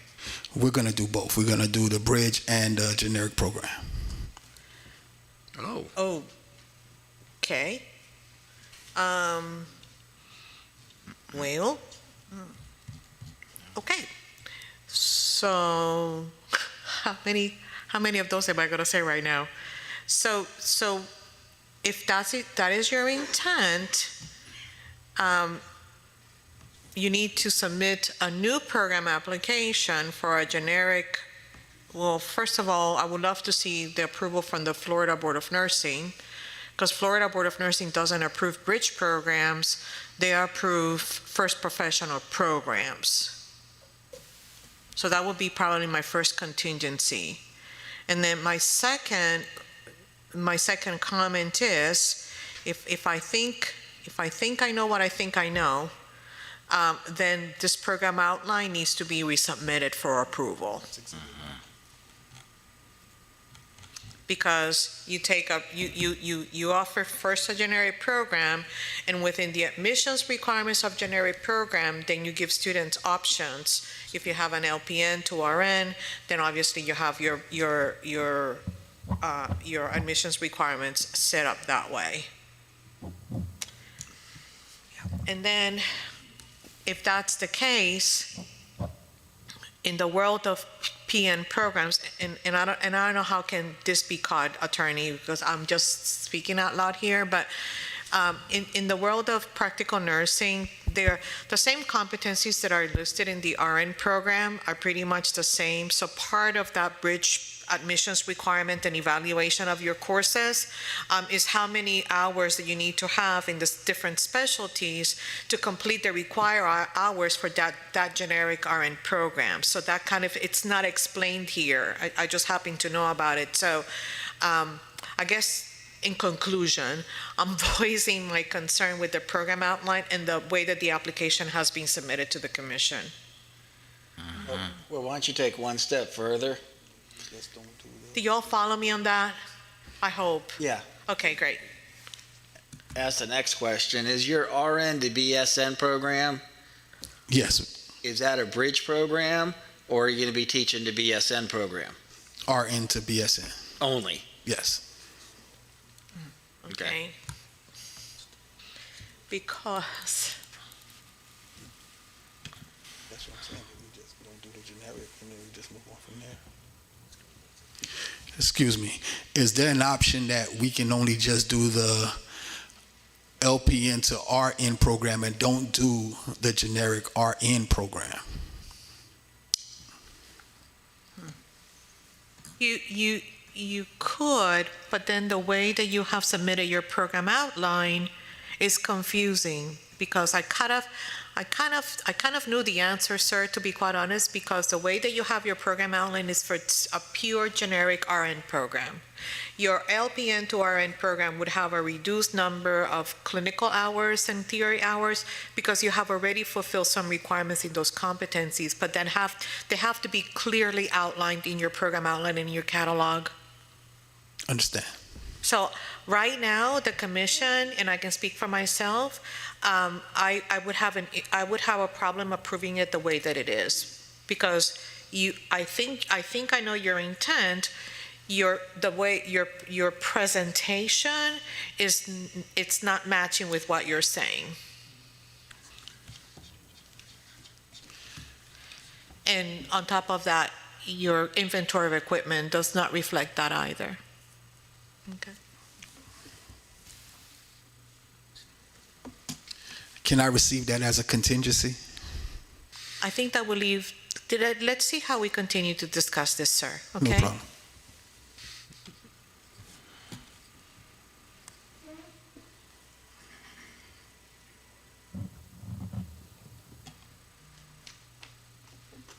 That's pretty much my big concern. Is there any further discussion? well, I'm still confused about what the program is. So, LPN to RN, and there's nothing here from the Board of Nursing. So, I can't, I understand what you're saying, Dr. Matos. Okay, if this is what you're doing, then everybody has to have a license. Everybody has to have all this other, entrance requirements. And it just seems like things are not quite laid out, to be clear. Correct. The admissions requirement says one thing, then the evaluation process is not there, and then the program outline, it's something else that is not quite the admissions requirements and the objective is. I probably would suggest further work on the application to get it all clarified. Maybe that the staff can get a copy of the approval of the program through the nursing program. That would offer us more clarity. Chair, What's that? do a 90-day. I think so, too. They can work on the equipment of the program once they decide exactly how they want to present the program to the public.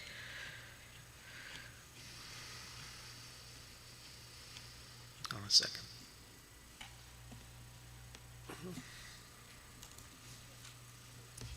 I mean, if I can say there's no mannequins in the inventory of equipment, Mr. Chair. No. Well, then let's ask the question. Have you purchased yet your I've lab? purchased all the equipment. The lab hasn't been built out yet. We was waiting on the approval from but the equipment has been purchased. Okay, hold on a second.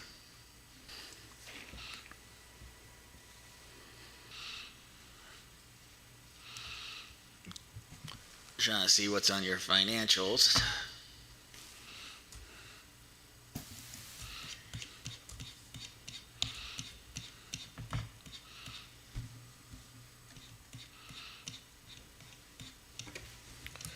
What percentage of your program application to the Florida Board of Nursing encompasses simulation?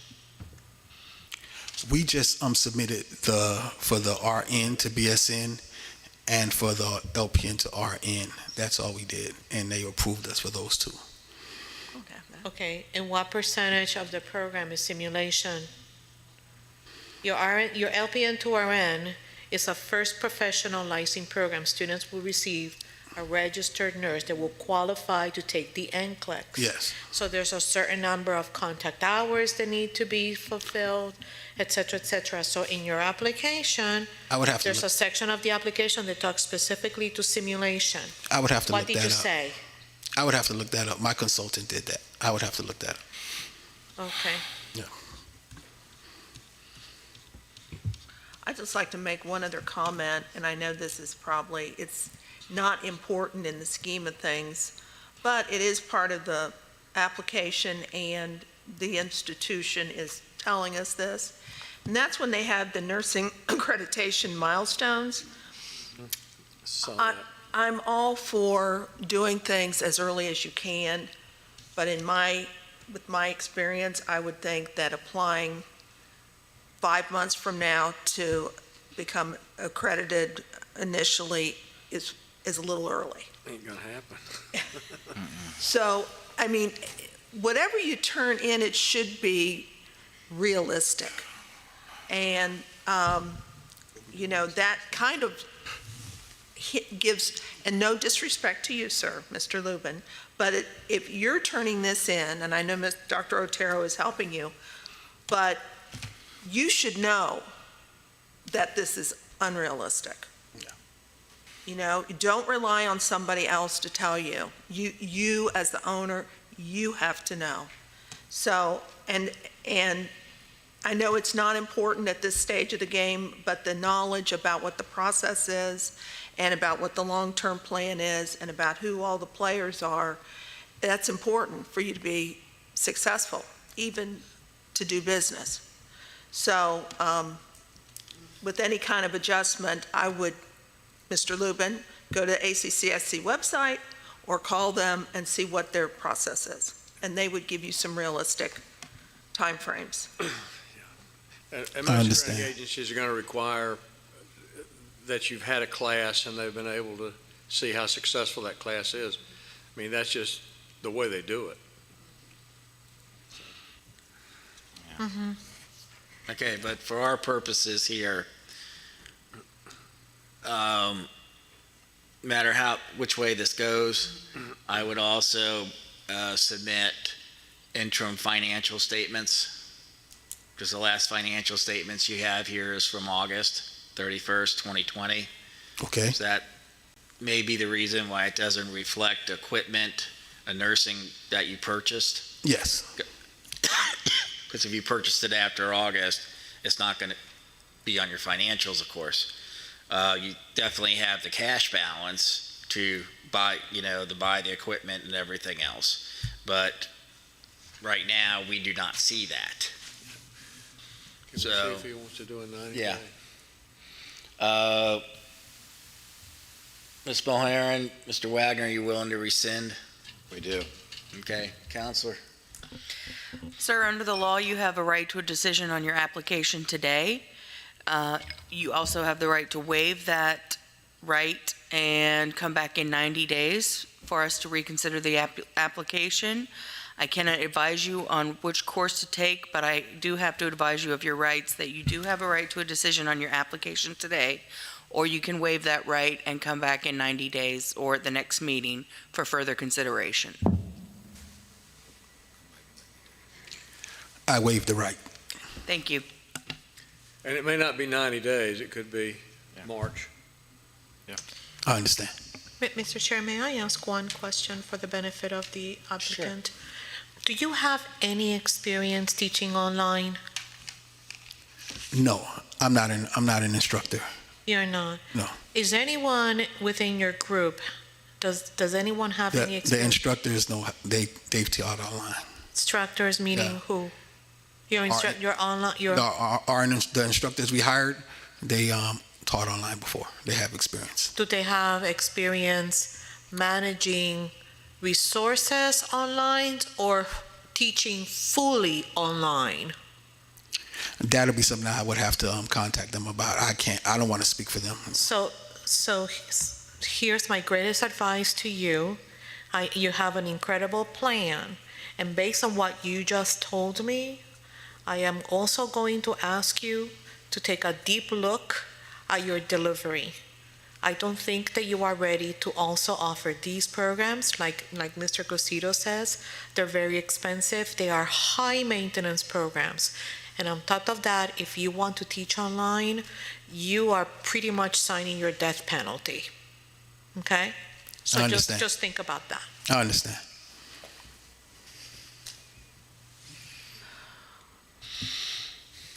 Okay, thank you. Have a good day.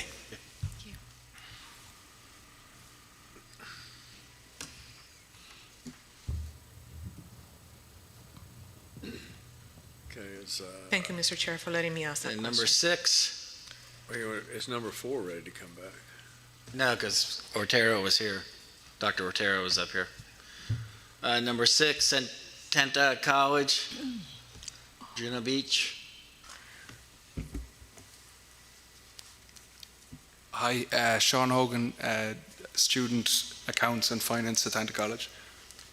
Chris Giorgetti from Santoro and Giorgetti post-secondary head. Okay, where's the owner? The owner is in Ireland. In Ireland. Ireland. I do have an accent, so I apologize for that. I appreciate your patience with me. Just ask what car they're driving. Yeah. Before they get into this, I've just got one question. McGregor didn't get coached by any of you guys, did he? No. Close though, close. We do have people within his organization, but not his team. Don't apologize If you don't know who I'm talking about, he'll explain later. No, all these people except me have accents, so don't. Did you see the McGregor? Yeah, I watched it, yeah. Do you have other schools?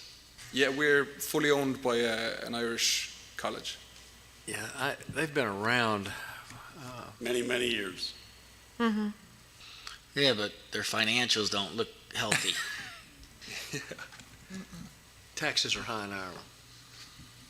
What you have other campuses in the United States? No. So you pick Florida. Florida has the number one, or the most amount of professional sports teams, and I think the state of Florida, particularly Jacksonville and Miami, has the most fitness centers as well. So when it comes to human performance science and coaching and fitness, it's the ideal location. Not California? No, surprisingly. Sorry, I'm not sure where the question came Right from. here. Sorry. California, the greater kind of LA area was our expectation, but market research showed that the southeast of the US has more major league teams and has a healthier output in terms of access to fitness centers and health centers. Interesting. And is this a branch of the school in Ireland? It's not a branch, no. It is wholly owned, but it's not a branch, definitely. So whose financials did you use? We used our own. You'll see Setanta College Inc. It has no trading revenue at this point. Everything is expenditure.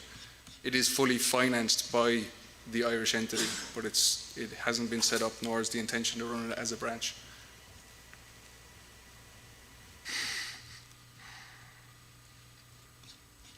Their goal initially, Peter, whenever I spoke with them, was to have its own entity in Florida, recruiting only Florida students, because the programs were not the same. They're not exactly the same as what they have in Ireland versus what they're going to teach here. Yeah, but how can you use financials from another company?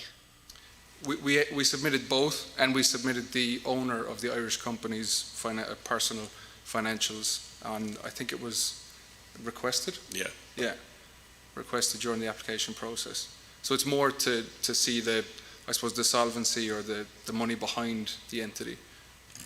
Well, that's not helping your case. Is he going to be the owner of this one? Is he the owner of this one? No, So- the Irish company is the owner of this one, so it's a corporation-owned company. Okay, so it's going to be a separate corporation, but the other but Ireland, the corporation in Ireland owns this one. Yes. Not as a branch, but as a separate entity with its own corporate. Okay. Exactly. Okay, so how did you register in the state of Florida? We incorporated a company, independent company. It's an Inc. As a foreign corporation? It's, standalone U.S. Florida corporation. Florida corporation.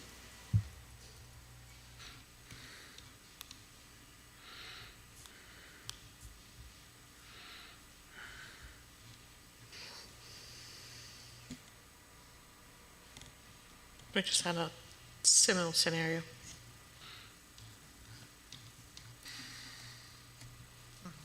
But you have, he's a one-owner guy, right?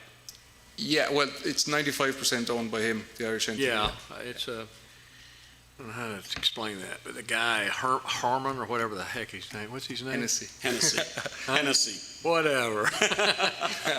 He's the, I know, he's the guy that and don't you have isn't there another one somewhere else? Doesn't he have a separate entity somewhere else? He had a previous coaching education company called Peak Fitness. Where was that? It was global. He had But it was separate. It was a separate corporation from this also, I think. Yeah. So that dealt with. So he's I suppose a world-renowned coach within strength and conditioning and physiology. So he would have used that company in his workings with the likes of the Pittsburgh Steelers or Padraig Harrington, PGA, and Bayern Munich, Liverpool, Lazio, all these soccer teams and stuff as well. So. Well, the only financials that they're in front of us are the other entity. This company's financials were added after the original application. Yeah, but that's the only ones we have. Yeah, okay. We submitted a financial statement to Mr. DeSalvo for Satanta, Florida. On the 1st of December, I think. Yeah. Hold on a second. It's the orange one. There it is. Yeah.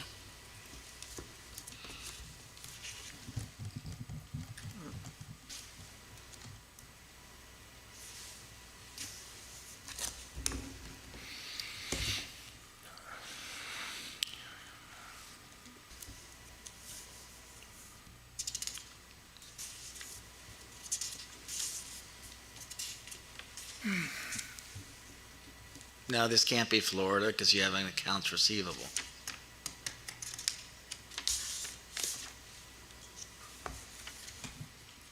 Have you been doing business in Florida? No, we're pre-trading. So this is just purely the outgoings, consultancy fees, company incorporation. See, I don't see just for the Florida one. November 15th.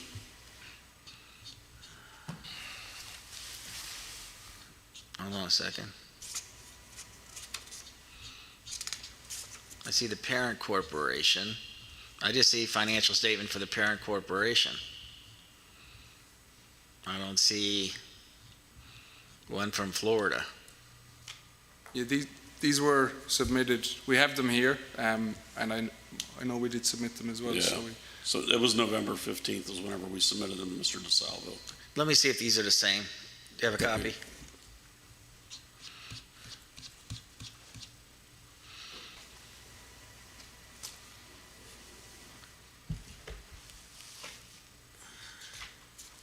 Is the parent company the same name? Yes. Yeah. It's LTD. Yeah. It's Satanta College Limited is Ireland. Is Ireland, okay. And then Inc. is Florida. And Inc. is Florida, okay. Okay, I don't see this balance sheet in here. I've only seen the Ireland. Does anybody see one with assets of 60,000? Oh, wait. Yes. No. You see it?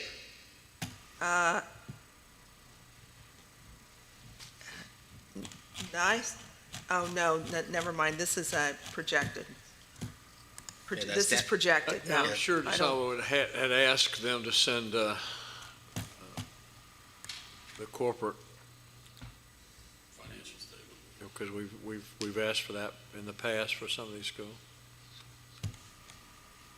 No, it's not in here.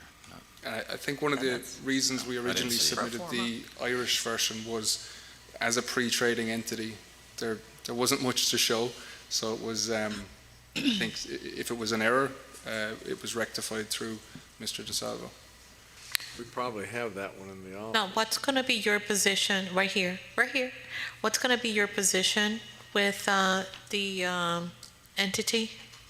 My position? Yeah, your post. Yeah, Yes.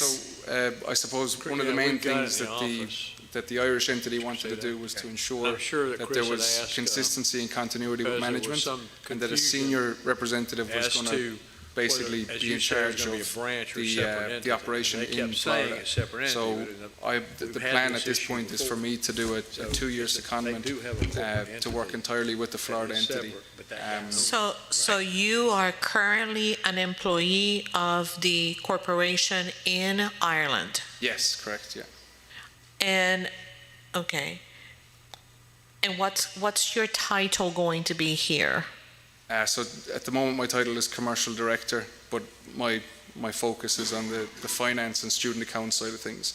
But here, that will expand to include oversight over marketing. And whilst this is getting going, where is your salary? How is your salary going to be paid? Who's going to pay your salary? It's from Florida, but funded from the Irish entity. So the Irish entity has a full commitment to cover all costs pre-profit. And I know we don't like to use that term in academia, but There's an operating, for how long are they committed to financially fund the operation in Florida? Well, as a wholly owned entity until it is profitable. So there isn't a Forever. cut ties or a The guy he owns it. Right, okay. But this entity is not the schools in Ireland, is it? The Florida entity is owned by the Irish school, which in turn is owned by Dr. Hennessy. So it is owned by the Irish school? Yes, yeah. And it's not a branch? No. Confusing for sure, but I know the strategic position is that we look to enter regions and markets that we don't operate in through independent entities that will form a group of colleges. So they won't all necessarily engage in the same fields of study or use the same brand name. So should be a branch. Is your plan to expand in the United States? I suppose hopefully we will continue to grow. At the moment, our only plan is within a 3 to 5 year period, which is to establish a strong base in Florida and look to, I suppose, recruit a growing number of students each year. One thing that I think is important to note, Setanta Ltd. is going through DEAC currently. Oh. They're right now ready for their site visit.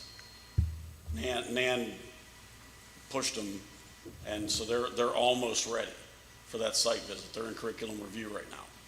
So there was no way to have the Florida entity be included in that. I got you, because they didn't have to start over again. Yeah. Is DEAC going to approve them with their financials? Yeah. Yep. Yeah. You think so?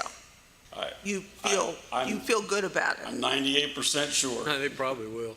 We've also, I suppose, it hasn't been officially completed yet, but the financial outlook from 2020 is completely different. So we've turned around any financial issues we had, posted a good profit. When are those financials due out? Say it again, sorry? When are your financials? It's generally towards the end of March. What month? March. March. How long have y'all been around total? Approximately, in different guises, 25 years. Yeah, they're going to approve them. Yeah. May I ask a question about the program? Different question. Go ahead. Okay. Are you're doing some of your training online with on-ground workshops, residential workshops? Are all the workshops to be conducted at the facility?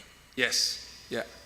So is it a destination campus in that you'd have people enrolled outside of Florida who would come travel to attend the in-person workshops, or are you looking at strictly local? I think, I suppose the main thing for us is strategically when viewing the US, it's completely different to what we operate in the EU. So we're looking at each state as a separate country pretty much in how we operate our marketing and our operations. So for us, this is purely Florida, which is local, I guess, is the short answer.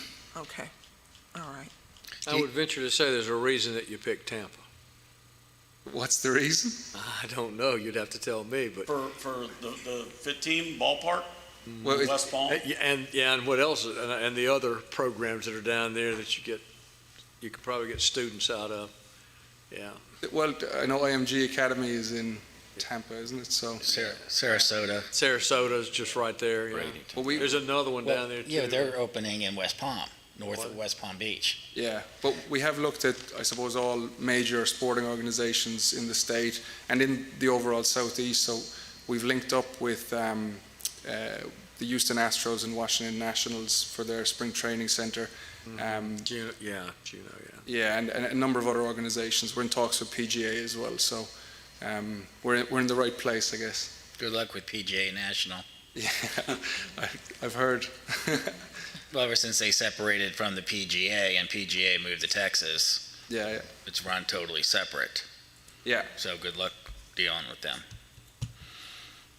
Their facility is owned by the Rooneys, so they have that connection with Liam and Mr. Rooney have that connection going way back to Dan Rooney.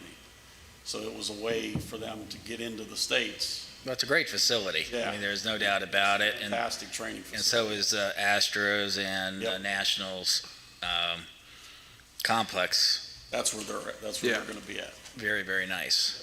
So our main classes will be taught over at the Astros complex. So Yeah. And it's just primarily strength and conditioning. You don't specifically look at a sport. It's all conditioning. Okay, so that leads sometimes when you keep talking. To another question. So where is your school then? In Juno Beach or in West Palm Beach? the offices are in Juno Beach. So unfortunately, because And your classroom space is in West Palm Beach. So that the county owns the stadium, and the stadium cannot then have long-term tenants. So our tenancy is a rolling residential week by residential week basis. So Yeah, our I'm familiar offices with are the elsewhere. guys there. Yeah. So we use that facility quite often. Okay. Mr. Chair? So we need to put somewhere where the classes are being held. So we have both addresses. Well, Yeah. The stadium or the teaching location is definitely in the catalog. And on the financial statements and other more kind of company-based documents, the office addresses. Oh no, they're both in the catalog. Yeah, administrative office and teaching facility. Yeah. Section 1.4. 1.4 of the catalog, Okay. page 6. yeah, we need that for. It's in the catalog. Yeah, but we need to make sure it's on our documents of the separate addresses. Perfect, yeah. Mr. Chair, I just have one simple item. Go ahead. Just on your online attendance, because it is asynchronous, make sure you're clear in your attendance policy upfront for students and faculty to understand exactly what that commitment is. And I really liked your faculty development plans. Make sure that if you can, integrate some virtual faculty hours as well for those online students, because that tends to be an area that a lot of students need extra help with. So, Yeah, that's great. Thanks for that. thank you. That's it. Okay. Do we have a motion, or did we have a motion on this already? No, Did we? but I'll make the motion. And I'll second. Motion by Dr. Matos. Second by Nancy Bradley. Any further discussion? And once your financials come out in when? March. March, okay. Please submit them to CIE. That will be as a contingency. Yeah. And all your equipment then, you don't own any equipment. You'll be using the equipment at the ballpark. Is Exactly, that correct? yeah. Okay. Okay, is there any further discussion? Hearing none, all those in favor signify by saying aye. Aye. Opposed? Motion carries. Thank you. Thanks for your time. And Cheers. when you get started, I have a employee that I'm probably going to send down. He has been working out for at least 3 years, trying to look like another employee that I used to have. And he ain't never going to look like Carl. We'll get him beefed up. Performance enhancement. Thank you, Commissioner. We appreciate your time. Thank you. Thanks so much. Cheers. Now, who's Toro sends his regards. who's Sean? Is that Sean? Okay. Mike says hi. Okay. The real Mike who? The real Mike Santoro. Yeah. We should just say the original. Sunlight Healthcare Academy?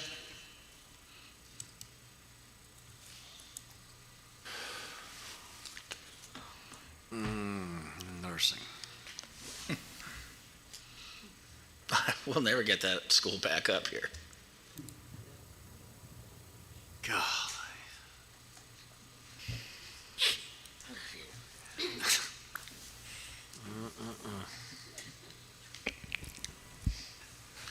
Introduce yourself for the record. Hello, my name is Florette Sanjik. I am the owner of Sunlight Healthcare Academy in Longwood, Florida. Okay.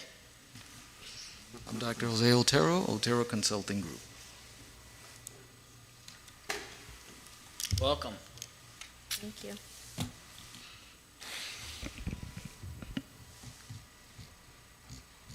How many square foot do you have of your facility? What's the square footage? About 2,500 square feet, a little bit over. I don't have it exactly.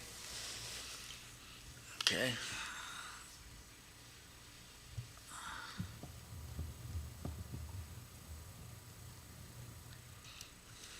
Mr. Chair? Yes, Ms. Bradley, Can I go ahead. start? Okay. Good afternoon. Hi, good afternoon. Now, you currently have a business now, is that correct? Tutoring. Yeah, can you explain to us what it is you're doing now? I prep NCLEX students to take the Board of Nursing, the NCLEX exam. Okay, and how long have you been doing that? Long time. I want to say 5 years. So that accounts for the revenue Yes. on your, And I work full time. I'm a nurse. Have you ever run a school before? No. Okay. I'm sorry to interrupt, Ms. Bradley. no, I was just going to, when you said you work, is part of your salary in here, in the revenue of the company? Not the company, no. Okay, so you have $524,000 in top-line revenue for Sunlight Healthcare Academy LLC. Correct. And that revenue, it comes from From prep, doing prep course. the prep courses. Okay. So what made you decide to open a school? I work for Orlando Health, and when they have the new employees, so I help train them, and they're always complimenting me how I have patience, how I explain things to them, so they kind of like encourage me, and I think I can do this. The NCLEX, when I prep the NCLEX students, I see success. Okay.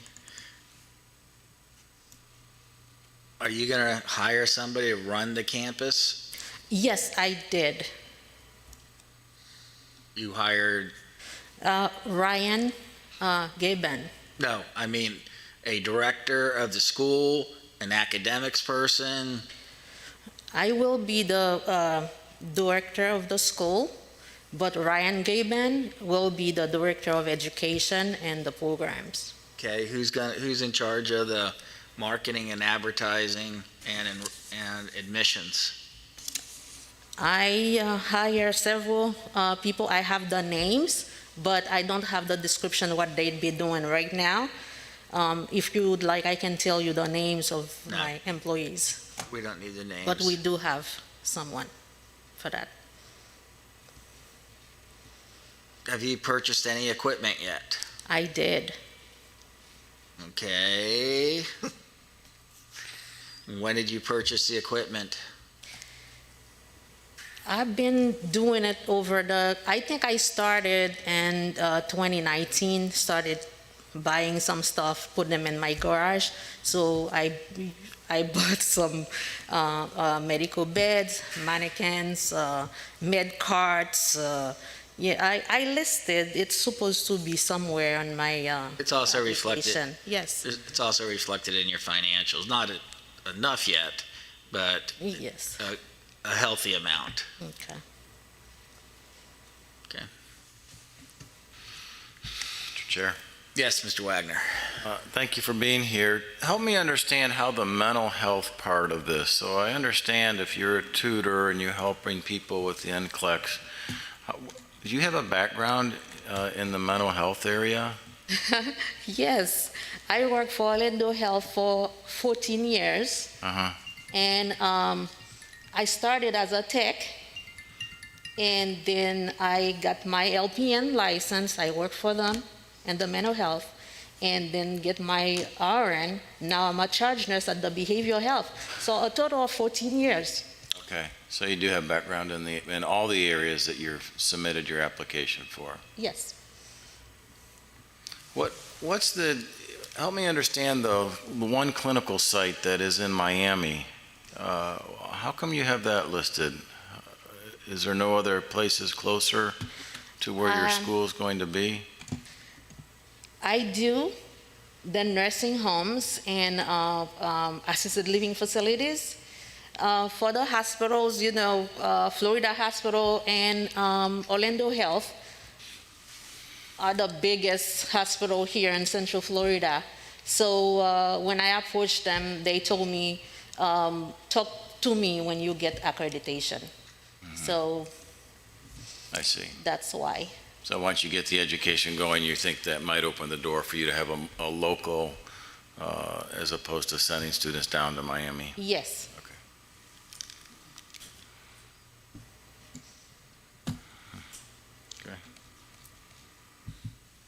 What kind of need, what kind of need is there for the mental health technician? As a charge nurse, I have to do the staffing. That part, I wish I can just escape it every time. The amount of phone calls I have to make to beg people, please, can you help? Please, can you help? When you have people trying to hurt themselves constantly, you have to put them in a one-to-one. So yes, there is a need for that. Mm-hmm. Right. Yes. Okay. I understand. Typically, though, is there I'm sure there's some type of certification, but to work as a mental health technician, is there a license for that? Or it's almost like the certified nursing assistant. Okay. Yes, they have to be tested. Right. So, say at Orlando Health, what credential is required for the mental health technician to be hired? They need to be either a CNA, or if they have background in law enforcement, they don't even need to go to school and take the course. I see. They can do it. Okay. Security, they hire these people. Right. Okay. Basically, if you're strong, so right. You can get it. Yes. Yeah. And there really is a huge need. Yes. For staffing. Yes. Yeah.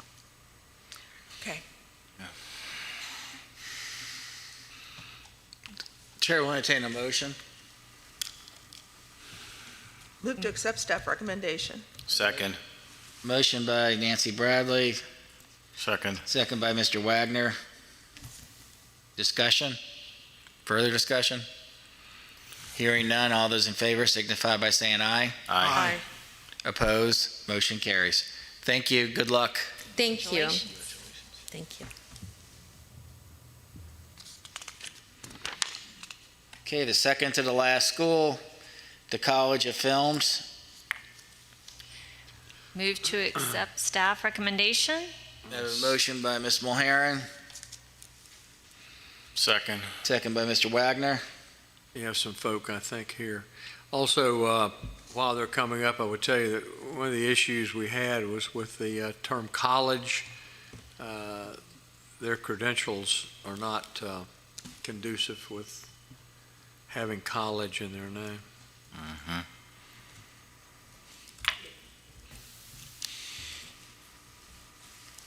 Good afternoon. Good afternoon and welcome. I'm Shelley Lewis, faculty. Dr. David Penn should be, I think he ran to the voice room. Anyway, sorry about that. But yes, he will address, I just heard you discussing the subject of college, correct? That was over here. Oh, I'm sorry. I didn't know where that came from. I will let him address that, but I know there will be a change in that he'll probably, in fact, let me get rid of this for audio. He will probably be best to address that issue, but that's something that's been looked at. And now that we're here and we've looked at some things, that's a definite change that we'd like to address. The change, I can tell you, I'll just sort of keep moving here because I'm familiar with what the discussions have been, is instead of college, the word institute of film. Also, I might add that the financials you have, we have new financials in the office. They came late. And Joe, I think those financials were fine, right? The ones that came in that we didn't get into the packet. Do you know the date of those financials, the ones, the most recent? Yeah, we have the recent ones. It's over here. Mr. Ferguson's talking, ma'am. Oh, there, I'm so sorry. I was looking. We have your more recent ones in the office that was sent. We just didn't get them to the commissioners in time, but Oh, okay. I think they're fine. Okay, so they did get the financials, they're fine. If you could address the topic of institute and the word college. Sure. Understand that you want to change, it'll be the Institute of Films? That's correct. Okay. That's all I had. Sorry, I had to Well, run you to the killed all restroom. my questions with the financials. Mr. Chair, Yes, Ms. Mulheron. I just wanted to make the comment. I thought you had a good basic plan for the online modality. You've got your attendance clarification, you've got your virtual faculty hours and other things, so I'm happy with the presentation. Thank you, Commissioner Thank you. Mulheron. Okay, is there any further discussion? Well, maybe they could tell us about their program. I look forward to I seeing mean, what you do. I thought it looked really interesting in what I was reading, so could you? Sure. Give us an I'm idea. Dr. Dave Penn. It's a pleasure and honor to be here, and I hope you think that maybe you saved one of the best for last for this long day, right? So I had the privilege of working for Florida Technical College for many years, and we also operated the Digital Animation and Visual Effects School. And about 6 years ago, Dave Ruggieri asked me if he knew anybody that had a film background that would step in for the founder. Well, that was me. I was this quiet, shy filmmaker and from my past. And so I had a great pleasure of running that and working on some films in California, et cetera. And so this program is really intended to help Floridians really with an affordable cost to be able to create short films and really learn about storytelling through marketing and helping businesses grow and things like that. So really to combine business skills with also visual communication skills to tell effective stories and help organizations throughout our community. In my past, before I was in academia for many years, I was a children's museum CEO in Tampa and St. Petersburg. Go Bucks, I have to say that. But anyway, nevertheless, it was a very small nonprofit that I grew to a phenomenal nonprofit, and this is a similar idea. So. Your address, I can't remember the address of the Dave School, but it looks very close. Is it? Actually, it's very different. So the Dave School is animation and gaming. This is true traditional filming and visual communications. Where your studios are located, is it close? It's nearby, but it's completely different types of programs. Those are for computer students who really want to learn the art of animation and building video games. This is for students who want to direct and produce and learn about the art of video production, but also to be able to use it in marketing and visual communications. We'd never want to have students be in the midst of in between film gigs, so to speak, so that they have full-fledged marketing skills as well to use those effective visual communication skills to help businesses grow. Mr. Chair. So what's the role of Davey Ruggieri in all of this? He's an advisor. He's on our advisory board Got as a volunteer. How about, Dr. Penn, how about as far as what are the students, where are they working when they finish? Are they working for big corporations? I know the entrepreneurship. So they should be able to work throughout Florida. Okay. So for businesses as big as Amazon and as small as a small business, what we want to do is really partner with chambers of commerce and help small businesses that really need marketing talent and the ability to have someone come in and use visual effects to be able to promote their businesses when most small businesses don't have a lot of skills in filming and storytelling and the art of everything going on in social media. So it's really for the business community as well as then the film industry from here, not necessarily beyond Florida as much. So. How about as far as like, have you thought about like the public schools, TV production programs? Yeah, we really absolutely. need teachers in those areas in our public high Yeah, schools. so Jeremiah Baumbach, one of our faculty members, is a long-term faculty member with Orange Technical College, which is our adult learning program, and I'm on his advisory board in the video production area.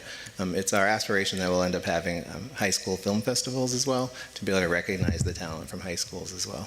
Okay, great. Well, we need teachers in our public schools for TV production, so if you could keep that that'd in be mind great. as you're preparing Yeah, students. That would be a wonderful partnership. Thank you so much for the suggestion. Okay, is there any further discussion? I'll call the question. All those in favor signify by saying aye. Aye. Opposed? Motion carries.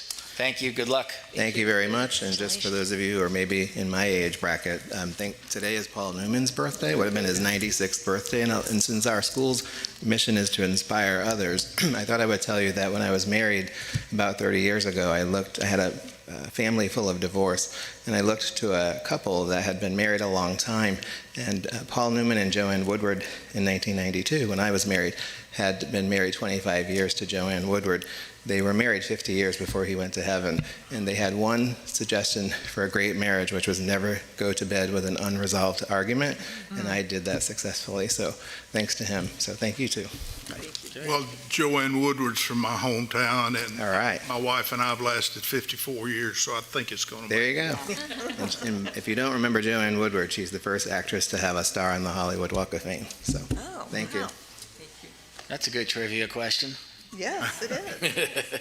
Whether she's from my hometown? No. And the secret to Dr. Kenshin's 54 years is every time she tried to leave, he went with her. Absolutely.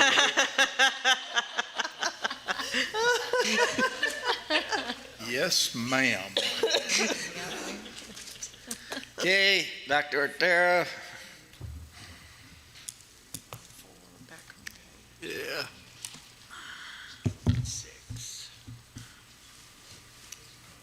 Thank you for indulging, Mr. Chairman. You're welcome. So what's the decision? At this time, my client is asking if he can have the ASN only approved. The which? The ASN. The AS programs, what are you talking about? The 74 credits.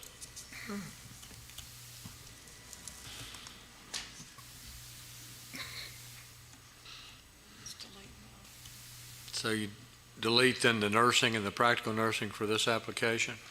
Yes, we would.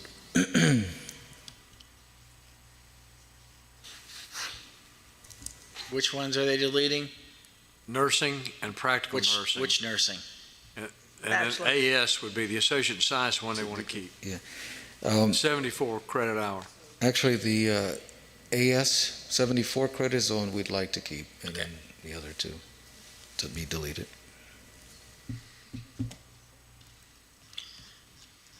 And you have invested in high definition mannequins. No, they have not. That's part of the issue is the equipment they have, or lack thereof. Now, we're going to do an on-site before that Okay. issue the laws.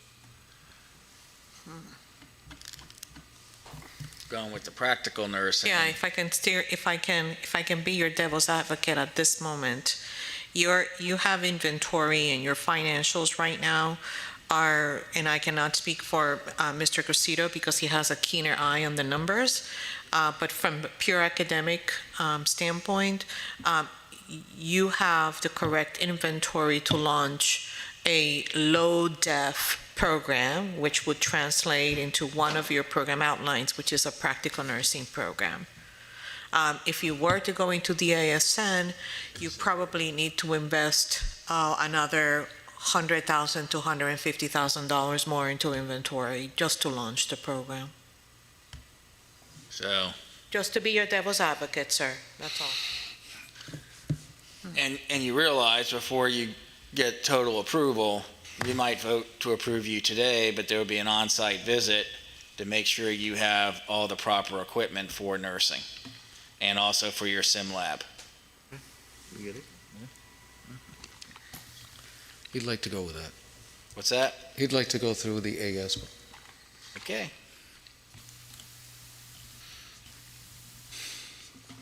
Motion?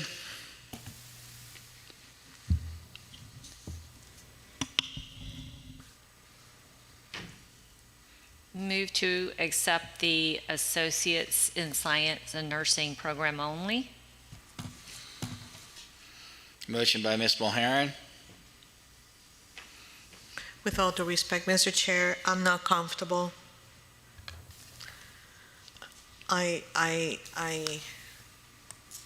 We are here, especially during provisional license, we are here to help our schools, to offer them free advice. And my advice today is that I don't believe that based on facility financials and equipment, they are ready to launch a program, not at the ASN level. okay, so I don't hear a second to Ms. Mulheron, so her motion dies.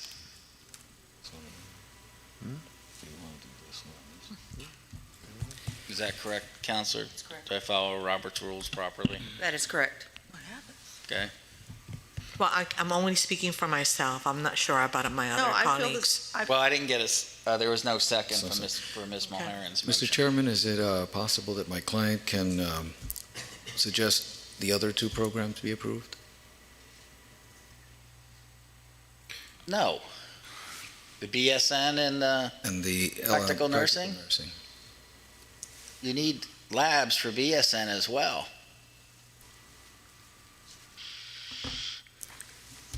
But you need to ask for all. The equipment doesn't support it. Right. right.